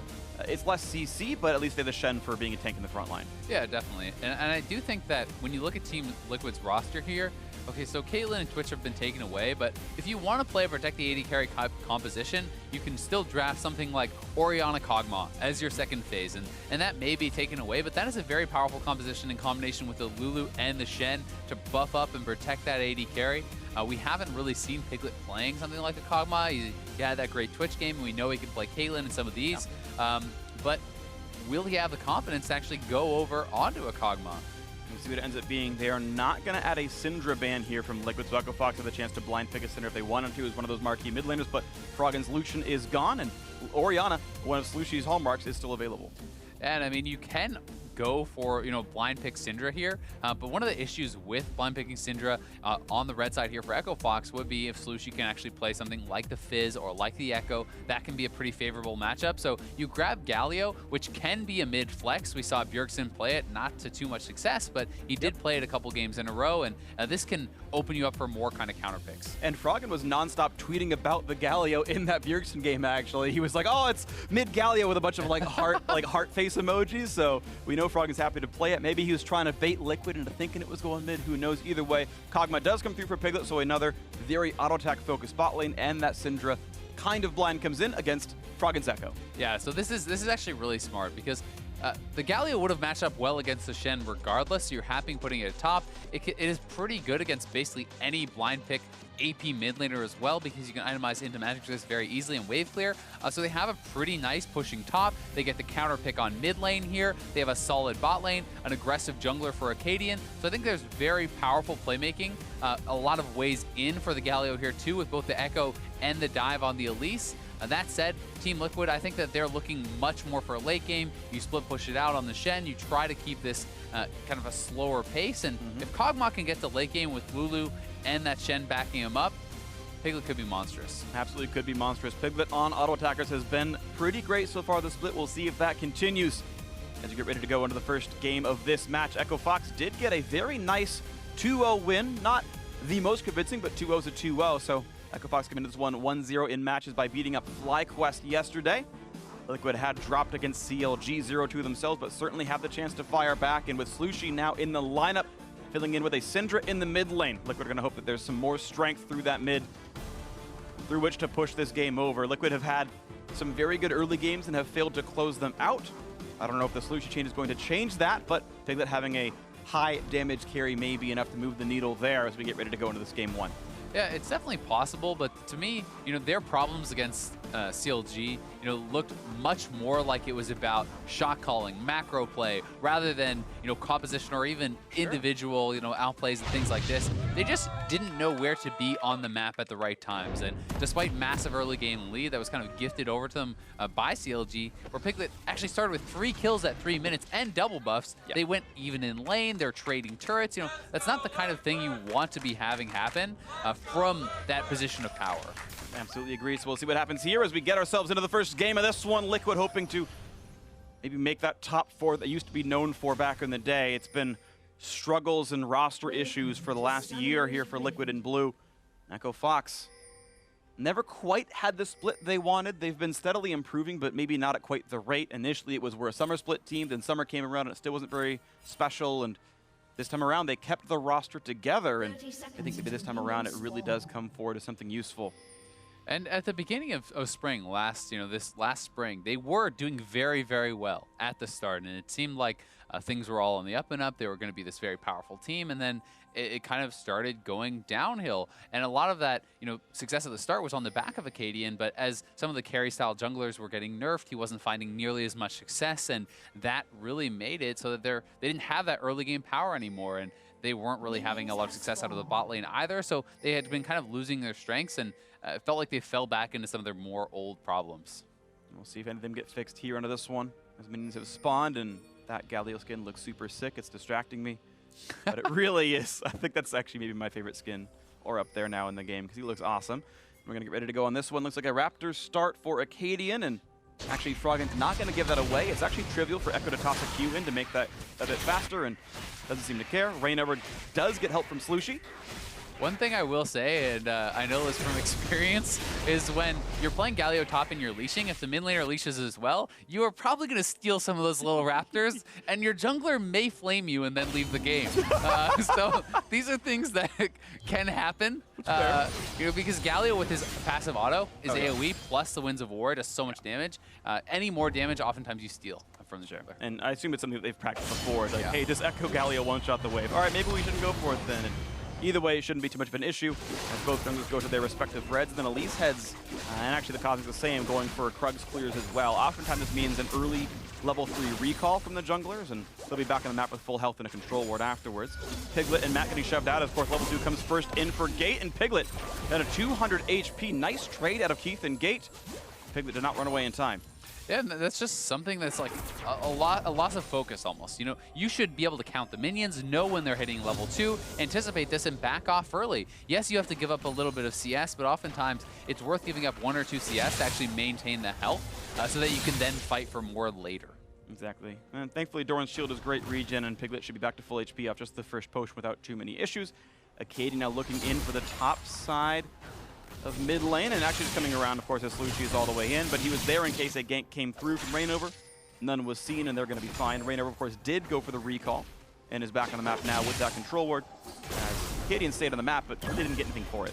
Yeah, I mean, he is going to be able to complete a full clear if he wants. He did get the scuttle, so a little bit of topside protection for the Galio. That's something that can be pretty nice, because very often the Kazakhs will do this 3-camp recall where he starts at Raptors, and knowing that the second place and kind of the first place of attack is going to be top lane. So taking down the scuttle, getting in a ward, that gives a lot of protection for your Galio against Shen, Kazakhs, who has a fair bit of gank assist. Yeah, that's a fair point. So a little bit safety there from Acadian, and does lose maybe a little bit of selfishness because, again, he didn't get to buy and get a control ward out, but at some point, of course, he will match that recall. Rainover staying in the farm game, has 1 camp left to clear till his side of the jungle is all gone, and at this point, the Raptors are going to be respawning in 10 seconds. Matt taking a big chunk of HP down. Wow. 100 health left on him. Good trade out of Gate and Keith.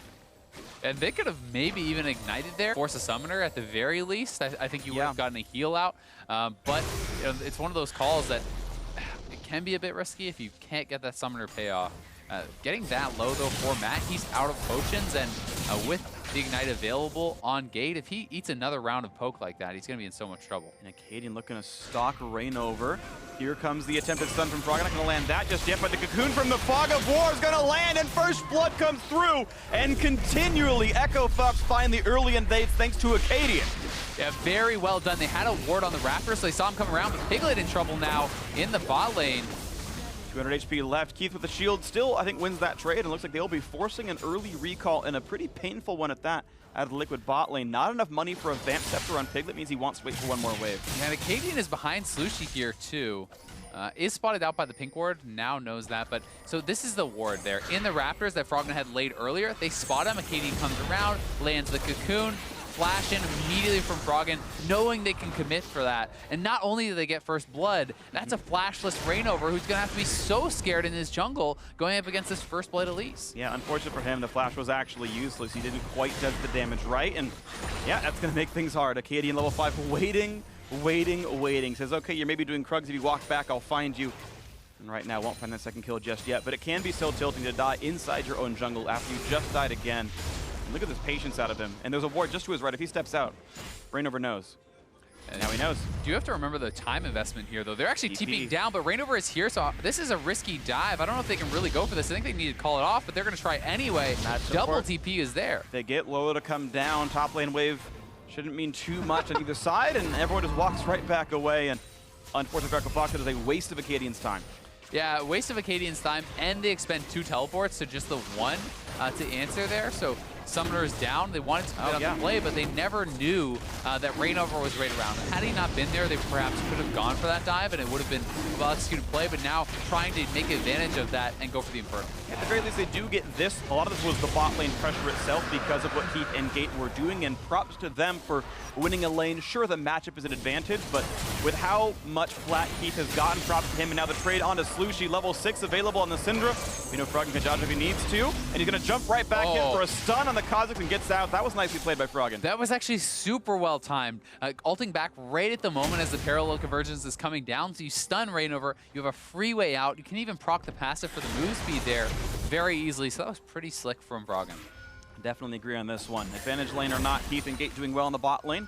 They've helped secure an Infernal Drake as a result. Echo Fox, of course, got that first blood thanks to Froggen and Acadian, so really props all around so far for Echo Fox. And an early lane swap, Looper's going to head bot lane, and the duo is going to try to push down this Shen. Yeah, and I think Looper just actually stayed bot after they went for that dragon because their bot lane had not based yet. So you can just keep Galio down who can easily wave clear. That's one of the biggest strengths of this guy as a tank is his ranged wave clear. So you put the bot lane up top, you can pressure that turret, and Shen cannot defend in a 1v2 or 1v3 anywhere close to as well as Galio can. Yeah, Galio definitely, because they both can taunt, so if you go and attack the turret, they can both make you pull aggro, but Galio actually has wave clear like Shen does not, so here we go. Slightly better items on the marksman of this Varus, and we'll see how the damage comes across, and there we go. The wave clear, it works. It saves several turret shots just by dealing damage to those minions. As Looper backs up, he knows better than to give away a kill here. And depending on how good his ward coverage is, he can see if Rainover is slinking by as well. And no threat on him. This turret will definitely fall for topside. Echo Fox making the best of an already good situation. First turret and that Infernal Drake and first blood. And they can actually keep pushing because you had Spiderlings tanking a little bit there as well. The second wave has come in, so this is thinned out enough by Looper that Echo Fox can likely get 2 turrets plus the first turret. So they are really getting a pretty big map advantage here over TL. And this is kind of what they were struggling with against CLG the other day. Really nice stuff. Piglet needs another wave before that turret falls. And meanwhile, Echo Fox getting so much more out of this. And the early game for Echo Fox continues to be incredibly strong. They might even finish 2 before 1 gets done. Yep. Even though Piglet will definitely knock down bot lane himself. Actually, as Looper comes in, he can maybe contest the Kog'Maw off the wave. And Echo Fox might have time. Keep it alive for a little bit longer. Piglet's facing, so they're not even going to get 1 turret. So they give up first turret, 2 in the top lane. Now mid lane is being pressured. Galio can free shove in bot. And this early game has turned into just such a mess for TL as they were not able to actually match the pacing. The rotation down and leaving Galio to wave clear was really very smart from Echo Fox, and they're off to a big lead. Really big lead. Nicely done by Echo Fox. Yeah, they've got all the tools to work with now, and nowhere else to go for your bot lane except, or your dual lane except back to bot. You would think there's no turrets to kill, but they are still heading over there, leaving Looper in the bot side of the map. Maybe Rift Herald coming up in 45 seconds is the reason they're keeping their strong side of the map over there. Another recall out of Acadian is level 6. Rainover has outfarmed him at least level 7 on this Kha'Zix. Yeah, that is one thing going for them, but I mean, the first blood gold over to Acadian, he still should probably be stronger overall, and he has his completed enchantment, so that's pretty big. Froggen should be winning this 1v1 isolated as well, as that's kind of a counter matchup, and Rainover doesn't have his sleeve, but just with his team, it should be fine. Not enough threat on him. Slushie does get a blue buff for all the effort, and that's something back in, and even a Scuttle Crab on the way down. Still want to see what the next aggressive moves are. I've been nothing but impressed with how Echo Fox have played these first 10 minutes. We'll see if they can keep going. And I think you did call it right, you know, talking about that Rift Herald, keeping the bot lane top. You have Galio kind of on the bot side clearing, and there's already pings that were over onto the Rift Herald. Echo Fox has 3 or 4 members up here if you want to count Echo.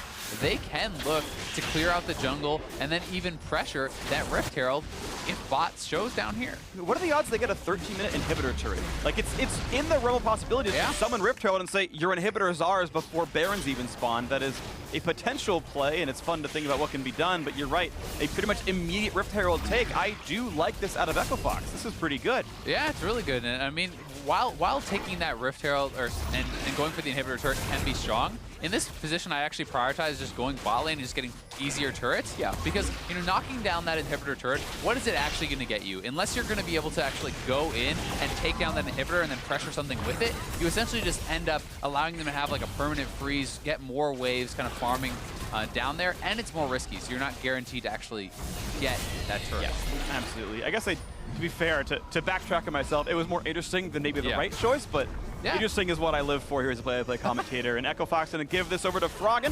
Of course, he has running TP in the mid lane, so they can 1-3-1 eventually, and Froggen is empowered to knock down a turret by himself with that. Yeah, and at that point, you know, when Froggen goes into the side lanes, it's going to be very, very strong. And how you use this Rift Herald is very interesting because you could just hold on to it for a few minutes, utilize the empowered recall. If you can get a pick first, it makes it so strong. And they have very good dive, very good engage. If they can actually move the Galio and the Elise around somewhere with the Echo, Echo dives in, drop the Galio ultimate, look to get a pick, then immediately drop the Rift Herald. You can often, instead of just getting 1 turret or damage, you can get 2. Oh, look at this, though, right on the polymorph, and they're going to try to knock down Gate, but not just yet. Galio joins for a big knockup. Rooted, airborne, taunted the CC, just was layered on Rainover. But they all do get away with it for now. Froggen now summons Herald for the mid lane, and he's going to have time to stop this. The charge going to come in pretty soon. It'll get it down to about 10% HP. And one more hit will knock it down for this one. Polymorph is still shielded up, and Froggen's going to run away. A couple more swipes should knock that down, and mid lane will indeed fall. Looks like they used it pretty early onto this one. Herald's still at half HP. They can go for mid lane tier 2 potentially. The Liquid are here to defend, and it means that Echo Fox likely to back out. Just that chunk is going to be all they get. I think it's pretty well done, though, from Froggen. You know, as soon as Slushie moves out of lane, you know you're almost guaranteed to get that first turret. And I think as long as you get 1 full turret like that, it's super worth. And they even get a little bit of chip damage on the next with that charge. They're in position to pressure this dragon. And what can TL really do from here? They don't have their waves in the right spots to trade anything out. Rift Herald's already gone off the map. So Echo Fox is just outplaying them completely in the map game.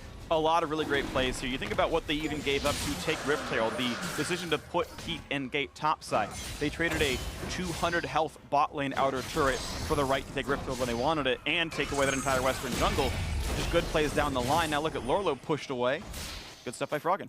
And one of the things you often trade when you do move your bot lane top and you do these coordinated 3-4-man pushes early is you lose CS on your AD carry. Because there's 3 or 4 people there, you're just trying to shove the wave. But in this case, even though Piglet was by himself bot for all this time, he's actually down on Keith in the farm, plus down in the global gold. So they didn't really get anything out of it. They're even on levels. There's not even an experience advantage. So nothing has really seemed to go right for TL. Keith right now over 600 gold above Piglet, despite the fact that he's got no kills to his scoreboard.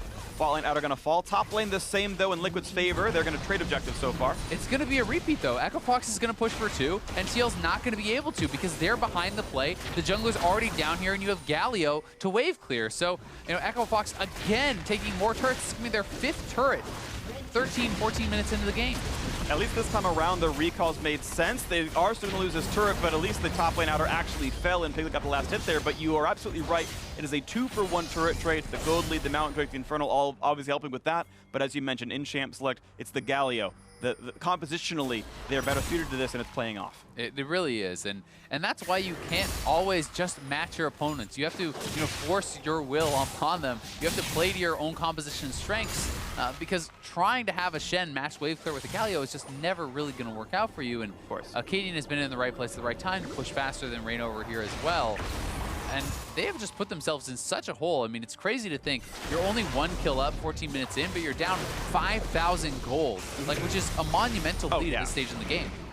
I want to ask you a hard question. And again, it's a hard question. Who do you give more credit to? Is it Echo Fox doing really, really smart things more than Liquid screwing up? As you said, you can't match your opponents if their comp is like this. Who gets more of the nod for why it's going this way?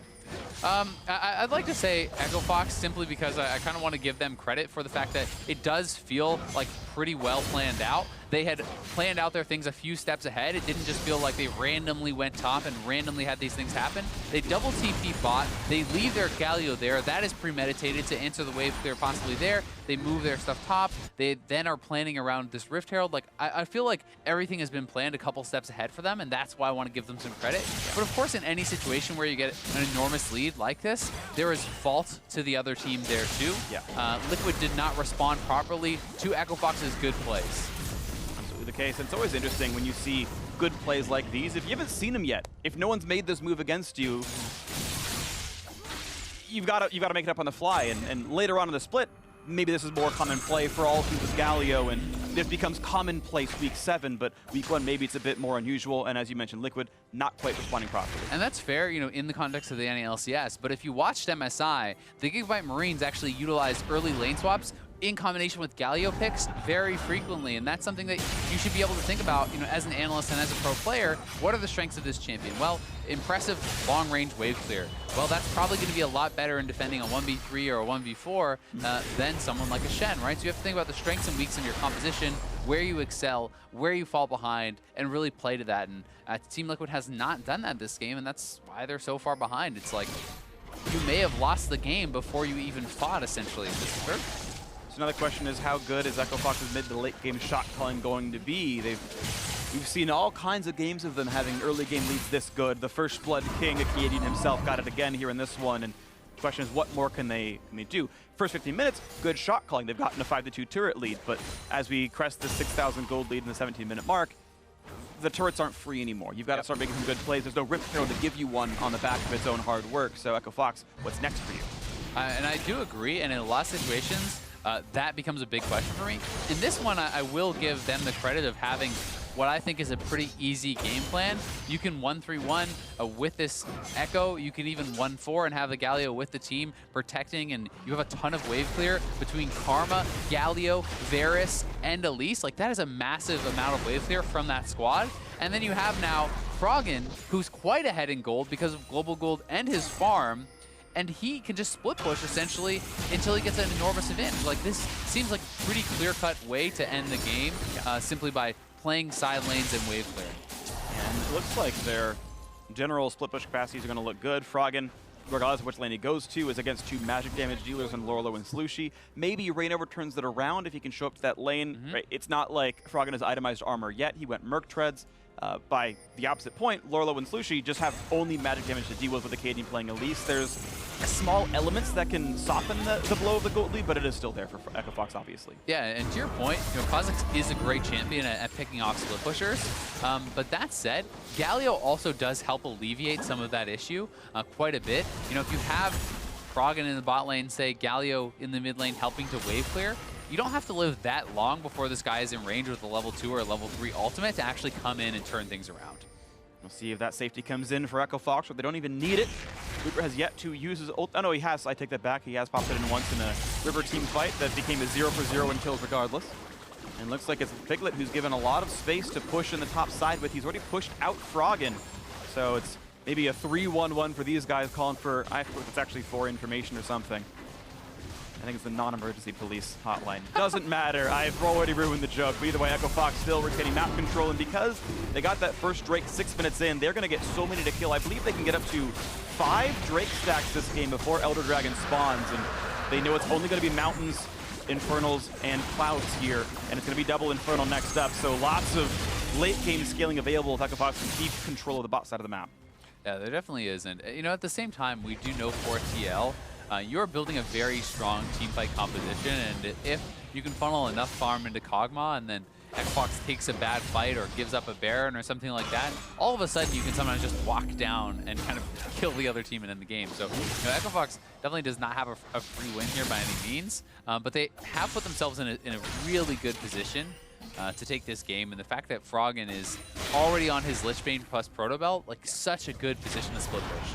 Totally agree, and we'll see what they can do with this one. Echo Fox putting their core together, jungler, bot lane support. That's the core three that's going to roam around, as you mentioned, 1-3-1. They're the ones doing the heavy lifting through the jungle, using Acadian Sightstone, using Gate Sightstone, and making sure that Looper and Froggen can just focus on the lanes themselves, and you're seeing that they're mostly playing right now around Froggen's side. And I do really like how much they have focused on vision, right? If you look at TL's blue side jungle, there's an enormous amount of wards just got dropped there. They have a line of pink wards around kind of their weak side of the map where they're not focusing on that vision, and it's going to give them so much more freedom to actually push aggressively and set up picks, perhaps, like what just happened on Matt, where you force out that summoner because he needs to try to fight back for vision as the Baron is unlocked, and as this side of the jungle is lost, you can farm that out and really get edges. Flash down, 300-second cooldown, so 25 minutes when it comes back up. Maybe they find another catch. It's only been a one-kill game, but it's been one where Echo Fox has certainly made almost all of the good moves. Liquid hoping to continue to scale up. This Kog'Maw can eventually become a threat, but still yet to finish the Hurricane. Once again, checking on the gold between these two marksman players, and it is 700 apart in Keith's benefit. And here comes the early sub-21-minute Baron Nashor attempt, and it's in full fog of war.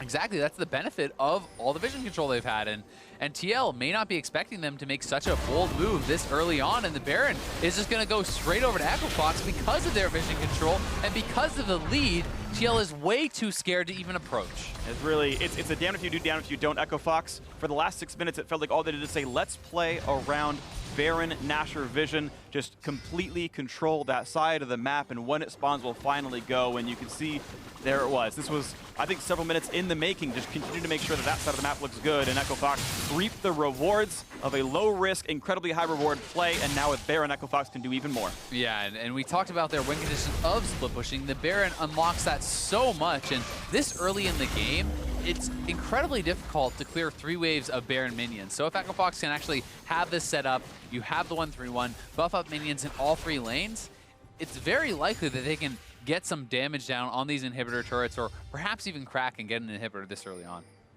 And it's been a pretty easy game to sit and play, and for some of the Echo Fox members, to just show up here and kill the mini waves in front of you and make sure you don't screw up your auto attacks. And it's been good shot calling. That is the 95% of the legwork here for Echo Fox, is just simply being in the right place and having the right plans. And now they're playing around the bot side, maybe near the mid lane as well. The minion wave is here, and they're looking for the potential dive. The shield for Frog keeps him safe, and that's going to be turret number 1 of the Baron buff. Still 2 minutes to play with. And this is one of the things, is you put the right people in the right place, you start getting XP advantages, they're taking over their jungle, and you can see XP advantages are opening up. You know, 2 levels up for Acadian, 2 levels up for Froggen, a level up for Keith. Like, the experience alone is so big and adds so much power to their players and to these champions. It even has power to the minions. Yeah. Turret deficits also. So even the minions are better than TL's minions based on how League of Legends works right now. So difficulty all over the board. Baron buff even adding to that. And now onto the bot lane inhibitor turret. Looks like Echo Fox can look for a bit more. Gate completes the support quest, and the crowd goes wild.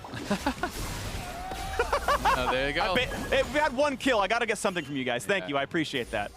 And it's actually, I think, the best support quest, because the move speed is actually quite nice, but Froggen now looking to set up a little threatening dive, and he has his Lich Bane. He can get a lot of damage done. Rain over at half, ults back out for safety, back to full HP, and there we go. Inhibitor turret is gone. Turret number 2 dead. And I mean, TL's not even fighting this. Lorlo is still pushing top. They're essentially just making the call to give up their inhibitor, which this early on feels like a bit of a death sentence, as there's still lots of time on the Baron. They could potentially even lose another. Cocoon almost lands on Solution. That could have been a kill, but now it's actually almost lights out for Acadian, able to repel up, and Looper buys him a bit of time as well, but Acadian's still going to get attacked, and it looks like patience may just pay off. Will they take him down? The flash, Rain over and Piglet secure the kill. 1-1 on the scoreboard. As the champion has finally died, as Froggen will run through the base to leave. Piglet gonna get some damage, though. Look at how much he's actually got. Ult Snipe could kill him. Oh, 1 more hit, the flash follow. And a flash to run for Frog, and he's out of range now, and Piglet does not have... Oh, he does! Oh, he does! He actually had the mana! I take it back. Piglet from downtown gets the kill. Nicely done by Piglet. Picks up a blue buff, a couple kills. If there's going to be one savior in this game, it has to be Piglet. So giving him that gold is going to be pretty big for them. But they did lose an inhibitor and a lot of gold on this push. And they were very patient. It was actually Echo Fox that make the play, allowing them to come back in as Acadian looks for this cocoon on the side. They wanted more than just the inhibitor. And I believe he goes for it right here onto Slushy. Flash, the flash respond, and look at the damage coming out of Piglet, almost taken down immediately. This prompts them to just go for the all-in. Lorlo is here, they know they can chase, as Acadian is already essentially out of the fight. This is all just after the inhibitor already died. They chose to stay and look for more kills, and of course that didn't happen. And in this chase on a Froggen, I mean, really good damage out of Piglet, of course. Crits on one of the auto attacks, crits on two, wow, actually 3 crits and 5 autos is really rare for a Kog'Maw with exactly a 30 crit chance. So lucky for Piglet for sure, but the blind snipe, really beautiful. Good stuff from him. Another Infernal, though, unfortunately going to go the way of Echo Fox as they get their 4th straight Dragon. You talked about the Dragon dominance. They will be able to pick up a 5th if it comes to that point, but now double Infernal added into the mix makes things even harder. They have the bottom inhibitor down, which is the ideal one for pressuring Baron as that comes up, and they can simply do a 1-4 split. Looper pushes mid with the rest of the team, and if anyone tries to collapse onto Froggen, you can ult right over there. You absolutely can. So into the mid lane, they're going to go with this. Froggen can actually backfill into the mid lane as well. They're going to stay with 5. Unfortunately for Echo Fox, they don't have quite that deathless game they were hoping for. The overstep inside the base did drop them 2, but may not matter. Downing kills are relevant when you're up 7-2 in turrets. And look for that mid lane. No attacks coming in just yet, though. They're still playing a bit safe, looking for poke more than anything else. And Piglet going to wave clear and keep his mana pool healthy enough to keep trying again next wave.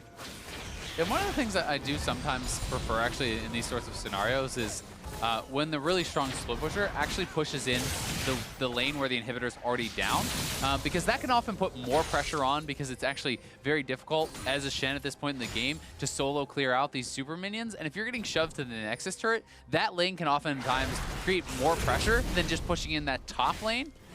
So it could be something that they'd look to do maybe a little bit later. Yeah, and what's nice is the minion waves are so close together when you're this close to the opposing base. Galio is always in range for the ulti. He is only ever 2 seconds away from joining the rest of the squad, so it is pretty easy for Lucio to do that. And even if you dive someone, they get the damage reduction. It's actually pretty convenient to get that to happen. Right now, the Echo Fox can go for another reset, and they have given a bit more time for Liquid to breathe. And it seems like based on their play, they're playing mostly for Baron number 2. And less to push an inhibitor down at this time. And I mean, as Baron spawns, Piglet likely will not have his flash back up. And being that flashless Kog'Maw, it's so easy if he's checking into, you know, no vision areas to dive on this guy with the Elise, with the Echo, and then follow up with the Galio. And if they can all land on top of him, there's almost no chance of survival for Piglet. The case here, 9,000 gold lead. Echo Fox still staying inside the jungle, hoping maybe someone looks at their blue buff. And you're going to see the ping saying, hey, join me here, join me there. Dark. It's just no vision whatsoever for TL around that Baron, and they're just going to keep waiting for now and keep controlling this area as the bot lane will push him from supers, creating pressure there. Echo Fox will have the chance to either bait as Baron spawns or even just rush it down as they did last time. Absolutely the case. 9,000 gold. Let's see what they can get on the mid lane. Froggen looks for the stun, not going to find it. Patience, another reset for Acadian. The fact they've recalled about 7 times last minute says, yep, it's definitely the Baron play. And they've routinely said, let's make sure the vision is gone. That's been successful so far. Froggen and Looper actually still going to threaten topside because they expected TL to go and contest Baron vision once again. And it means that top inhib is under threat. Froggen's going to kite back. Looper feels safe doing this. And as the minion wave falls, let's see what's going to come in next. And the bases that they have been completed have been pretty impactful here. Is Froggen going to jump onto Rainover, but holds back to be safe. It's a pretty short cooldown. He's got 30 CDR in items and maybe more in runes. Either way, Froggen's going to feel pretty good about that. And they have not yet hit the Baron. It has already spawned. And in fact, bot lane inhibitors respawned as well. So sadly for Echo Fox, they've really gotten nothing done aside from that second Infernal Drake as a result from the inhibitor kill. Yeah, you do think, though, they should have all the advantages to grab the Baron. And this next Baron should be one that they can end the game with if they're able to secure it. That said, if TL can hold them off and be able to take the Baron themselves or even just contest it and keep delaying the game, they could get themselves into a spot where they could really start doing some work. But we don't even know. Teal could already be losing that Baron. Yeah, they don't know which one it is. If they're waiting in the brush, they're going for the fight. All they saw was that Varus and Echo were around, but no one else. So who knows? Is Baron dying? What do you guess? Is Baron dead or not, chat? Is Baron dead or not, audience? Is Baron dead or not, Azael? I can see on my screen it's not, but you never know, and it's impossible to say. And they played for a kill. They didn't get it. They could have killed off Baron, but it wasn't something they knew how Liquid were going to react to. And I think now, with Shen showing bot lane, I think you have to at least try to force out a Stand United or a TP and then look for the fight. So they are going to start it up. Galio is kind of trying to wave. They're trying to delay a little bit on the side here, and that should give it away that they are over on that Baron. Now pushing him out, they secure the Baron. No chance of a Smite Steal from Rainover. Yeah, they had Froggen on standby to make sure he could join in and fight Rainover if needed, and that's not going to be a pickup for Liquid here. Good stun. They find Keith for some damage. Gets a shield, though, and out he goes. Lifesteal's back off the Raptors, thanks to his Blade of the Ruin King. Hexdrinker meant he wouldn't get one shot by Slushi's ult, and the Syndra chooses to save that cooldown, which I believe is actually the right choice here. Yeah, especially with Gate there, right beside him. Yeah. Very likely going to get a shield out before he would go down anyway. So Baron back up for Echo Fox, and this is one where they really want to start to putting the finishing touches on this game, right? You need to be able to push in, get that bot inhibitor, have Froggen really pressuring top. He's almost level 18. He has those 3 items, and they should be looking to knock down multiple inhibitors here and try to close out the game. They can get for themselves as the bot lane is the place of Looper's new residence. Waiting for a couple more seconds. Lucy to wave flipping the top side, and at this point, Echo Fox, it is time to close the game out. There's no more reasons to keep waiting. Baron number 2 is as good as an Elemental Dragon or Elder Dragon would be here at this point. So Echo Fox, how good are you at closing the game out with a 9,000 gold lead? Yeah, because if they can't close with this Baron, I mean, Kog'Maw is getting very close to the point where it starts being quite concerning. I mean, when you finish that Rage Blade, you have a QSS on top of that, the 3 items, you can really turn around some fights. Like, you can start doing some major damage at that point in the game. So Piglet would be a threat to really be able to take things over. So Echo Fox want to push the pace, want to try to close this out, and they're looking for a pick on Frog. Zonius for Froggen means he's going to dodge away from Slushi's stun. Now going to kite back. Shield is around if he needs it. He can just barely, almost 60 mana remaining. But now he's still on the wrong side of this fight. So he's hoping to buy time for his team who are pushing the bot lane. So Froggen is 1v2, but the rest of his team has killed off part of the base. Problem is, it's trading a kill for an open inhibitor feels wrong for the team with a 9,000 gold lead in Baron. Yeah, I agree. I think Froggen should have just made a run for it. He had his flash available. Instead of actually trying to use the Zonias there, you can simply run straight up, flash away. If they chase you away from the base, you're allowing your team even more time and perhaps the ability to even try to push for an end there in a delayed 4v3. So he wanted to try to make the big play and maybe try to turn it around on Slushi, or simply didn't think he could get out, but I have to feel like he could have just flashed out of there and at least bought more time. Yeah, I tend to agree. It's likely he could have played that one differently, and that's the way it's going to be for now. Quick red buff goes over to Piglet. And as far as that Blade of the Ruin King, he's still roughly 1,000 gold away from the combined cost. He still needs the Blasting Wand and the, I think it's 875 for combined. So several minutes to go still for him. He'll get as much gold as he can. As Echo Fox now have Froggen respawning in 45 seconds of a Baron buff. They're going to look for mid before that Rage Blade will be done. Yeah, they really would like to get something more off this Baron, because while the gold lead is still large, you know, it was 10K a while ago, right? And as you get later and later in the game, the gold lead means less and less percentage-wise. So this gold lead is not only shrinking by number, but it's also shrinking by impact, you know, this late in the game. And if you give it too much more time, that gold lead is gonna really not be relevant whatsoever. That's the case. So we'll see if Fox can make it keep going, because they've still got themselves a bit of a timer. We know Piglet has the mechanics, and he's certainly got the champion to make this late game happen. Liquid actually 3-1 up in kills. Almost illustrates that Echo Fox have not had a good time getting into good fights. Their early macro play has been good, but they've been riding on that for so long. It's been a slow, risk-averse, Baron-focused play style. No Banshees pop right there. Good sidestep by Occasion. This time he will lose it to Fire Arcane Barrage, but now a root on Piglet pops the QSS to get away. It's looking for more damage. Keep that half HP. Occasion finds a stun, but gets zoned out by Rainover, but it did chunk down Piglet to 1/4. There is no minion wave to push with, though. Meanwhile, as you had talked about earlier, it is Froggen pushing in the super minion wave down towards the Nexus, and that is going to be harder to defend for the Shen. Yeah, and I think that's actually very intelligent. He can actually try to threaten some damage onto the turrets even, because Shen is not really going to be able to return much damage. There's no chance of a 1v1 type kill there. Echo Fox needs to siege aggressively. They're trying to do that, and Froggen is even looking to threaten a flank. Not gonna find it just yet. Gate gets a bit of speed out of his quest and runs right back down, but that inhibitor turret's at half HP, and Froggen is still buying a bit of time. It's almost unfortunate Echo Fox would like an Ocean Drake in that mix for the regen on these extended sieges, for how long they are outside the base trying to crack through, and there's no extra regen for that. Maybe a Warmog would help on Looper a little bit for a bit of extra touch there. Really minor things that wouldn't necessarily change the outcome of the game, but would make this maybe easier to do. Yeah, the Warmogs is actually an interesting one. We saw Darshan buy it the other day, just essentially standing as that front line in front of his AD carry the whole time, intentionally absorbing poke, making their opponents kind of waste their spells, because then you just step back, you regen right back up, and if it's one of these prolonged situations, Warmogs is very powerful. Where the item is not as strong is in like a full-on all-in, because then the passive is really doing nothing for you, and some of the other tank items become more effective. Right, and you're buying raw health against a Kog'Maw with a Ruin King who literally does % health damage, so you're right, there's pros and cons to it. Echo Fox right now going for the efficient in-combat items, and we'll see if they can get more. Right now it's going to be yet another reset, so Baron number 2 did as much as Baron number 1, which was kill an inhibitor and lose some players. Yeah, and I mean, for all the credit we were giving Echo Fox for how well they played the early game, they really are feeling like they're stalling out, and yes, they still have the advantage. Yes, they have 5 dragons, and if they pick up an Elder, that will be massive.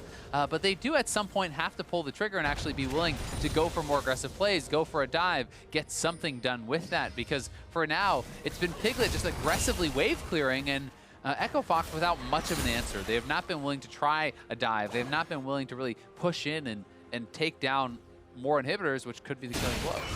3750 will be the Elder Dragon respawn, so we're just shy of 2 minutes on that, which means actually Echo Fox in 1 minute can kill Baron, wait another minute, pick up Elder Dragon, and then there is no possible stronger state you could be in this game to close the game out. And with how slow Echo Fox has been playing, I think you absolutely now go for that play with the 2 staggered objectives, and then that's how you try to win. The question is, did they wait too long? You know, this is actually a very strong Kog'Maw at this point, and while vision advantage is still a very, very real thing, if you stack up as a 5-man squad here for TL, have the Shen be the one kind of face-checking some of these bushes, get some vision back, you could realistically take a fight at this point in the game. The lead is not such a big deal anymore.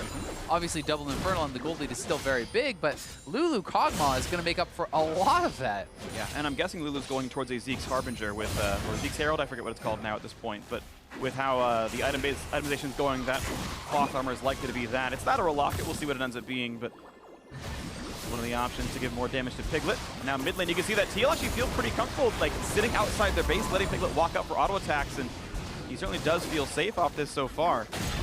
And Froggen working on this bot lane inhibitor again. He will be able to get it eventually. There's not much of anything I think Lolo can actually do to stop him.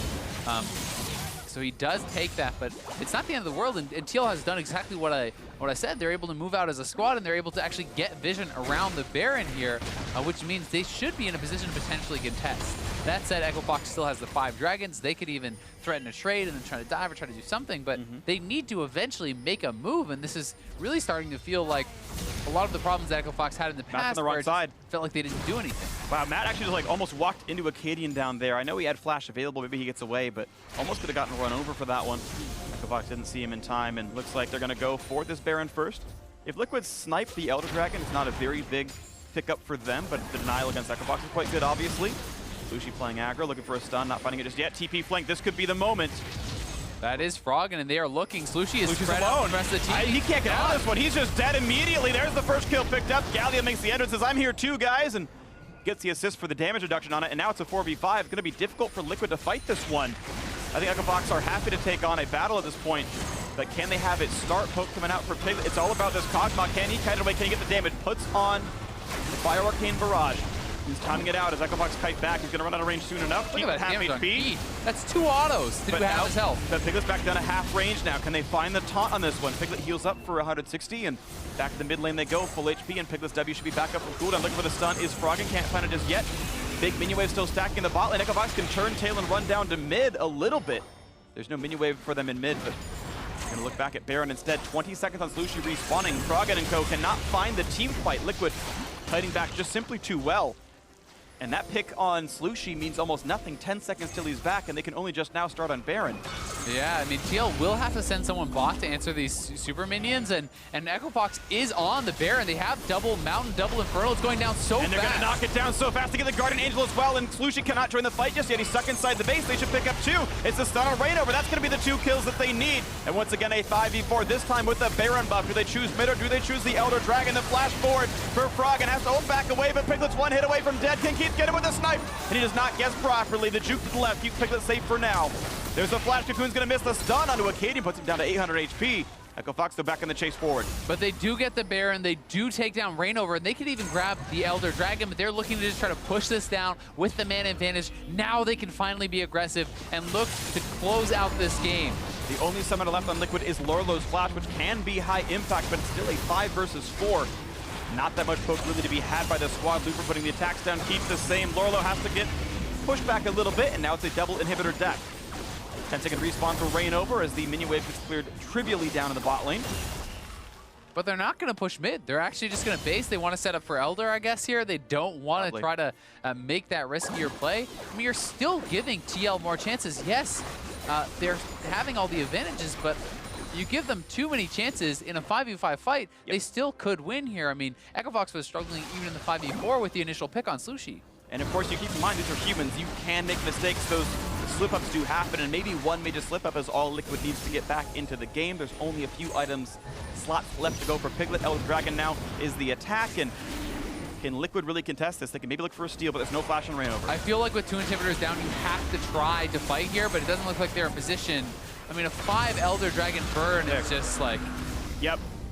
Enormous. It's a 6 stack now, so 45 damage times 6 stacks is almost 300 damage anytime you even touch a guy here on this one. As we look in, Echo Fox trying to close down onto the mid lane. They've got every piece of power they could possibly need. Can they close out the game? They started out so incredibly well, looking for the inhibitor turret number 1, looking to blast that one down. Not a chance to respawn. And there's so few defenses left. Frog goes in and ults right back out just to kite away and burn some ult, but he nearly got knocked up by the wild growth, but did hit R in time. Weaver jumps back out, and again, Echo Fox having a tough time. Not much to do with this one. Looking now for the inhibitor itself. The siege is on, the shield is there. Inhib likely to fall. Piglet still in the wings, nearly down to Cocoon. Look for damage into Acadian, knocks him pretty low. Back onto Keep. He might take down Keep, but the taunt is there. The knock up, and they got Piglet. And that is all they really needed. Now Rainover forced to kite away. He's burning down from the dragon, but the inhibitor is going to fall. And Echo Fox, 5 men strong, finally have the tools to break into the base. No inhibitor standing, only the Nexus turrets left up, and Piglet, the primary carry, no longer here to defend them. A TP just to make sure it's easy. Looper to rejoin the fight in the front line. The first turret going to fall. Keith in the back lines. He and Gate did win the lane, and it was a lot of the reason this game started out so well. And finally, Echo Fox, it was a struggle, but 7 total kills in. They will knock down the Nexus, and Echo Fox 3-0 in games, taking on the first one against Liquid. They get the job done. It wasn't clean, but they finally are able to capitalize. They force the QSS from Piglet, and then knowing he has no summoners, Looper can flash in on him, and they take him down.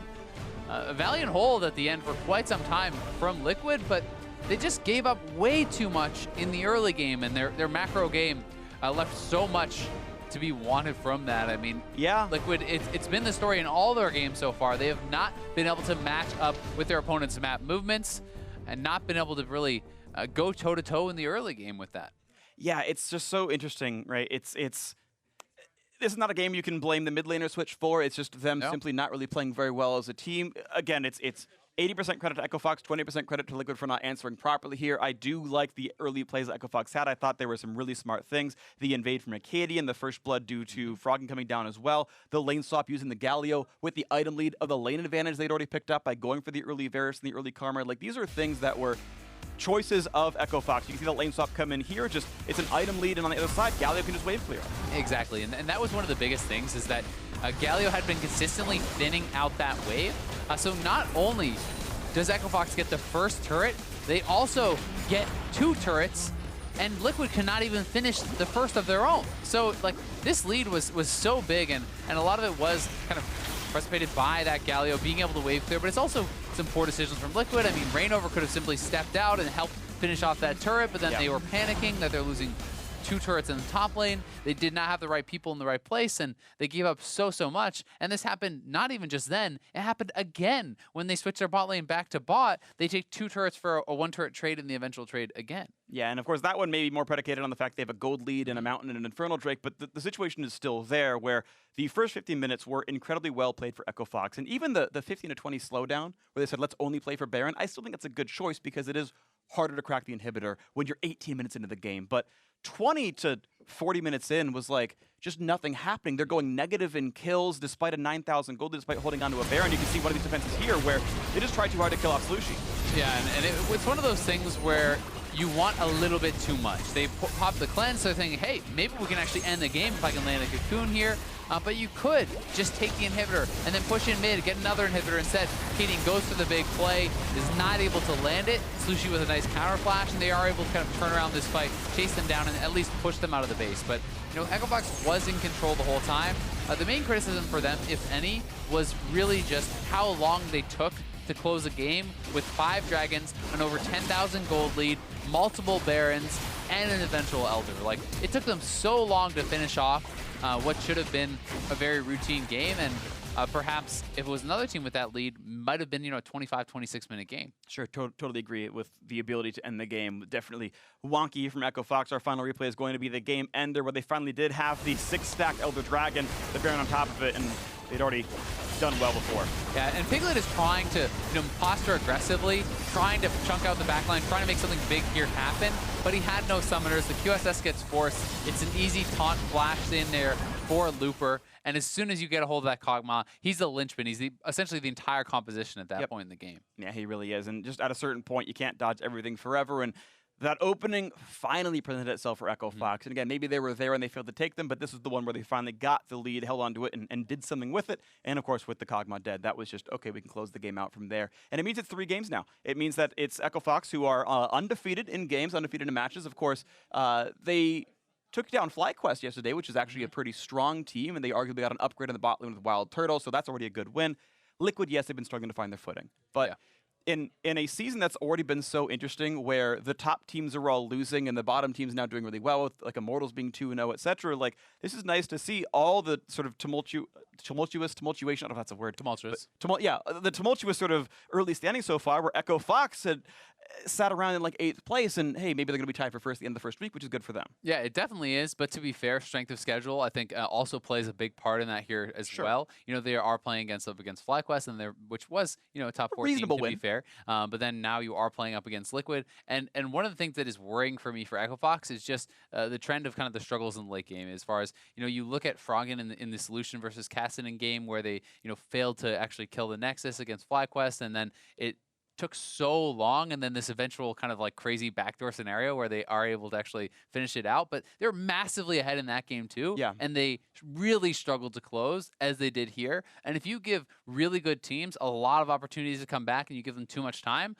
you can get punished. And that has been something that Echo Fox has been struggling with for the last year plus. I totally agree, and I think we will see those slip-ups punish them in the future, but of course this was still a game win for Echo Fox. It's funny because it feels like it was a game 2. Yeah. Because like the first half of the game was like, all right, GG, if that's SKT, like the Nexus falls at 18 minutes, and you're like, all right, that's game 1. Wow, that was a slaughter, good for them. And then like the back half of the game felt like game 2, where it was like more equal footing and Liquid are team fighting well, but that was only the first one. We still got at least one more game to go, and we are stepping away for a quick break. But Mina's back here for the real game 2 between Echo Fox and Team Liquid. Don't touch that browser. We'll be right back.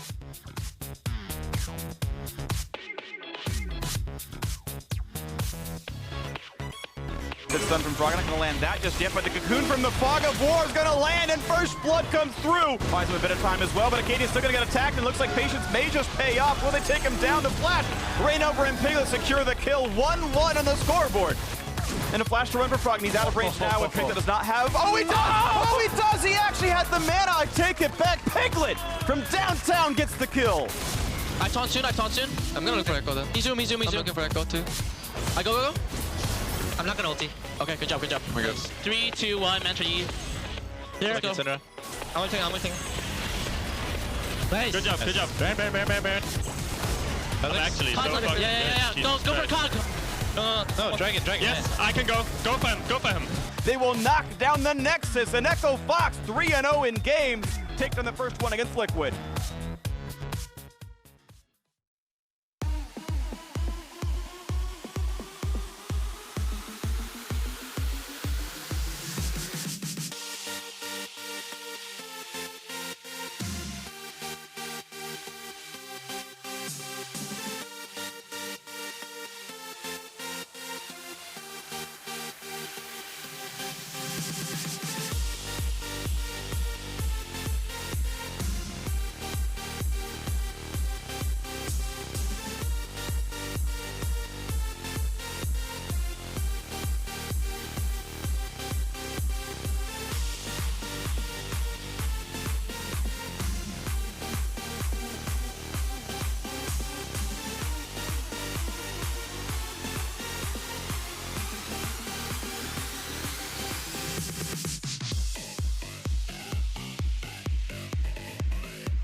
Welcome back to the final match of the week.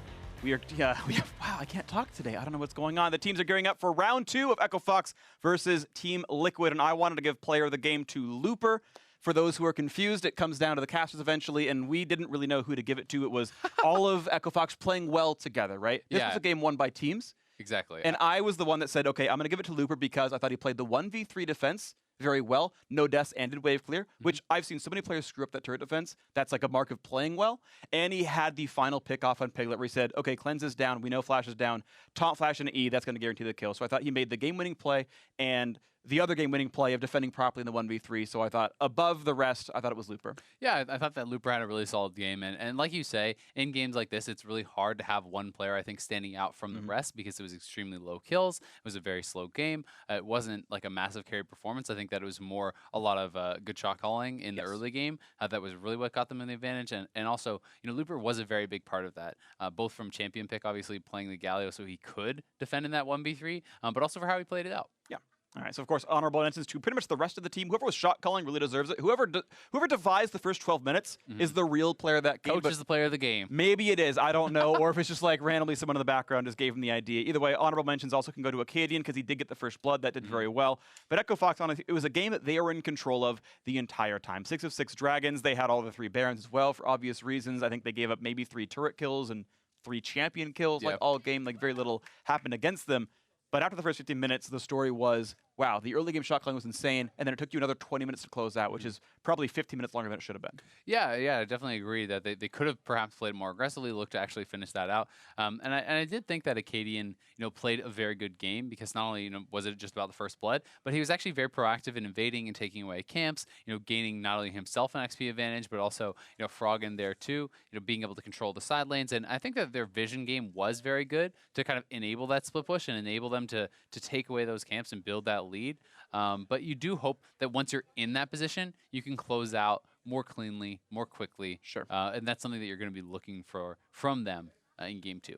Yep, definitely something you can still work on and practice. It's interesting. Yesterday, I was casting one of the TSM games where I was mentioning that their strength hadn't really been the last 30 minutes or so. And Weldon Green tweeted at me about it, who's, of course, with G2, was with TSM before. And he said, you can just focus on practicing your late game during your practice time and improving that maybe part of your game. And it feels like Echo Fox has done a very good job of shoring up the early game. It's back to pristine Echo Fox form. But again, past 20 minutes, I think that is definitely where the team needs some growth. And according to, you know, some inside sources, apparently people who kind of know the scene, you can work on that post 20 in practice, and maybe we'll see Echo Fox get improvements there over time.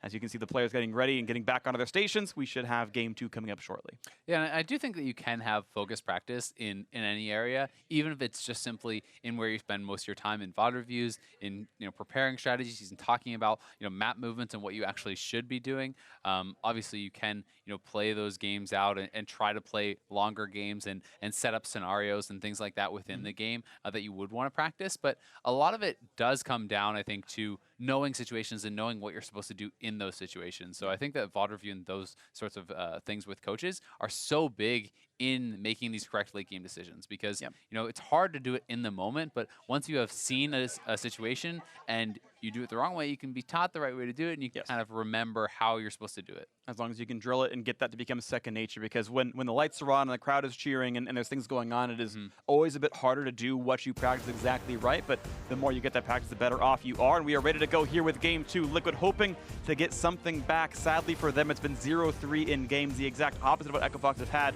But there have been close ones. There have been signs of life for Liquid. It's just they've been a bit dim, and we'll see if it can happen here. Shen banned off the table. You see that with Liquid willing to first pick it. Echo Fox don't want to give that one away, and we retain that same red side Zac ban.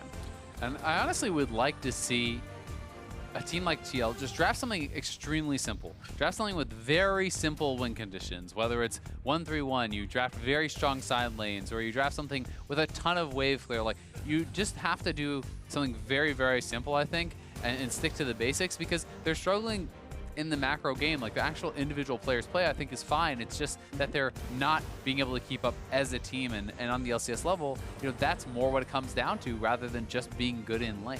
Yep, absolutely agree. That's the big skill that gets tested for the most part. Lulu off the table as well, so Echo Fox actually removing a lot of the tools that Liquid had used before with that giant Kog'Maw, and they maybe aren't willing to just rely on a great 50 minutes again.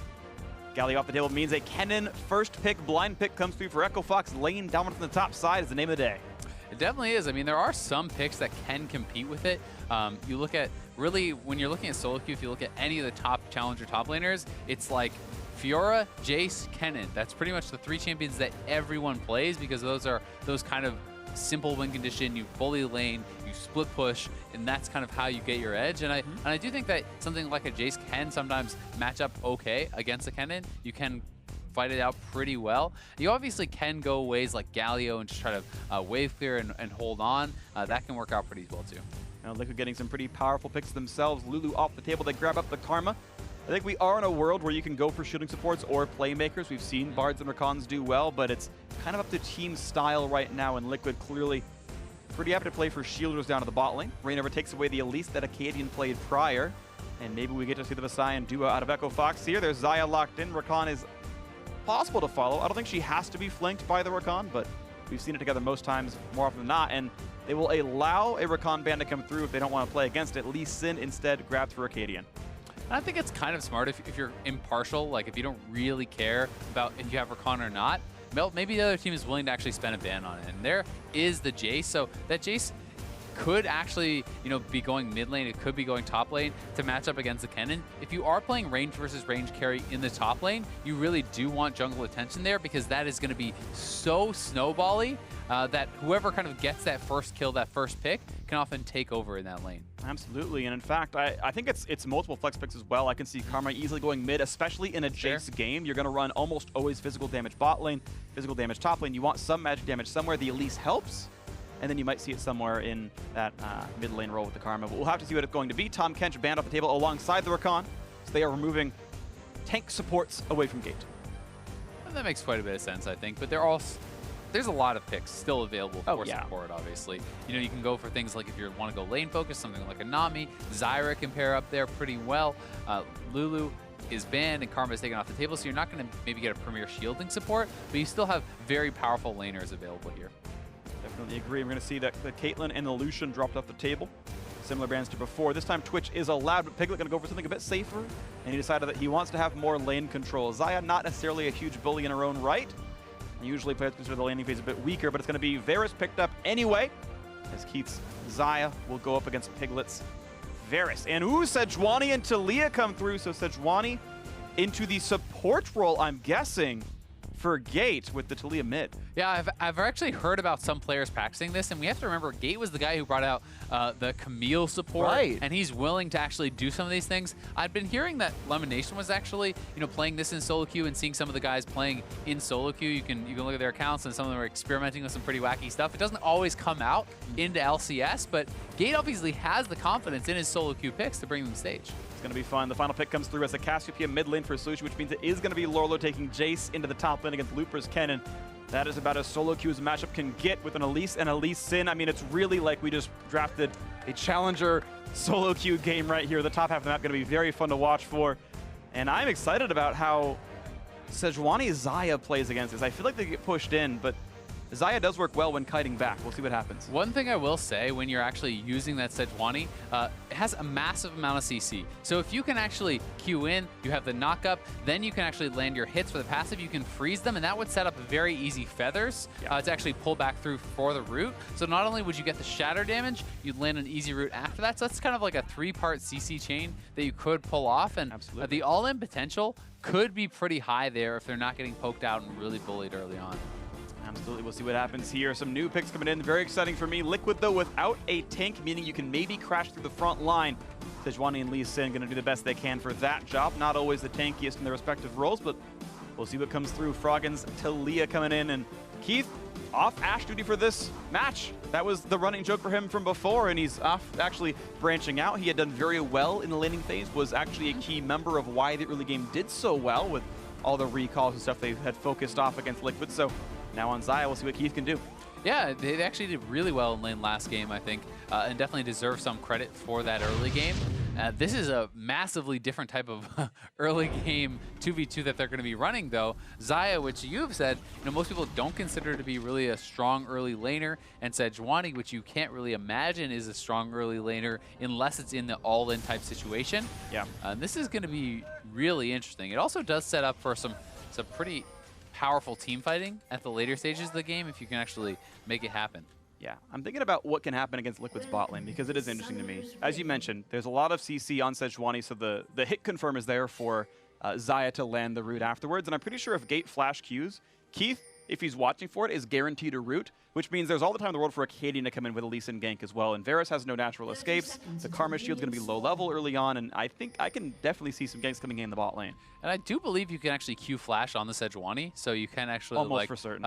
Land that just like with Body Slam flash, so that it's almost unavoidable. It's extremely hard to react to those, and that is going to be something that could really have some good follow-up from Acadian, as you said. Plus, at later levels, I mean, if you're looking at a level 6 Taliyah, you're looking at a post 6 Gate, the ultimate and the CC following up there is so easy. If you hit the Sejuani ult, you get the guaranteed root, you have your Taliyah rock surfing in, like there's a lot of CC and setup there, but I think so much of this game could come down to top lane, where you called it out. I mean, it's essentially a solo queue battle here. These are two of the most popular solo queue champions. If you ever watch Lolo's stream, the guy almost only plays Jason Fiora. So it's like these are matchups that he should know the ins and outs of. And if he ever wanted, his time to kind of shine and really show off his individual mechanics and skill, a matchup like this would be it. Absolutely agree. And I've always liked Looper for his affinity for playing some kind of funner matchups. I remember him at 2014 World Championship bringing out, what was it, Kale into a Kali or something random when they played Samsung Blue, and he was like super sick on the Kale. So definitely excited to see Looper play as well. He's been one of the more fun top laners in pro play. And we'll see, he's going to get the first push, looks like, against this Jace.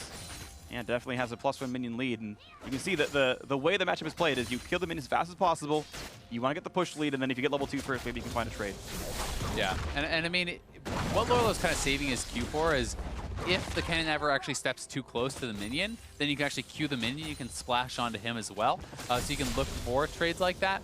But yeah, a lot of it is going to be about poke, about trying to push in and harass your opponent under the turret as they're trying to CS. But both of these champions do have pretty powerful all-in, and Jace in particular, if he gets ahead, can be so ridiculously oppressive with the Storm Raider Surge, because you're going up against a pretty squishy champion. You can proc that with the Shock Blast and then all-in and hammer form pretty easily.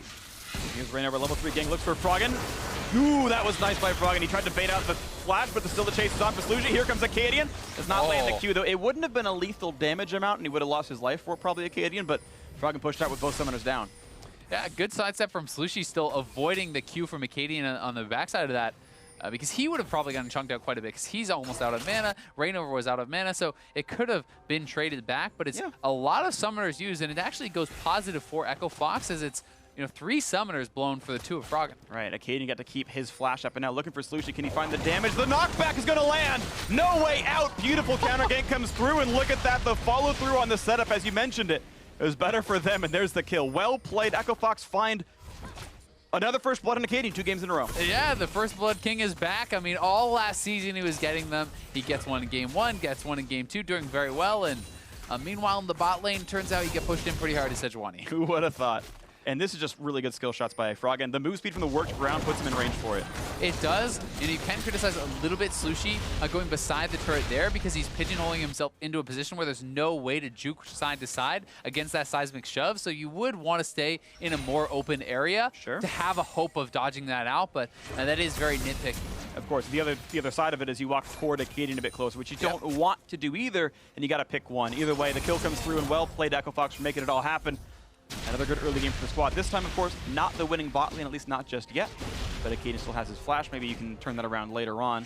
Top lane fight is equal. 2 minions separates them. So far, so good on both sides. Looper, of course, had blind pick that. And look at the damage there. Stun's going to land, so a bit of a trade back onto Acadian. They're still fighting for this one. Pretty low health bars, and Acadian is forced to hop away. Rainover reveals him and says, all right, back to my jungle I go. And Slushi was the faster one on the roam there, so you don't even want to stick around to find out if you win, because you'll guaranteed give that kill over to Slushi if you do, which would be a kill and assist even in a trade.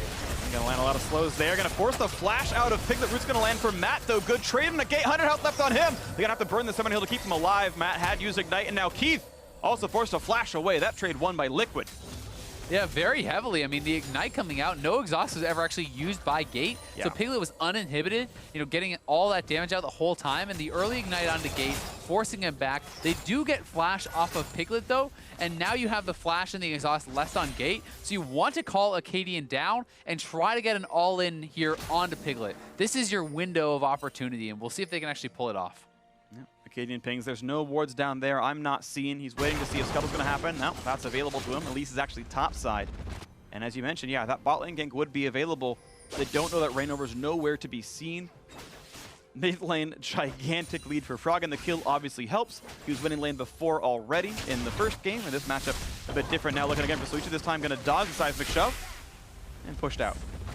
Not able to land that, and that's really the key part of the combo from Talia. It's essentially the whole combo is landing that seismic shove, and it does so much damage if you are able to pull it off. But you know, Acadian not having the confidence to actually go bot, didn't know where Reignover was, if he's there for a counter gank, and when your lane is kind of in the weaker position, if you go for that gank and it doesn't actually work out, it can be pretty brutal. But at the same time, I mean, Keith is falling pretty far behind in the bot lane CS here too. And minus 20 is a rough thing right here. Still, the gold difference is 700, roughly accounts for the first blood itself. More poke onto this one.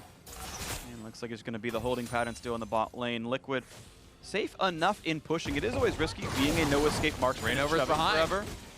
All right, let's see what happens. Yeah, we've got Acadian winning the wings, and Reignover looking for the mid side. Froggen, though, far off to the left, and no gank to be had there.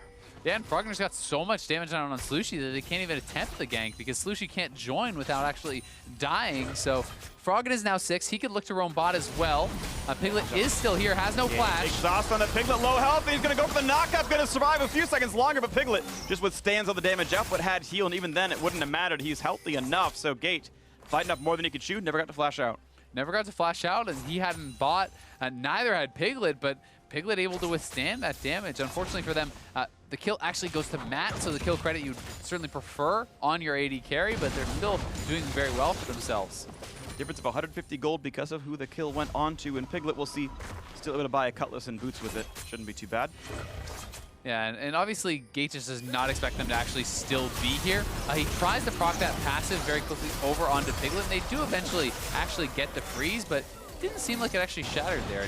I don't think he got the last auto attack. No, he got the freeze itself. Now look at the kick flash, and he's going to be a kill in the top lane. Acadian continues to make the big plays for Echo Fox. Both solo lanes winning, even if Keith and Gate are behind. Yeah, really nicely done. And it just feels like Reignover is not able to match him just yet. But Gate here in the mid lane couldn't get this freeze. That's going to be a stun. That's going to be the shatter damage as well. And just look at the explosion there. Reignover actually flashed to do nothing with Cocoon. What a roam from Gate, and they just delete the mid laner. They've killed Lorlo now too, and we talked about how swingy these matchups can be. In carry versus carry matchups, can be pretty tough if you fall behind. So we'll see if Lupin can now, make an advantage happen from this help from Acadian. See what he can get out of it. Right now, this game is 1,600 in the lead for Echo Fox. The kills in the solo lanes. Everyone pitching in a little bit here. And the blue buff's still going to be the reward on top of it. Froggen gets the damage output, gets the nice mana regen, and out he goes. And honestly, at this point, as long as Keith can just withstand the bot lane, the rest of the lanes are going to win for him. Oh, and this is actually pretty risky. You're TPing in to Kennen, who has the ultimate there, and that was pretty disrespectful from Lorlo. Those kind of TPs, I just feel like are so needlessly risky.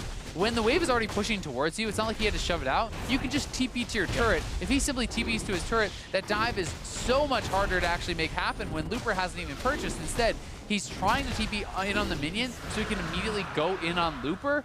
But with Acadian there, he just kills himself. Totally agree, and Acadian finds more things to take down. A Cloud Drake still over him. Very happy to see that under 10 minutes into this one, so it could be another very highly stacked Drake game for Echo Fox if they need it to close games out like they did in the previous one. We will see. It's going to be a lot of games still to play. This matchup has started to go a bit more Looper's way. He's got the 10 minion lead now, and of course the tilter is always dying when you just TP'd back, so of course that's the entire wave he had lost. Yep. And it's so impactful in top lane. If you do die after a TP, because not only are you going to lose the gold, so much of it is about the experience. Ooh, almost finds a bit more on a Frog, and that was a bit close one. The flash used, the trade with Sluichy, of course, as well. Reignover was in the wings. Matt was nearby as well. And hey, trading flash for flash up a double roam, not too bad. Not bad at all, and Gate is 6, Froggen is 6, so they have a lot of playmaking. They could actually look for Piglet here. if they want to go for that dive. And Froggen is moving down in position to use this Thalia wall. We'll see if they actually decide to make the play, but at the very least, they're pressuring down this turret and may just take the first turret right off the bat. And looks like he will save the ultimate in case something else happens. He was confident that the turret would fall without the extra help, and that indeed did happen. So, four-man squad makes bottom, outer fall. First turret gold for Echo Fox. They're getting first everything this series. Yeah, really well done. And I mean, they move around the map here very well. And that was your losing lane. The only lane that was really having trouble was that bot lane. So, taking down the turret there, you can move your bot lane mid. You can kind of allow them to have a safe place to farm if you want to go for that. And it's going to really take away any problems that they were having. Absolutely agree. And it's always interesting seeing teams go to the source of the deficit, because sometimes that can be a losing proposition. You go to where they've got a gold lead. If they match you, kind of lose that fight. But no, it's now just wins everywhere for Echo Fox. And I do agree, but in this case, I don't think it was one where they could be matched, because Slushie was very low on mana. They knew he was going back to base, and you move 4-man bot. You don't they didn't actually go for any dive. They just push them back, and if 3 men show up, you say, hey, no problem, back off. Wasn't really much of a commitment. And it worked out well. 3,000 gold now, the lead for Echo Fox here, and Gate continuing to roam. Now he and Keith are top side, looking for more outer turrets to kill. And remember, this is a flashless Lorlo, so if he got too aggressive, they could look to kill him, but this has been matched. There's actually 4 Liquid members up top. I do not believe Echo Fox is aware of that, rather, just yet. You see, too, is they can expect that Matt is coming nearby, and otherwise they don't really have the easy track on Reignover, but they can expect 3 and infer that number. Slushie back in the mid lane still, but that is a nearly 30 minion deficit for him under Froggen. And unfortunately for Liquid, they would hope that the problem was simply Golden Glue, but it's not. It is not simply who you put in the mid lane. There's, of course, more going on here. And the fourth memes are a wistful dream at this point. Yeah, and to be honest, Golden Glue did actually do pretty well as far as farm in lane against Hugi. And he stayed relatively even in that regard. It's just more of the map movements and everything that they struggle with. And Slushie, is a new addition to the team, and usually that's not going to be the guy who just fixes your shot calling right off the bat. Of course not, and maybe it's going to be a formula that Liquid can work on and get better at from there. It's just may take some time for this mix to really solidify. We'll have to wait and see. Top lane is still the target of priority for Echo Fox. Gate and Keith remaining on this side, and it's really the only team to really cast from, because they're the only team making moves right now in this series. Piglet wave clearing, gets 1 minion from the backside, gets a Karma Shield, and out he goes. Akaden here to help with the duo and help knock down another turret. This will be 2-0 and outer turrets. Echo Fox continue to be the only team doing well in macro in this game so far. Bigger lead. And it just has felt like, across all of the TL games so far this season, anytime you look at, okay, the other team's jungler is doing something, well, what's Reignover doing? He's usually just kind of farming. He's not even really opening up a big farm lead or by any means. He's had so many games like this where, no, he's not dying or anything, but what is he getting done for the team? He's not really putting on a lot of pressure. He's not really accomplishing any ganks, and Looper is actually behind Lorlo here. Looking for the ulti under the turret, getting plenty of damage. Of course, the minion's gone. He now took a turret shot, finds another stun. Cocoon, nice juke by Looper, gets away with it. That would have probably secured his death, but he juked it out. Blue team is taking the Rift Herald, so Looper pulls a 1v2. Rift Herald still goes down on the top side. And that Rift Herald being taken is so good now because there's 2 low members from TL, so you can immediately go top and drop that Rift if you want, and very likely get an uncontested tier 2, but Looper 4v1. Get out of here.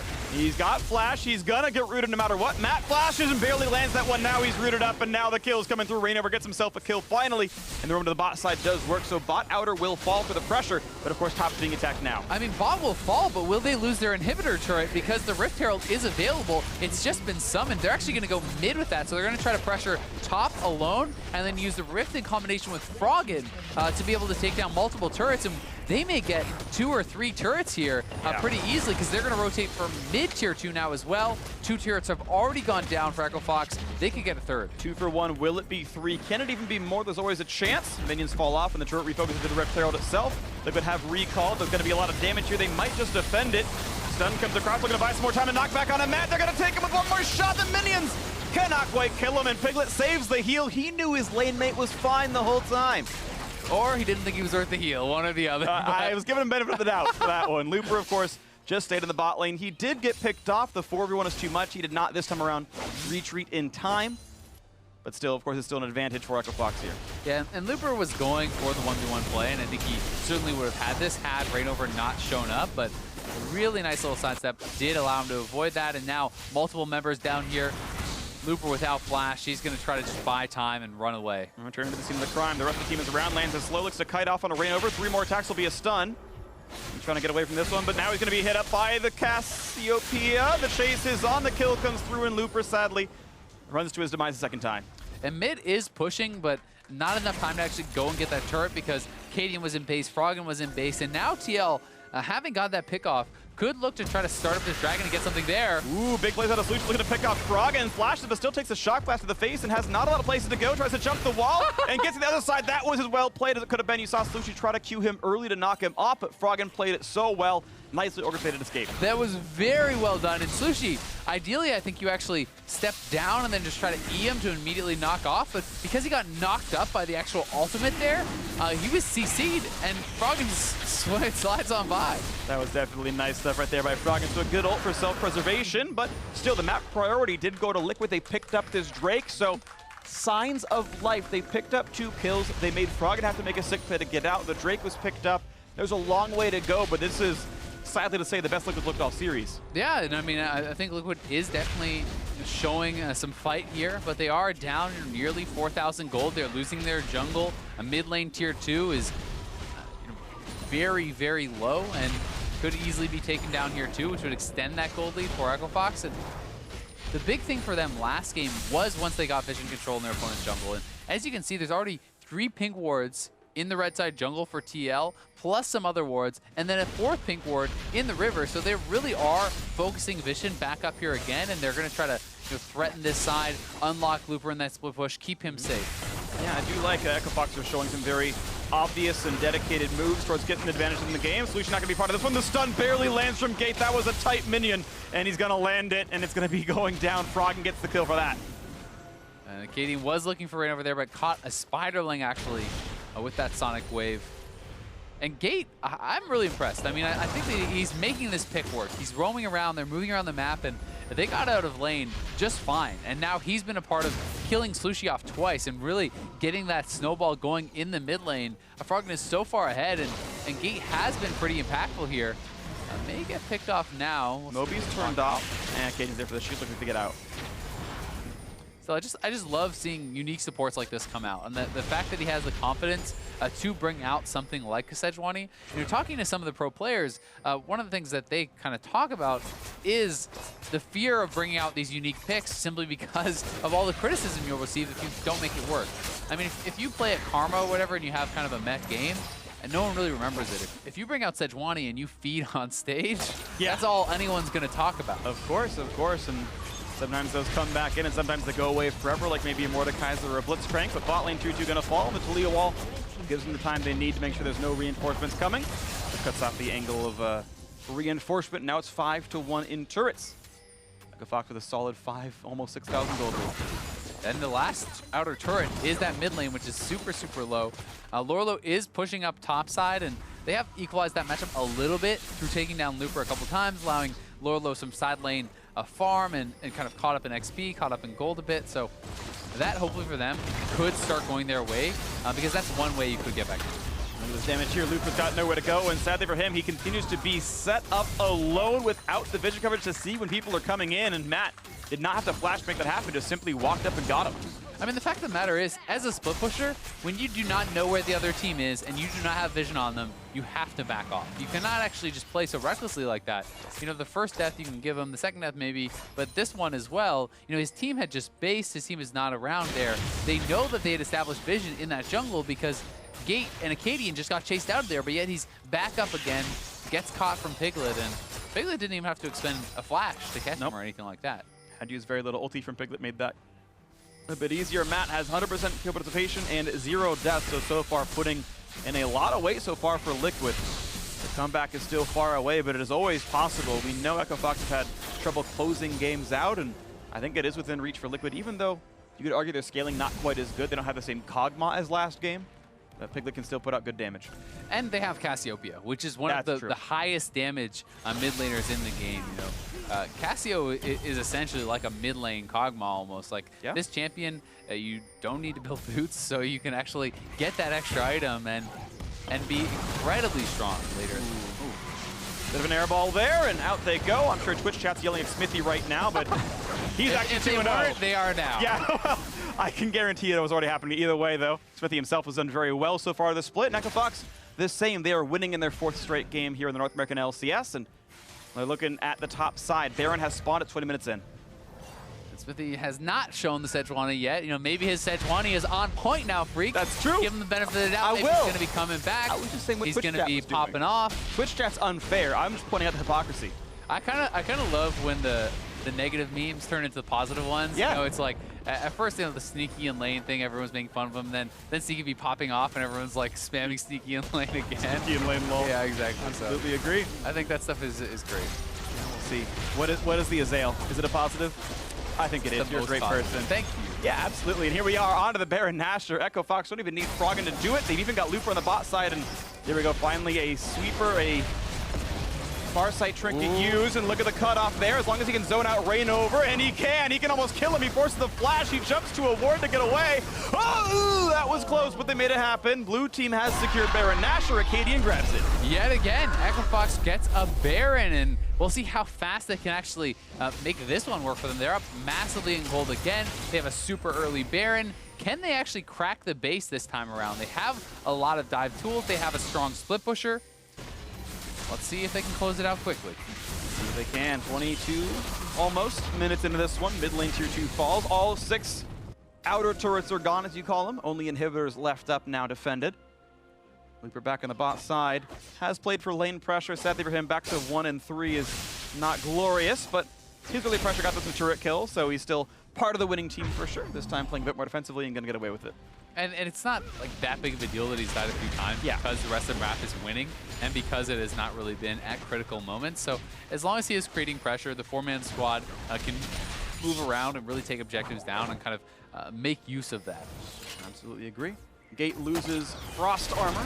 Difficult landing the poke there. Does very little damage. You can see that Gate has a permanent shield thanks to his support quest. I like calling them out. I find them interesting. So he's even tankier now on this champion. Yeah.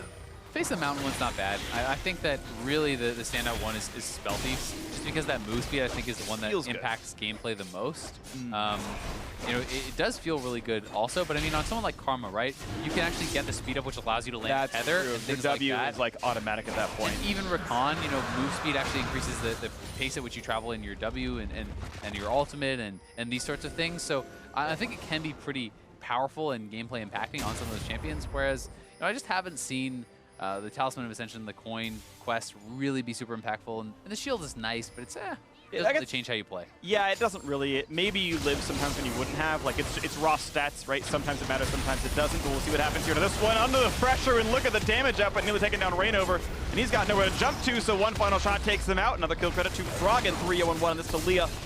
Top lane hitter gonna fall soon enough. Lorlo being chased down by Looper. He can't get back into the base just yet. So in a 4v3, this inhib will fall. Echo Fox cracked the base in 23 minutes. Yeah, and they have Gate on the Sejuani able to set up that dive. Rainover didn't have his flash because Froggen had forced him off the Baron. It had to be blown there, and you have some strong dive here with the Lee Sin Sejuani combo. So we may be able to see them kind of exert their will on their opponents and really look to close this one out quick because Rainover is still down. Bot lane pressure being pushed up here by Looper, and they're looking for a second inhib. All right, 5 seconds, now 2, now 1, and Rainover's back alive. And the Baron buff slowly ticking down. This wave is going to time out, and there's going to be at least one more they can use with it.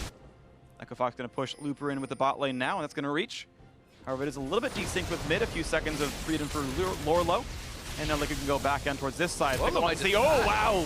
Lorlo, yes, nearly taken down. And Piglet actually almost forces Looper out. Doesn't burn much for it, though, and mid lane's still under fire because of the resources sent bot side. Quick root lands onto Acadian. Going to be chunked low, but does get out. Mercury does help with that one, of course. And 2 auto attack will knock down the middle inhibitor turret itself, so that should be broken. They won't go just yet, I guess, Keith. And to be fair, if Slushie ults you and you lose the game, that's your fault. So it's okay to be a bit more patient. Froggen finally bites the bullet and goes for it. Pops his ghost, actually. Froggen wants in.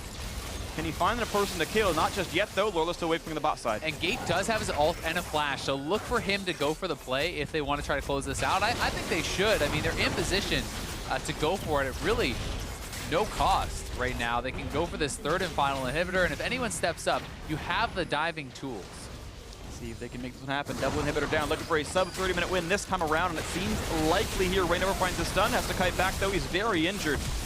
More damage. The flash cocoon's going to land only on the minions. No stuns to be had. Good kiting back by Echo Fox to see it coming.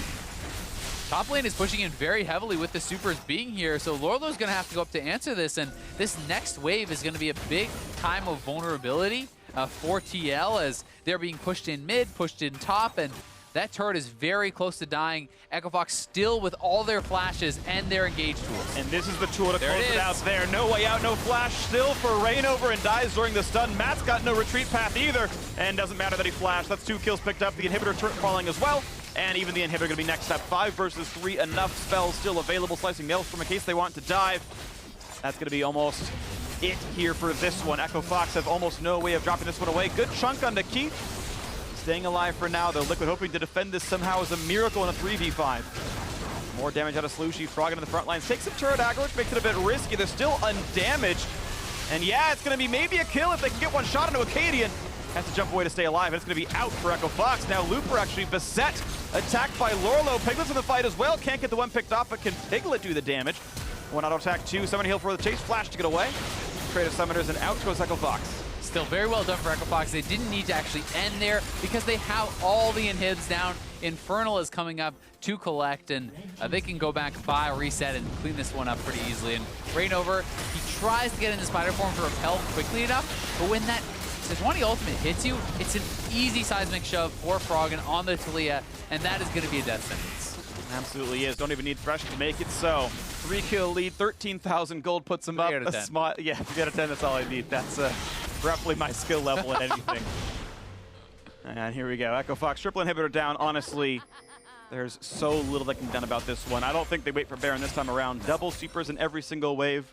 They spawn 12 per minute. And there's almost not even enough damage on Liquid to kill them off before another one spawns. Exactly. I mean, when there's 6 supers coming into your base at a time, you essentially need something like a Jinx with Hurricane or like, you know, Kog'Maw, some sort of hyper carry to really keep up with the wave clear. Otherwise, you essentially just have to walk into the base and allow the ambient pressure of the minions to really do the work for you. Gate only gonna find a slow with the ultimate. Just a little bit of damage done, but not a ton. Matt's okay on this. And they're gonna wait. Let's see which side Echo Fox comes in from. Looking to wait for top lane to join this time around. A couple of wards inside the base, and Liquid know this is their final stand between a 0-4 game start. Matt completes his quest, but the quest for victory might not be there. Rainover forced to flash away yet again. Great wall out of Froggen. They're forced to summon a spell. And now on to the turrets they're gonna go. Gate gonna take up some of the damage. The minion waves are here. They nearly pick off Rainover, forced to repel away the other side of the minion wave. And bot lane now attack. The supers are there to do all the damage to the buildings they need. First turret falls, second one to follow. Open Nexus, and Echo Fox gonna 2-0 Liquid with a grand total of 18 kills across the series.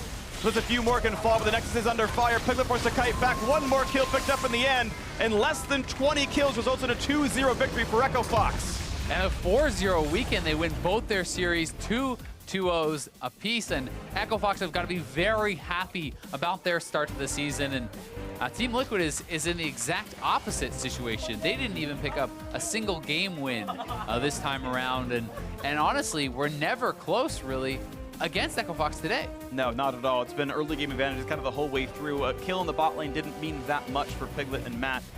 So for Echo Fox, it's almost the right kind of 2-0 week. You won and you feel good, but you also see the mistakes that you can work on. Yeah. Say, look, we're good enough to get the wins, but here's the evidence of things we want to get better at. That game 1, again, I think was very slow. Game 2 definitely looked a lot better, so it seemed like even in this one, they cleaned up some elements there.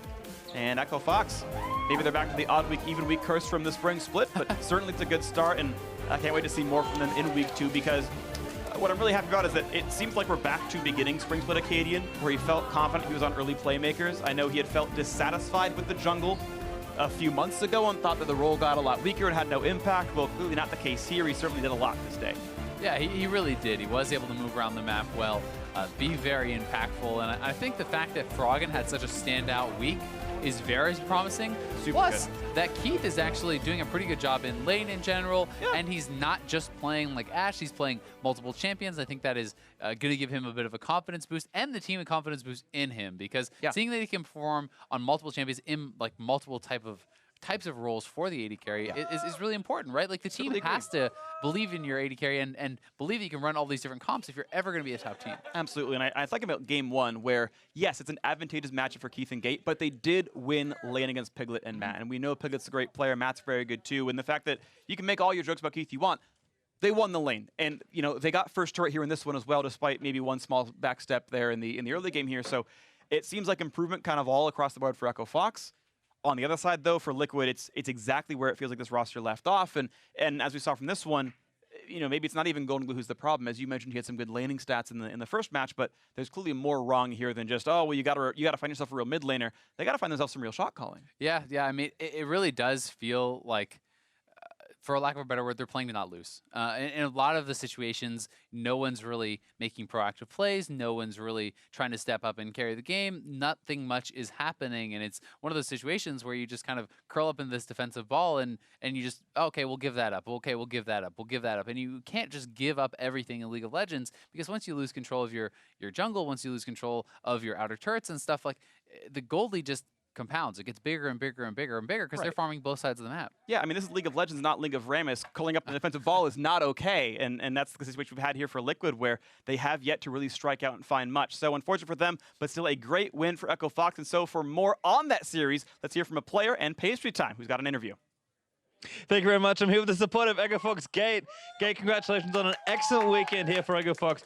How are you feeling after such a great week one? I'm feeling good. I wasn't earlier. I had a fever, but now, after we won 2-0, I feel much better. Well, good to see you feeling a lot better. And of course, Gate, you're a man of many ingenious ideas last spring. We enjoyed your support, Camille. This time, support Sejuani. Is this something you've been playing with? Do you think it's good? Kind of, what was the inspiration behind the pick today? Every time I go to Korea to boot camp, I always come back with some new toys. In Korea, they know me as the pig god. So now, this is one of my new pocket picks. All right, so looking good there. And of course, on kind of practice for Echo Fox, you guys have kind of a lot of different rumors, I almost want to say, about how you guys are practicing. And are you just playing a challenger team? Are you scrimming? What can you tell us about kind of the Echo Fox preparation coming into the split, and maybe how that's fed into how well you guys are doing early on? Without saying too much, I think we have a 10-man roster, and we kind of just focus on our own practice. And beyond that, we just focus on one thing at a time, not too unlike other teams. So I wouldn't say our practice is much different. Well, it's looking pretty good so far. And of course, my last question for you. Very interesting schedule for you guys next week, playing CLG and Cloud9. Of course, CLG looking very strong. C9, not the best week for them, but there's Cloud9. I'm sure they'll still be a tough opponent. What are your expectations for those matches? Do you think Echo Fox can continue going undefeated for another week? Well, I'm not too quite sure, but you know, I think it'll definitely be a harder week than this, just because of matchups. But that being said, we're just gonna go into it the same as this week. Well, it makes a lot of sense, Kate. Thank you very much. Congratulations on the weekend. Echo Fox looking good. They were going to pass it back to the analyst desk to round out the day. Thank you very much, Pastry Time. Echo Fox joining our rank of 2-0 teams at the end of week one. Again, the whole picture of the NALCS has been flipped on its head from what spring delivered to us. But I'm just very pleased with the games put together by Echo Fox, a team that we had always talked about suffering from inaction, inability to close even when they had leads, and only extending games to the point where it's a 6-item fight and then it's a 50-50. Whoever wins it wins the game. That's not at all what we're seeing here. 31-minute game one. This game sneaking in right around that 30-minute mark as well. Just complete domination. Yeah, and I think the thing, too, is it's not that different stylistically from what we've seen. A lot of these advantages are coming off the back of Froggen and Acadian. This time around, once again, they have the gank in the mid lane to get Froggen rolling after all the summoner trades came from Rainover's initial attempt. He also went topside, swayed the Kennen matchup in away from Jace's favor. And then once Gate kind of had more room to work on the map after that initial mistake in the bot lane, he also started getting involved in a lot of the kills as well. And then that's where they started to show their improvements. Right, and if we're going to talk about the Sejuani pick, we did see, of course, it struggle a little bit in lane. CS deficit for the Xayah as a result of being pushed in consistently by Piglet and Matt, as well as giving up that single kill in the 2v2. But we saw the effectiveness of the Sejuani in roaming mid to push the advantages already created by Froggen and Acadian. 2 ganks/counter ganks into the mid lane by Gate to pick up kills. And the initial death, it looked like they're going for all-ins with the Xayah plus the Sejuani, and maybe it works. It didn't look super strong in terms of the damage it was throwing out. Maybe not quite as strong of a kill lane, but like you said, once it gets out of laning phase, especially once the Sejuani unlocks her ultimate, she starts having crazy CC available to her, and that's when she starts making a mid laner's life very difficult when you're on in a mobile mage like Cassiopeia. And if we really want to go down the rabbit hole with this is the kind of thing that, as Pastry mentioned, we looked at the Camille support last split for Gate. having a pick like this, just a single pocket pick in, for any given meta, does wonders in terms of developing, or rather freeing up strategies for your team in champion select. So now, from this point onward, every team has to consider the Sejuani support coming out of the bot lane, as opposed to going top or jungle or anywhere else. If I have to be honest, probably still not going to get that much attention from other teams. It didn't look super dominant in lane, and then sure, it can punish an immobile mage with no summoners. A lot of things can do that if you're looking at a playmaking support. Right. Yeah. This isn't to say that now it needs to be banned. By no means do I think it's the nice to have that performance put wrinkle. up here says it needs to be banned. But again, if we first pick Sedge, where's it going? Where's it going, Exactly. right? It at least does that for you, is all I'm saying. Player of the game this time around, gonna go to Froggen, as, again, those advantages were created in the mid lane. Does a wonderful job avoiding the aggressive first gank from Team Liquid, and then, because of that, able to capitalize on the blown summoners from Slushy and return kill. Talia, a strong laner. No surprise, Froggen can coordinate ganks with his team and set up a lot of kills. The most impressive thing was the Talia ults out of lane, being able to secure like the bot inner turret as an example. 48% damage, am I reading that right? I missed that. That's a right big there. number. Oh my, I didn't see, we didn't get that stat yet until just now. 48% of his team's damage in the win versus Team Liquid. And that's not with low damage champions either. I mean, Kennen can do some damage. Right, exactly. So, I mean, again, more props to Froggen and the way that he's at least kicked off his split. And while we talk about all the improvements that Echo Fox has made and the 2-0 at the outset of the split, I think we also need to talk about the elephant in the room. Team Liquid and their roster and everything surrounding that. So let's work through this one beat at a time. Sure. With Golden Glue in the lineup in mid and Piglet at ADC, you're games away from relegation and spring split. You do what you need to do to survive from that, and you return to the summer split with that roster. Point one, I take issue with you returning to a new split with a roster that wasn't performing to begin with.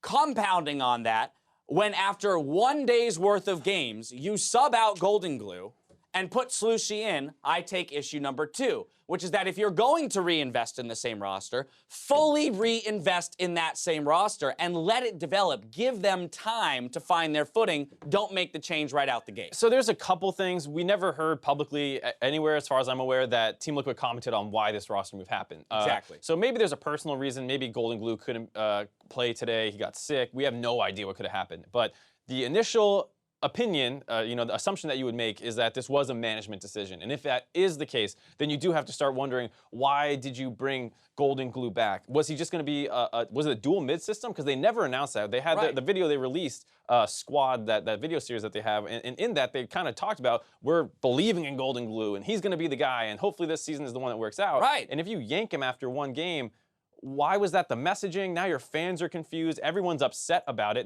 let alone the fact that, like you said, you're not initially happy with the roster. It's just this huge question mark about what is going on in this organization. Yeah, I mean, so, hey, maybe we'll get some clarity over the coming days as to why the decision was made, and understanding that everything we just said is speculation, as there hasn't been an announcement from the team. But that's the point exactly. That as a fan, as a viewer, I'm sitting here and I'm wondering why Team Liquid is making the decisions or making the changes they're making, and I don't follow the logic. I'm left only to ruminate in my own brain as to why this could be, and I don't feel like the team is being set up for success organizationally at this point. And to be fair to both Slushy and Golden Glue, I mean, you have to imagine, put yourself in their shoes, like, what is it like being Golden Glue? Do you think he's happy with the situation? I don't want to put any more weight on his shoulders, because he didn't perform that well in Spring Split. You bring him back in Summer with nothing changing other than perhaps the meta and coaching staff a little bit. I don't want people to jump on his back. I was going to say, let's also be clear, this is in no way an attempt to start a witch hunt for the two mid laners, because overall the 2 losses that the team sustained this weekend were entirely team losses. I wouldn't say that any of the losses rest on a single individual's shoulders at any point. It seems like the team kind of rolls over and dies at the first mistake. I wouldn't say that it's necessarily, a mid problem, a shot calling problem. It's, Rainover died once early, and then in this game, Slushy gets counter-ganked once early, and then for the most part, everyone's kind of off doing their own thing, and there's just no synergy at all within this team. Continued struggles for Team Liquid as they are on the outset of the summer split. Now, as we wrap up the weekend, it's time to recognize which players stood out above the rest with the most player of the game honors. Someday and Froggen end week 1 on top with 3 awards each, while both Aphromoo and Lyra walk away with 2 accolades to their name. I mean, the big ones that jump out at me here is, hey, not Froggen, Aphromoo returning to kind of his playmaking form that we weren't seeing so much in the spring split. And then Someday, again, the talk of the town coming into spring, and here he is in summer showing up. Yeah, having a little bit more synergy that's pre-built. Obviously, Dignitas was put together pretty quickly at the start of spring split. And like you said with Afro, just the meta coming around and letting him grab a lot more. You know, it wasn't just him missing some player of the games in spring split. A lot of supports were having a hard time racking those up when you're stuck on Karma, Lulu, Zyra. Of course, we'll be tracking that throughout the season as a whole. Now let's take a look at the standings as we come out of week 1 of the summer split. I mean, not sure what the over-under was on these results, but our top 4 teams from the spring split are collectively 1-7, Mark. What's going on there? You want me to tell you? Yes, that's why I brought you on. You're the expert. No one knows what's going on. If you wanted to tell me, yeah, Counter Logic Gaming's gonna go 2-0 and maybe Cloud9 goes 0-2, sure. But to have all the teams struggling this hard with only TSM being the one to pick up a match win is insane, considering that when you looked at the start of this offseason, it didn't seem like that many roster changes were happening, some small coaching staff changes. So anyone who would have predicted this, it wasn't like this league is going to get totally shook up. I think there was even a concern it was going to be too similar to last split. Strength of schedule and sample size in mind, what elements of that standings graphic are true and what are lying to me? In the sense of, like, what can I actually take from that in terms of, yeah, these 2-0 teams are actually really good versus, they just came away with victories, and which 0-2 teams do I need to worry about? Yeah, so on the side of the 2-0 teams, like you can say, you know, Echo Fox looked better, that kind of stuff, and I think they did look better, but in terms of being long-term threats over the course of the season, I'm still not sold on a couple of them. The one that I am, other than CLG, is Immortals. I thought their wins were not only over quality opponents, but the way that they won them, it was even game situations pretty often in the mid-game, not completely relying on snowballing like a lot of their wins came last season. So they've already changed their style, and it's already working out for them. It should be only upside from here. On the flip side, someone maybe a little concerned, the C9 situation, you will have impact back. I feel like that's a bit of a safety net where if you ever feel like you're slipping too far, put him back in, you'll still do good. You'll be a top half team in the league. Yeah. But are you getting overtaken by Immortals, CLG, TSM, and who else is going to come up? All right, well, there you have it. We'll see who can stand out in our next week's games. We return on Friday with Arrow and Phoenix 1 versus Sneaky and Cloud9. So the schedules don't get any easier for those 2 squads, really. Nope. Then Immortals look to continue their week 1 success against Team Envy later in the day. Now, throughout the weekend, you took to Twitter and called out your favorite LCS big plays. We pulled the best of the best highlights to showcase. Now, brought to you by Acer. First up, we've got Zerx Ranstein, who writes, that bar play by Aphromoo and Darshan, or on Darshan rather, proves why the shot-calling legend of CLG deserves to be in first team LCS running every split. Take a look. Dive still coming out. Lolo's still looking to go in, but needs a few more vitals. One more in. Fox is over, but a great Bard ultimate might save Darshan, and it will. He actually parried the Bard, which is going to get a kill. Afro gets the stun, portal through the wall, and takes down Lolo. Afro, are you kidding me? The king is back. I'm here with you, Trevor. Are you good? Yeah. Coming. Nice. Oh, nice job. You go on, Watch. Yo, Jin, I'm coming to you. Okay, hey, we can limit on Jin. Okay, yeah. One of those back-breaking plays where at that time the game's kind of even, you have the Fiora Shen, you might be snowballing, and out of nowhere this kill gets snatched away from you and goes in the other team's direction. It's brutal to be Team Liquid in that situation. Mentally devastating. Next up, we have JNTJSOR. Don't know what that stands for. He's glad he checked the VODs, rewatched Echo Fox versus FlyQuest Game 2. Man, that was crazy. I agree.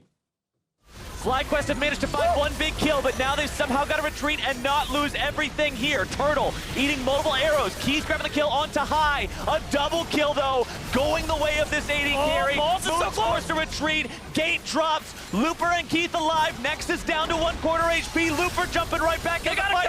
Buying Keith some time.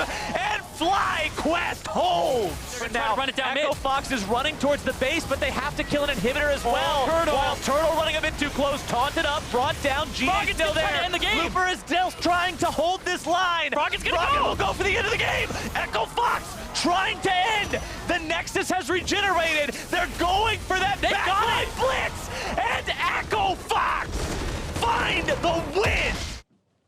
I mean, what a very exciting finish, and it's very cool to see it once again for Echo Fox, kind of this element of growth where that game ended at 36 minutes. This wasn't a 70-minute, oh, well, I guess we've tried everything else. We might as well rush down the mid lane and end the game. That was that was a planned and very well executed decision to go straight forward. Finally, we have Holland Duns, who said, what Let me start that one over. This is gonna Take two. I even practiced this one before we got on there. Said what we were all thinking during the Immortals game today. Smithy with the top 10 anime betrayals. Take a look. Sven does have his ult. He could run in for a smite steal. Ghost isn't up. He would be walked in, but like you said, ult is there, so it won't really matter. Oh, Björk! He comes at Bjergsen, hardly taking any damage, but delivering across 3 members of Immortals. The front end burst is too much for Immortals to handle. Bjergsen, we said he had to get creative. He got creative. Around the backside. Smithy even helps him in. Oh my God! Smithy delivers the dash that Bjergsen was lacking. AoE taunts the entire team. What a betrayal. That's one of those plays where it's like the master trying to teach the students, like, always be on your guard. You never know what's going to go wrong. Right. Smithy comes in the team, teaches them how to do all this late game shot calling. He's like, but be ready. At any you're point. good? This could happen at any time. So Yeah, you getting better you be ready for week it. 1. Yeah, I love it. I love it. We'll make sure to keep calling out those big plays all split long, and we'll share your tweets as we see them. That's going to do it for us today. So in a few minutes, meet myself, Zyrene, and Kobe out on the stage for NALCS tonight to recap the first weekend of the summer split. Stay tuned. Now, though, for myself, the cast's entire live broadcast crew, thank you for watching, and we'll see you next week for more NALCS.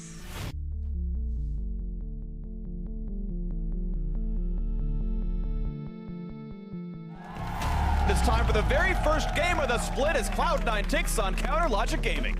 This guy aside, and look at the damage output. They're gonna take him down. First blood to Zaya and Rakan in the bot lane. They've got Nightmare. He's gonna go with his body slam. Darshan tries him at the time. The kickback as well, and this time CLG secures it. Are they gonna take it? Cobelter goes to the wall. Oh, finds Arrow, the kiss of death. He can't get in the fight. How about Dead if they can? But a great ultimate from McSmithy before he goes down. He'll be able to get away from the Cathy and surprise. And there's the double kill for Cody's son. One more influx is over, but a great bot ultimate might save Darshan, and it will. He actually parried the bar. Oh, he's gonna get a kill! Gets the stun, portal through the wall, and takes down Lola. I got flash. Oh, it's fucking nuts. Hell yeah, Zach. Let's go. Oh, keep going, keep coming. Yeah, we can baron on this. Go press, you can end it. We can end. Yeah, end. Echo Fox trying to end. The Nexus has regenerated. They're going for that backline blitz. And Echo Fox find the win. Big force to flash out, but he takes the exhaust. What an equalizer from the teleporting Sunday. And he's going to start cleaning up the fight. Let's take a moment to unveil the newest banner to the battle arena and recognize our spring split champions. Ladies and gentlemen, TSM! Contracts is dead. The fight continues on the backside. Smoothie forced to run away. They're going for the steal. And it gets picked up by Bjergsen. Another challenger enters the fight. If Cobelter looking for the kill. Haunter's been and diving. One last auto from Cobelter as they have to go. Jack. Help me. I shield. Help me. Kill's good. Baron. I can take it for Baron. I shove. Onto the Nexus. It's open. It's ready. Envy are going to get a Pyrian takes down Shady, but Envy bait P1 in, and Sarah finish up the Nexus in style. He might take down Keeper. The taunt is there. The knock, but they got Piglet, and that is all they really need. And now Reyna will force a kite away. He's burning down from the dragon, but the inhibitor's going to fall. Moon running off to the side. More damage pouring in, and it is FlyQuest getting absolutely destroyed. And Dignitas will go 2-0.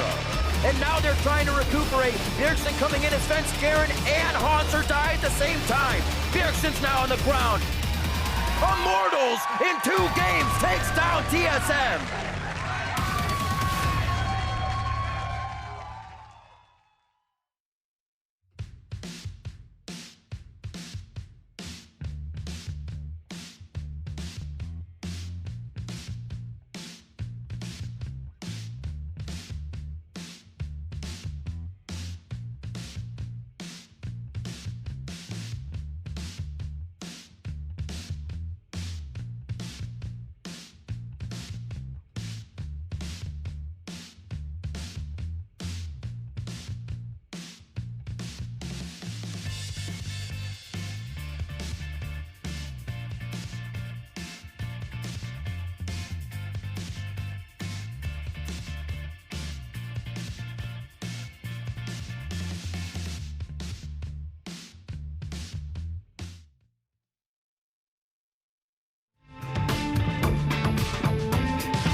Obelisk goes down immediately, even with wild growth, and now they're trying to recuperate. Bjergsen coming in as Fence Garen and Hanser die at the same time.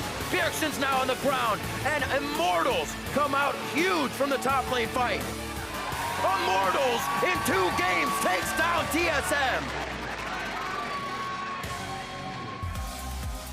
Hello and welcome back for a little NALCS Tonight goodness. I'm James Dash Patterson, right along with Irene and Azale. We're going to recap for you the happenings of week 1 here in North America, as it was an eventful week at that. Let's go ahead and take a look at the standings, see how it all shook out. We've got 4 teams sitting at 2-0, and definitely not the 4 teams that most would expect. No, not at all. And I mean, CLG and Immortals, a lot of people thought maybe one of those teams would have come out with a good start because of the roster changes, but both teams smashing really hard opponents, not what you expected. Yeah, absolutely. Like Counter Logic Gaming, you go, okay, they have Dardoch now, maybe they have that aggression, but then trading that for Xmithie, a lot of people were saying, you know, Xmithie, maybe that's not going to work out for him, but it seems like the synergy he had with Pobelter won up that team, and it looks real good. Right, I think popular opinion was that CLG got the better of the trade, you know, in the microcosm of player for player. But guess what? Xmithie is still doing tons of work over there on Immortals, getting the carries fed. And I think it really goes to show, once again, League of Legends is a team game. It's not about only individual skill. It's about leadership qualities. It's about synergy. It's about, you know, filling the role that the team needs. And this is what Xmithie is proving. You know, maybe he's not the mechanical player that Dardoch is, but he doesn't have to be. And he's making it look much better than when Dardoch was with Immortals. Yeah, and it's crazy, too, because you go back to spring, Xmithie had the most deaths out of any jungler, and he's second most in the entire damn league, and now he's turning it around, which is crazy, showing that his sacrifices are actually not, I guess the way to put it, right? There you go. That he's actually having now, like, Flame and Pobelter are getting so much off of what he does, and that's really good to see for Immortals. You talk about it being a team game. Let's talk about some of the teams and games as we saw them this week. Ooh, The I first like one, that. I do what I can. The first one, Immortals versus TSM. This is one of those kind of big upsets, I'll call it, only because this is our first place team from Spring Split with the upgraded roster back in Doublelifts in the lineup. Yeah, this was a really kind of awkward game from TSM for sure. The 2 games back-to-back of Galio mid with the Courage of the Colossus put Bjergsen on kind of a champion that wants to play to the side lanes, and they put Hanser on things like Fiora, etc., where it looked like they were trying to play away from mid lane as TSM, and that's almost never been a great strong suit for them. I will say, though, I mean, when you look back to Summer Split, one of the strengths of this team was that they could play every style, right? You're supposed to be able to have carry top laner. You're supposed to be able to play to your AD carry. It doesn't just have to be about Bjergsen. So I think that the composition makes sense. You draft Galio, has super strong wave clear. It has assistance to a side lane sword pusher like Fiora. So the composition makes sense. They just didn't end up playing it as well as they would have needed to take down Immortals. And I'm willing to say it is a really big upset because most people's early season power rankings had Immortals as like a 7th, 8th place team, like not even in playoffs. And we talk about Xmithie, okay, well, he's the new member of Immortals, but now we talk about the effect overall and the development of the team, and I got to look at the top lane and say, hey, coming into the split in spring, we were talking about Flame, someday these aggressive top laners who should gain advantages and be able to carry teams, but we never really saw them able to sync with their teams fully, right? Always maybe some communication mistakes and whatnot. But here, multiple times evidenced in beautiful 5-man dives or syncing up teleports with the team and actually executing in a way that suggests the communication's on point. Yeah, and Xmithie is definitely a facilitator of communication now as they've been moving forward, which is something that Dardoch really isn't. Dardoch kind of clutters comms with random things like, oh, you know, I might get caught backing here, etc., and it's not relevant to the game. And I've heard that feedback a lot from players who have actually played with him, saying that, you know, he can have those passive things in comms or passive-aggressive things, whereas Xmithie just keeps things rolling. So freeing up Flame, talking about what they're going to do next, etc., is really what's showing on Immortals. I think that just the development of the team as a whole has really been a treat to watch as well. I mean, you look at the bot lane here, too, from the beginning of spring when they were kind of considered a joke to now they are a very strong bot lane, and they can compete, they can carry, and you know, Cody-san in particular, this guy is very new to the scene and doing extremely well. He just had his rookie split last split, and then let's not forget that Ole here is just an absolute monster on more proactive and carry-like supports. I got to push us forward to our next series, TSM versus C9 rematch of those spring finals. TSM comes out on top 2-0. And again, what we thought might be a slightly more competitive series ends up not being. By the way. Yeah, that was so good. But yeah, when everybody told me about this game, because I really didn't get to like watch it completely at the time, everybody's like, oh, this is gonna be like it ended up being a smash, right? When I went back and watched it, there were a lot of moments where it was back and forth. It was actually not as crazy as people thought it was in terms of like one team winning over the other. Yeah, I actually think that they were quite evenly matched. Most of the time, it just came down to like one moment in the game. I mean, you look at like game 2, the Baron. Yeah, like this Baron went so bad, forcing 9, but before that, they had been playing very evenly. They were playing pretty strongly, and I think, you know, the sky is not falling for Cloud9 just yet. People are freaking out. They're 0-2. I would not worry just yet if you were a Cloud9 fan. I think this is still a very strong team, and I think that they're going to bounce back. Things to consider is that, you know, this is the first week, number one. Number two, you're looking at an entirely new meta, so you're watching a team try and adapt to that, and they're it's clear that they're actively attacking that meta, right? Smoothie on Rakan both games, and he had some fantastic plays even within the losses. So, again, if those things get fleshed out, cleaned up, then they definitely could look better. We also have to consider the strength of schedule coming into that week, and that's a big one. Yeah, 3, no impact. So we'll see what they look like when they have him back as well. There you go. So the sky is not yet falling for Cloud9. Hold on to your worry warts for just a little bit longer. The last game of the day that we got to talk about, C9 versus CLG. Now, again, CLG with the roster move Dardoch in. This was a 2-1 victory for CLG over C9 back on Friday night. And I mean, the most impressive thing about this series for me was how good Aframu looked. I think the bot lane was super impressive, but Aframu last split was not his usual self. Sure, he had some moments of brilliance, you know, but this was Aframu at his very best on playmakers, making plays, crushing the game. And when you have a guy who is known as one of the best in-game leaders in the league, who's shot calling and playing this well, the sky's the limit for this team. Like, they could go really far. Well, and then let's talk about how that affects Dardoch, because as you mentioned, whereas Xmithie kind of can help with the team communication, and Dardoch might not necessarily be up to par in that regard. Well, if you got a leader like Aframu, a lot less of those responsibilities even fall to Dardoch to begin with. Exactly. I've actually talked to Dardoch about this. Aframu keeps him in check. You know, one of them takes care of the early game. Aframu has that late game shot calling. But if Dardoch ever has those moments where he does have those things that are flooding comms, Aframu hits it right there, calls him out in comms and says, hey, you're saying some random stuff.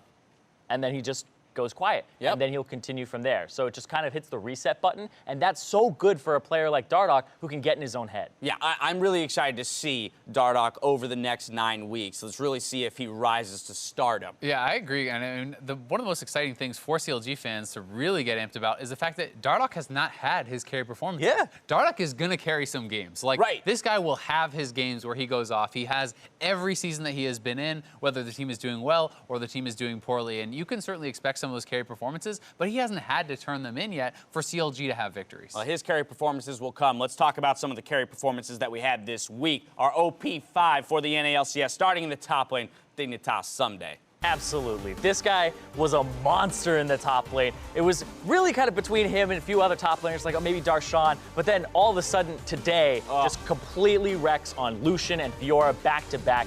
It was Kobe said it, someday fun day for him.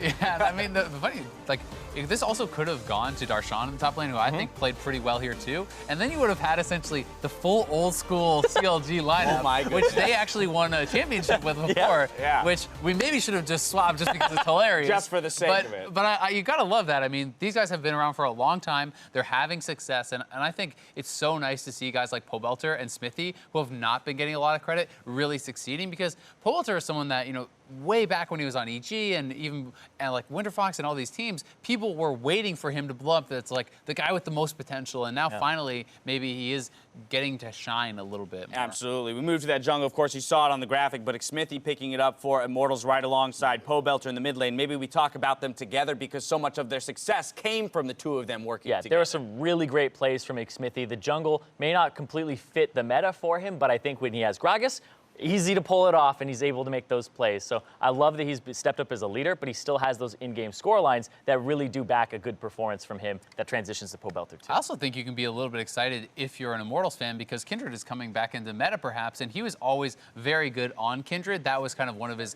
carry picks that he was really strong on. Sejuani, all jokes aside, he was a pretty solid Sejuani player. That is a pick. Gragas, Olaf, like all these are solid for him, and just the fact that he seemed to mesh so quickly with the team, is very promising. And you know, Pobelter is a person or a player that throughout his career has been the subject of lots of praise and lots of criticism at very different times based on performance, right? Yeah. And I will say that on the outside of the season, once again, he was tasked with something very difficult. He had strong opponents in his game, and yet he comes out and he performs against Jensen right along Xmithie and put together a lot of carry games on, you know, picks like the Ahri or the Syndra.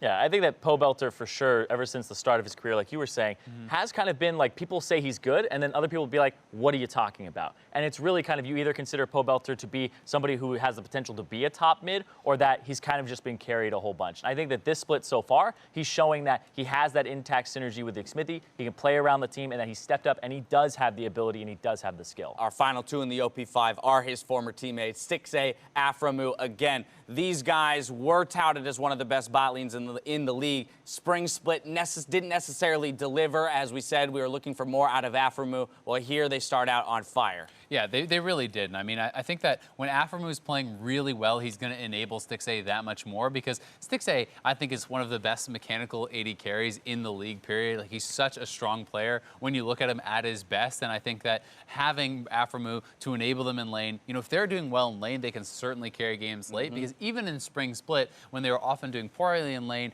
dying and stuff, you would still see those carry performances turned in by Stixxay. So if they can succeed early, I think they're going to succeed late. Yeah, and moving on to Aphromoo from that, I actually got to talk to him about playmaking supports, and he was telling me that because Doran's shield on AD carries is so prevalent, you don't have to play Karma, you don't have to play Zyra. They won't kill you in lane because you'll just sustain up with these potions and the regen of the shield. Play a playmaking support, and now he's enabled to do that. We saw him play the Bard. We saw him play a fantastic Rakan. I was about to ask, was his the best Rakan of the weekend? I think so. Okay, Yeah. so easy. The bar has been set. Aphromu's Rakan. I mean, wouldn't expect it to be any other player. We'll see if anyone else throughout the supports in the league can match him.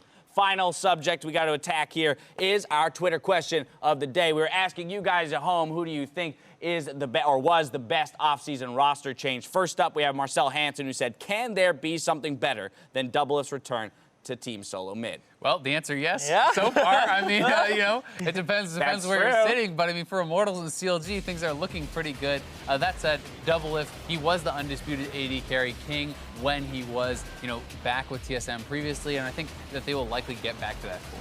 Yeah, you need a little bit more of that professional play practice after, you know, having to get the rust off of solo queue and be back in the competitive environment. But also, I gotta say, all the other teams are actually playing better as well overall. I'm noticing slightly better macro play from pretty much everybody across the board, and everybody just seems warmed up from spring. It's kind of a tough thing to call, because you would say, you know, with familiarity in mind, knowing that this roster did win Summer Split last year, you want to say that if that's their ceiling again, this is a really solid roster change. But the upside and kind of the unknown potential of the other moves is what makes them so exciting. Yeah, and I mean, I'd even say with TSM, like, that's their baseline. That's the level of expectation that they need to get back to. People are always going to look at TSM, and anything but a championship in North America is a disappointment for them, especially now that Doublelift is back. And I mean, people have such big expectations for this team, but no one has ever won spring then summer, and no one has ever won 3 straight championships. So TSM will be looking to change both of those. Absolutely. Flash33C says it has to be Immortals. Now that they have Xmithie instead of Dardoch, they are more inclined to make plays and work together compared to spring. Yeah, this was kind of the surprising one for me that ended up with a very positive result, because personally, I've never been an enormous Xmithie fan, but I think that he's been playing incredibly well, and he's actually kind of making a believer out of me. It's like when Moon got picked up by FlyQuest, you're like, okay, I know that this guy, I know his level, I've seen him play before many times, and now you're seeing a way better performance than what you had seen previously. So definitely having really just an upgrade for them, and in terms of the overall team play around their jungler, and I'm excited. Yeah, I mean, he fits in so well, but I would say everyone was a fan of him in North America when he was stealing Elder Dragon at MSI and getting them to the finals. So he's had some good performances and certainly has earned his due. All right, lastly, we have Anders, who says getting Dardoch on the team makes CLG far better overall, and they now have a real chance to take back the throne at the North American LCS. I mean, I agree. They do have a real shot of it, but wouldn't it be something if it's a Xmithie who ends up blocking them in the finals, you trade for Dardoch? That would be, I think, amazing story-wise. That would be that, like, sweet revenge where you're just like, hey, guess what? I ended up on the better team. Sucks to be you. But I'm excited about this one because I really like Dardoch as a player. I think he's just mechanically so good in the jungle, and watching him is always entertaining. This week, it actually wasn't that crazy from him, so I can't really say it was a great move yet, but I do think that they have that championship potential again with that jungler. Exactly. I mean, I really like this idea or the point that the wins this week didn't come from Dardoch, and that there's really is still all this untapped power. We haven't seen how it'll manifest when he does have a carry performance. Again, will they be able to keep that kind of unbridled aggression in check when he really gets going? And we've known him to kind of throw some leads back. Time will tell. That is, of course, going to do it for this evening. We have to bid you all adieu. And so meet us back here next week for some more North American LCS action. Good night.